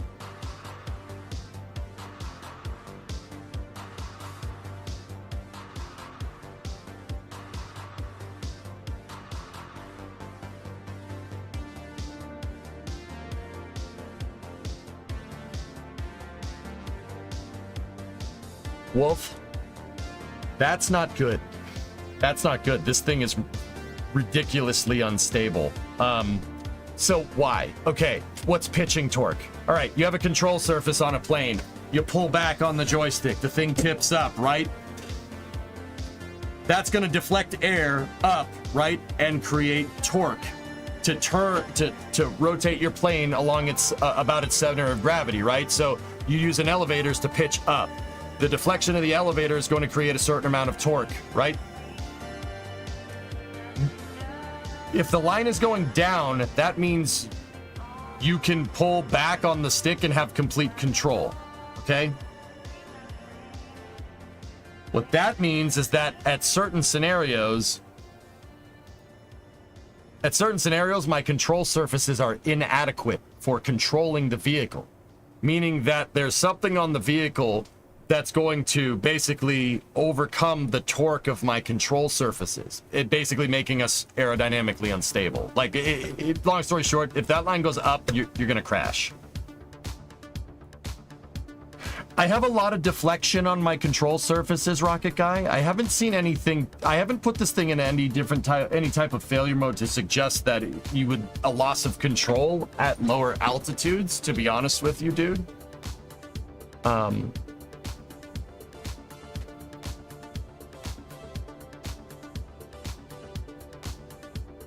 Like a stall? No, stall has not much to do with pitching torque. Pitching torque can induce a stall, Grizz. So if you pull back on the stick and your control surfaces are all the way up and you keep going up, eventually you'll lose airspeed over the wings and stall. Pitching torque has to do with how much torque you have to be able to bring like the nose of the plane up, for instance. Hey, Tori, what's going on?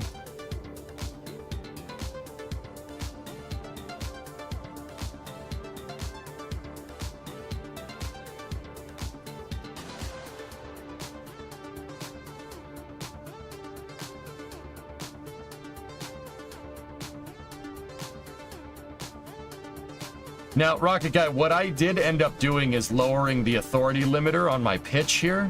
Let's see what that does. Did it take that into account?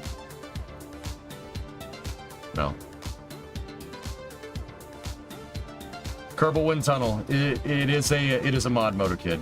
Now that I just finished work and the sending invoices hopped in. I like that display. This is a new mod that I got. It's new to me. Kerbal Wind Tunnel. Yeah, I'm using it to validate Dart's flight regime, and then we're gonna go fly it. Basically figuring out where there are any potential funnies, you know what I mean?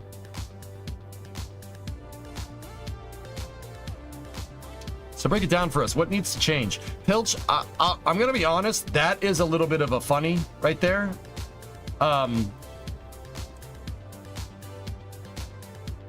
Because I've never had any problems with loss of control.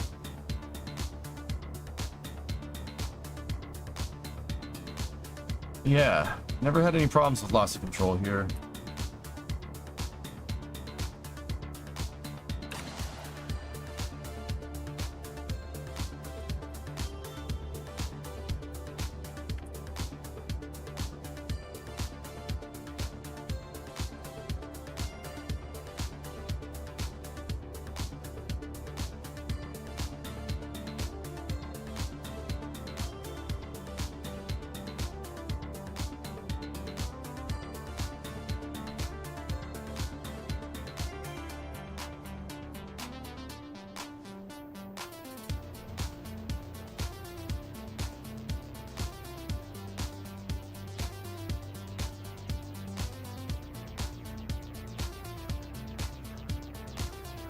This should be a static stability graph. The natural dynamics given, no input. So I would think you use that graph to figure out how much control surface you need to remain stable.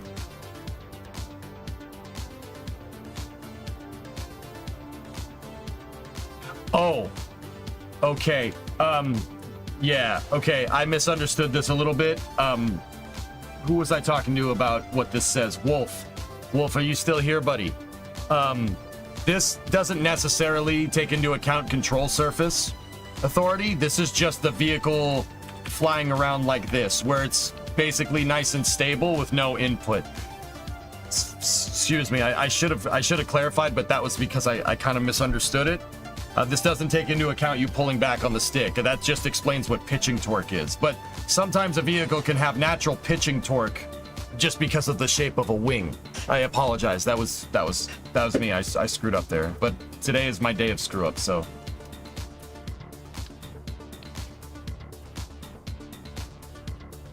Were you using RCS? I wouldn't be using RCS at this point in the flight. 10,000 at 100 meters a second? No. So you have 4 control surfaces. Say each one produces 1 kilonewton of force, and they are located 2 meters from the center of mass. You get 8 kilonewton meters of torque from your control surface. If your plot shows you have 7 kilonewton meters of pitching torque, you know you're good as an example. Yeah. This is actually not a lot, dude. Max is 2 kilonewton meters, 2,000 kilonewton meters. That one control surface should be enough to, like. Actually, I'm kind of curious, dude. If I just set that to a deployed state, and we up. Yeah, there you go. Interesting. Interesting. Look at that.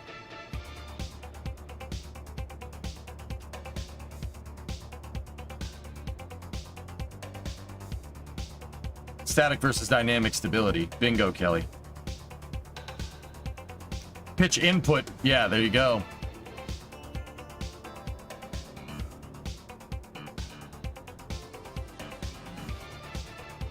So Rocket Guy, correct me if I'm wrong here. If your pitch input line is always going this way, that means you're kind of good to go. You have enough control authority. But you could also extrapolate that by deploy angle relative to pitching to static pitching, not static pitching torque, but relative pitching torque, right? So you become statically neutral near the end where it goes horizontal. Interesting. It's not far. It's Kerbal Wind Tunnel, S-Master.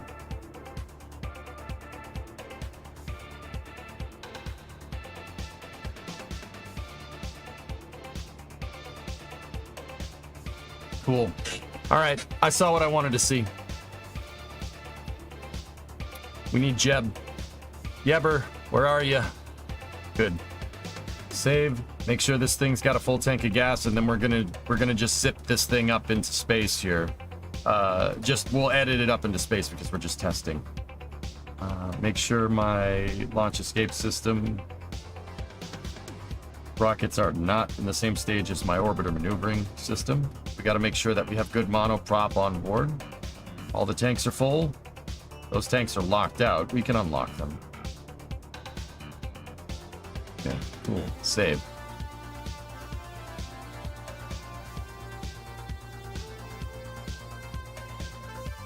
So is this still good to go? I'd have to sit there and look at the data more, Pilch, but I do want to get this. I said I would get a re-entry test in. If we really wanted to be absolutely sure, I'd have to sit there and look at those numbers for a little while.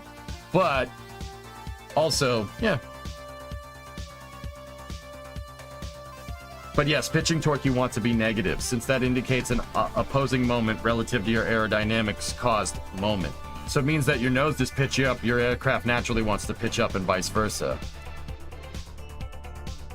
Yeah, I got you. Natural positive pitching moment. Yeah, I understand. All right, so let's go set this to 700,000. Set orbit. Okay, Jebber is up in space. Let's just verify that all systems are working.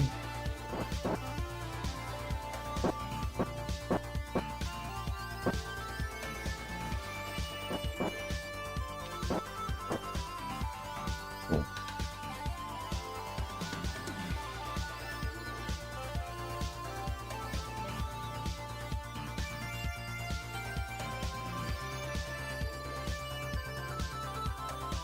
I'm going to put this on a trajectory that's familiar, the shuttle reentry trajectory. If we did this right, it should fly on the same trajectory and it should be okay.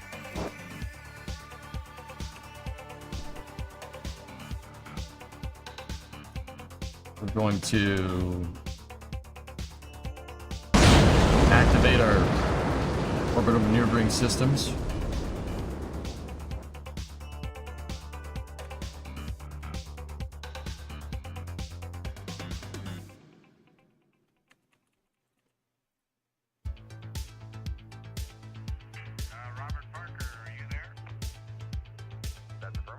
Okay.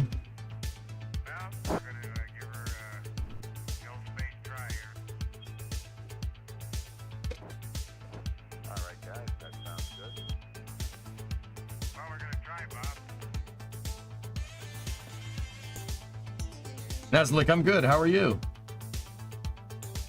Wait, show me how you yeeted him to space. That would be super useful for testing. Debug menu, Alt F12, cheats, set orbit. Set your SMA to 700,000 and get you into 100,000 orbit.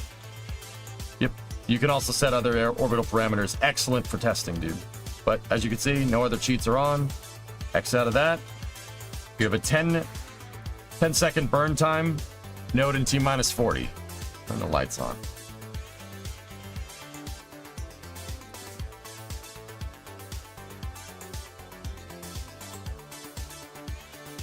Make sure the suspension is right.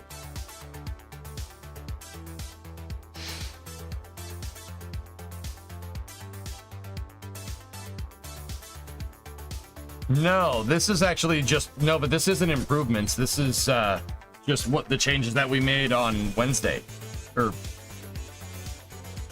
Tuesday.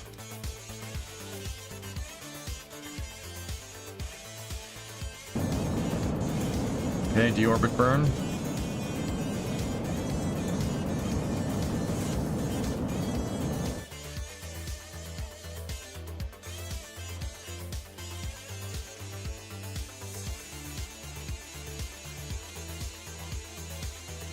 Yeah, we had the wrong control point dialed in because I pitched the nose of this thing down a little ways. Gotta remember that.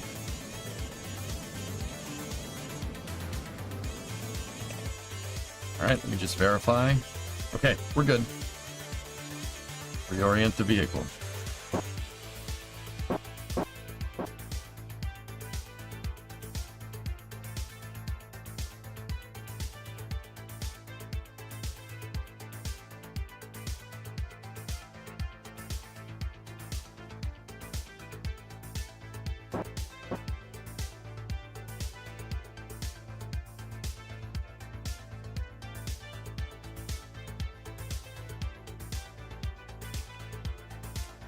Okay, before entry interface, we're going to set the drain. Dumping the remaining fuel. Okay, remaining fuel is dumped.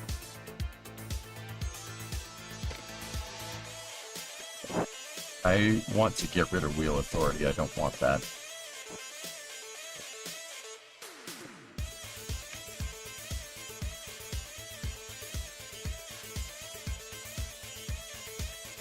RCS and SAS are enabled. Control surfaces are on, but it's not a lot.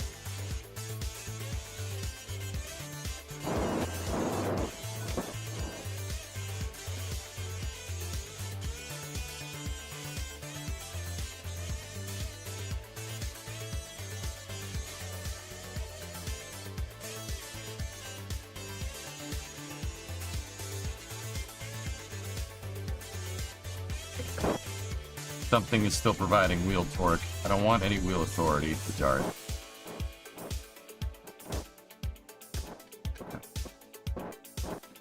All right, bring up the rates. Now, if we did this right, what we really want to look for is these. See these arrows right here? See the red? These are called rate indicators. All right.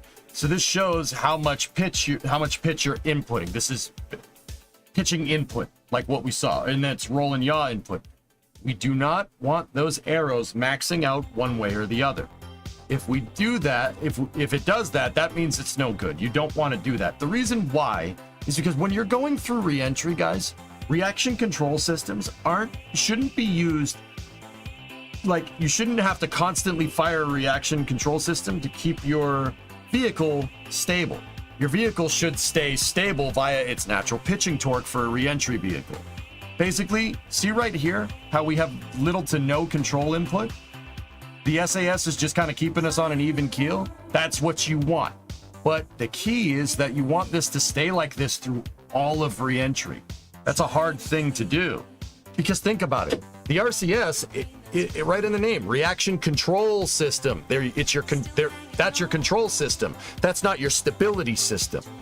Think about it, right? That's not your stability. You don't want to be using your RCS to keep the thing held in a certain position, right?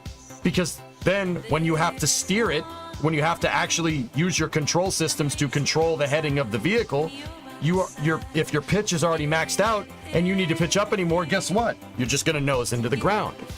RCS should not be used to keep as a corrective measure. It shouldn't be used to trim out a hypersonic reentry vehicle. It should be used to steer a hypersonic reentry vehicle. Differences. See, look. See, that's no good. See right there? We're getting some slight negative pitching moment here. So where is this regime? This is 49,332 at 2294. Remember that.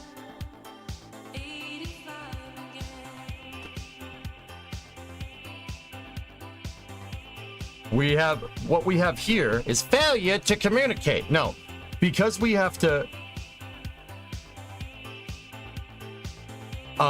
what we're doing here is actually pitching up. So that means the aerodynamics, the hypersonic aerodynamics are trying to force the nose down. That's not what we want. It's okay if see, it's correcting. The rates are going up and down. See how that number's going positive to negative to positive to negative? That's okay.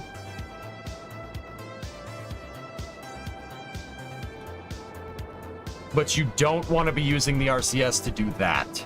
That's no good.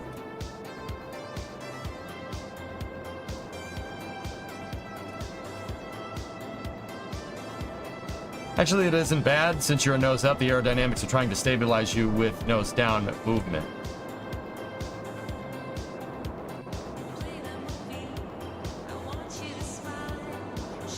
We're too high up.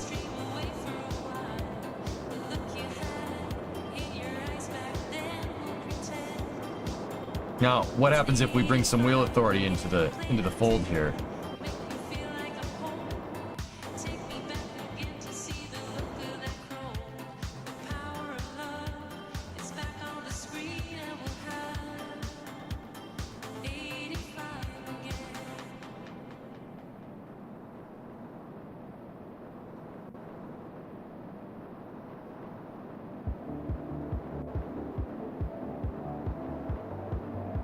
See, the reason why this is no good is because you're gonna run out of monopropellant on the way down. That's an insane amount of. Here, let me try find control.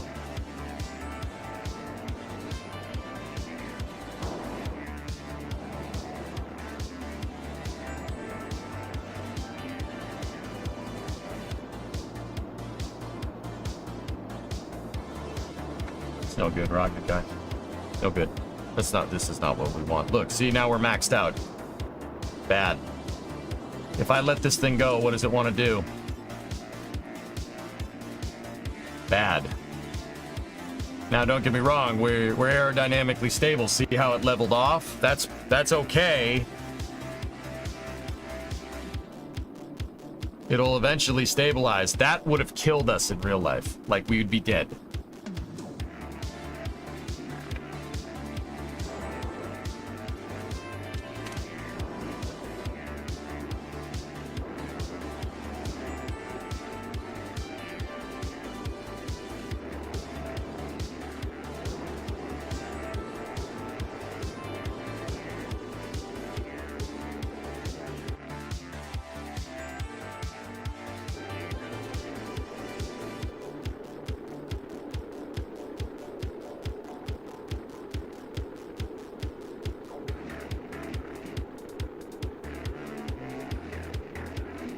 24 at 13.5 or 1350.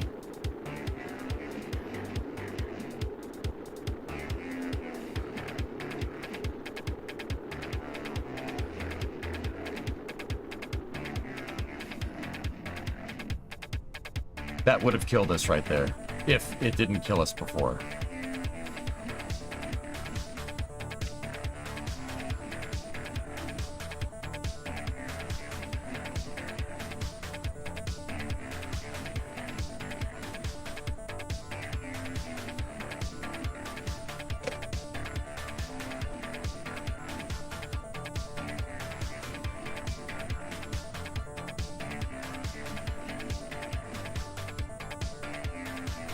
Yeah, we got a little bit of flat spin here.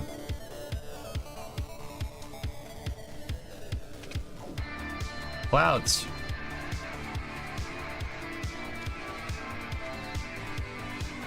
Covered.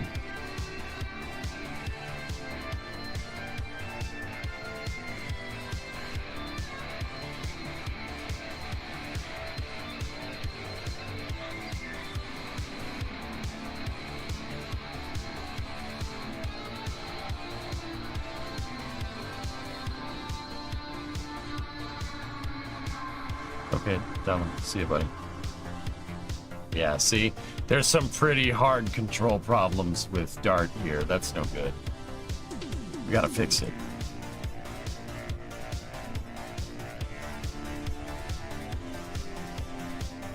I didn't see anything weird there, Fia. It's just probably because it's an old game.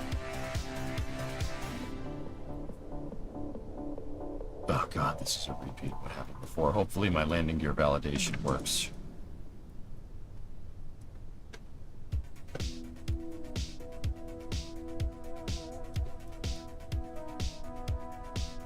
And the trees aren't collidable, guys, don't worry.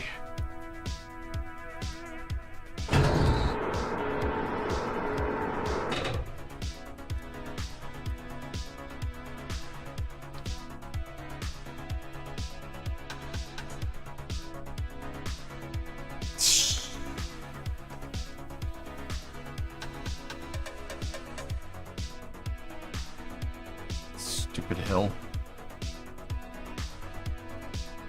Oh boy.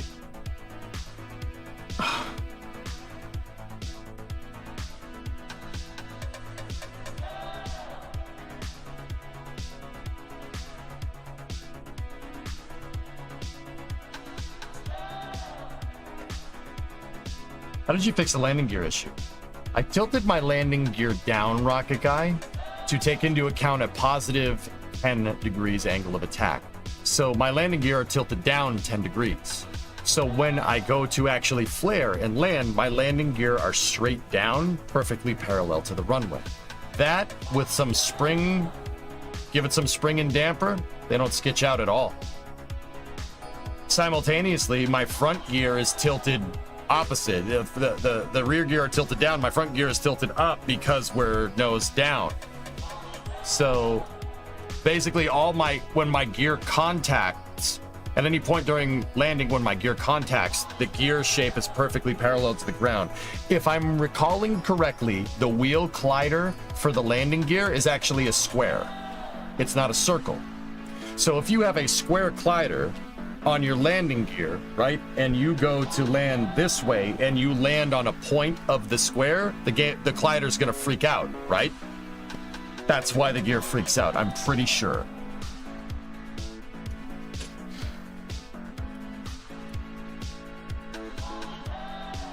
So I just tilted my gear. See, the gear is tilted down a little bit, and then my front gear is tilted up a little bit. So all the contact points, that square, it lands on the flat spot of the square, so to speak.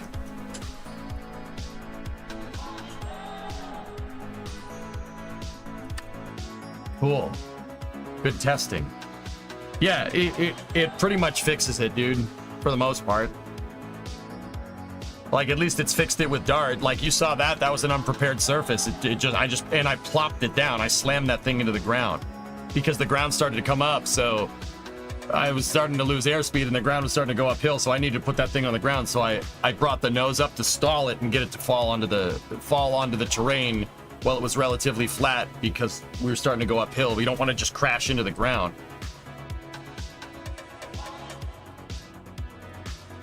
It's cranked to maximum, Rocket Guy. The other thing that I've figured out is, well, Kerbal doesn't have any compression physics, dude. You know how everything in real life is spring to some extent. Parts in KSP aren't springs. So if you bottom out your suspension, the gear freaks out. It starts to crack and drive. I just set friction to auto and set my spring rate to maximum. This thing has very stiff springs, so you never bottom out the suspension.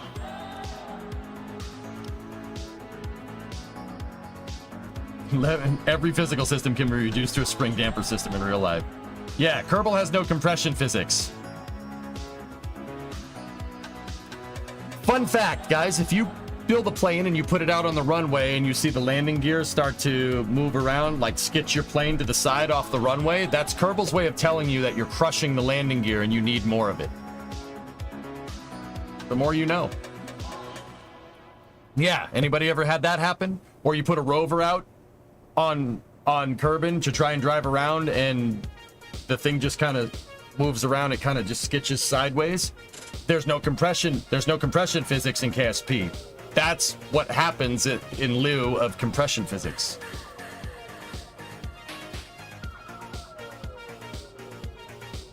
Isn't that cool?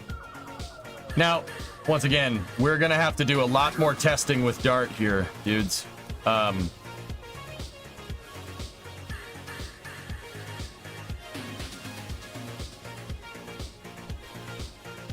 I think our information can be found in the pitching torque with dry mass. Dry mass pitching torque. We were going 2485 at about 1354.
Ha ha ha!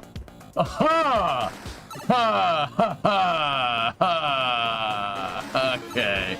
Yeah, it was doing this. That's why it was going up and down. The thing was just going.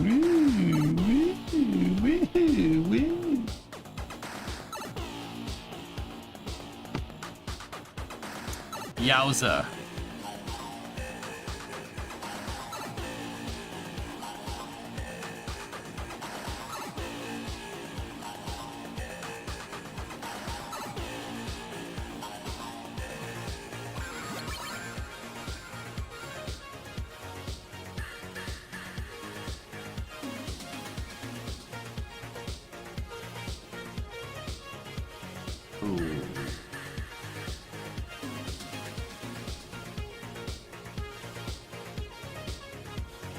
Yep.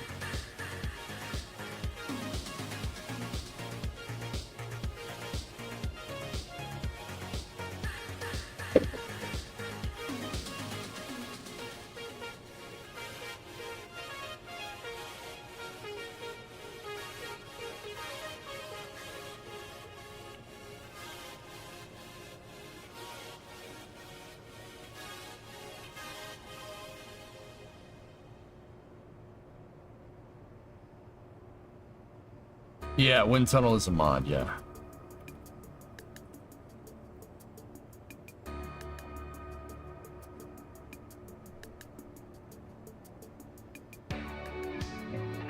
Oh, this is so freaking cool, dude.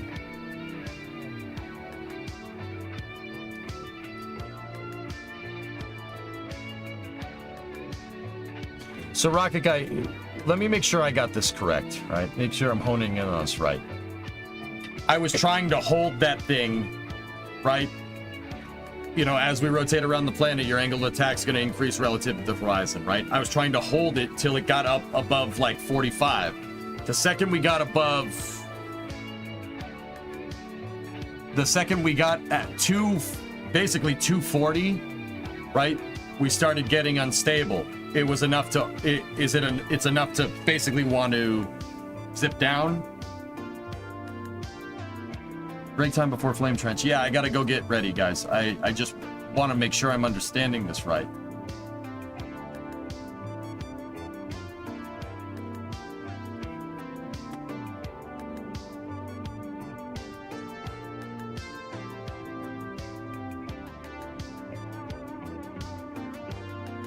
Now, Rocket Guy, correct me if I'm wrong here.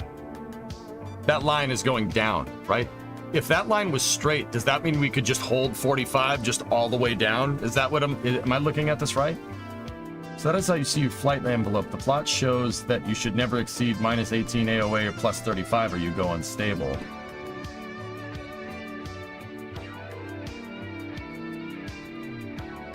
I haven't really messed a lot with the part highlighting, Wolf.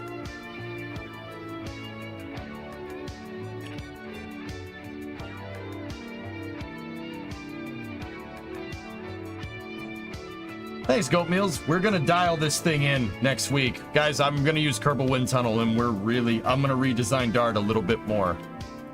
That would be considered statically neutral, so basically yes, though that may not be what you want since you wouldn't want to be stable, yeah.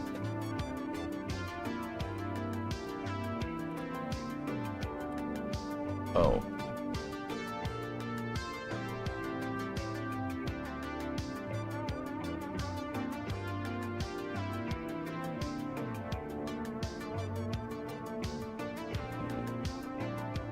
Yeah. Rocket Guy, I think that line basically validates what we just saw, that my control systems are not adequate with these numbers. Pretty sure that's what I'm looking at there.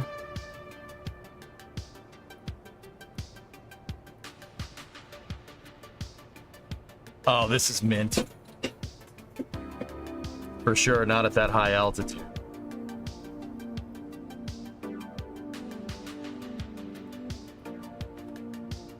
Dude.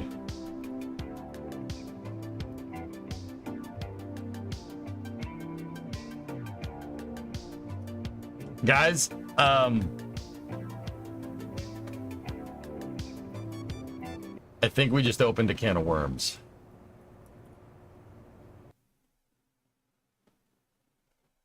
Now I see why I've been trying to get you to use this mod for years. Yeah, but Tessa, don't you understand that a blind squirrel finds a nut once? Broken clock is right twice a day. The vast majority of your recommendations have sucked. So how do I know? How do I know? But anyway, I'm just kidding. But not really. So yeah, that's yeah, we opened up a can of worms here, dudes. Yeah, now I want to eat the engineering. Taste the supplements of the engineering.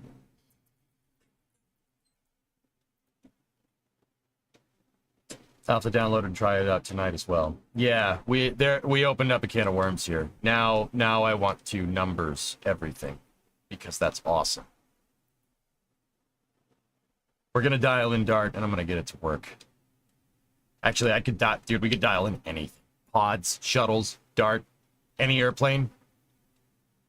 That's pretty complimentary to the game. I actually really like that. Tessa, I'm still not listening to your recommendations. Deal with it. No, seriously though, good call on that. That's really cool. If we could find a couple more mods like that are kind of supplementary, that would be super cool. Is KSP2 better than OG KSP? No. KSP is feature complete. KSP2 is not feature complete, and there's no sign that it would be anytime soon. Sorry.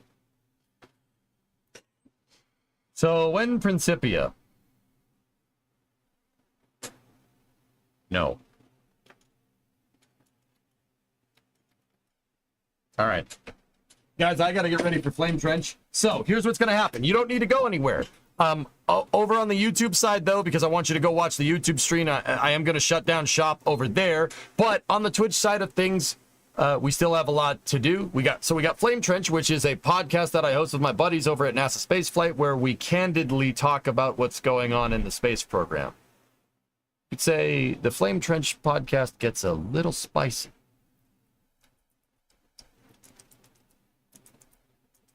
Little spicy.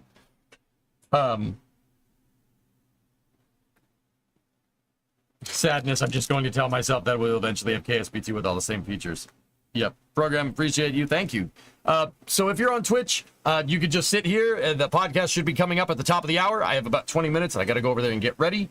And then after that, I am going to do Friday Night Racing.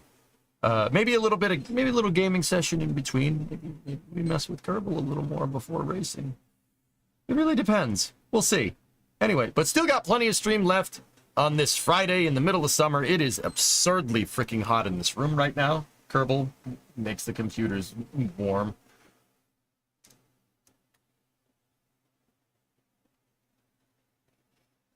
Help. Help. Help. Help. You get a little spicy. No. Now I made it weird, hey? Boy, Mike. Help. Anyway, if you're gonna watch the Flame Trench and you're over on the YouTube side of things, I'm gonna shut up shop there. I'll post the link to it in chat somewhere. And then on the Twitch side, don't go anywhere. It should be about a 20-minute just intermission here. So yeah, plenty more. I'll be back, and I'll see you on the Flame Trench. Thank you very much for watching. Guys, yeah. Oh, by the way, all Kerbal all next week. Yeah. This opened up a can of worms. Yeah, this is not good. This is the same feeling that I felt when we first played Workers and I realized how awesome of a game it is. I ended up playing it for the next, 3 months straight. So, just thought I'd let you know. Not good. Not great, Bob. Well, it's good for you guys. I mean... whatever. Yeah, new can of worms is open. Can you imagine this thing with KRPC? Yeah. Oh, yeah. All right. I'll see you guys in a little bit on Flame Trench. I'm going to, get a little rowdy. Yeah. Okay. Anyway, I will be back in about 20 minutes. Stand by for acquisition of signal from NASA Spaceflight.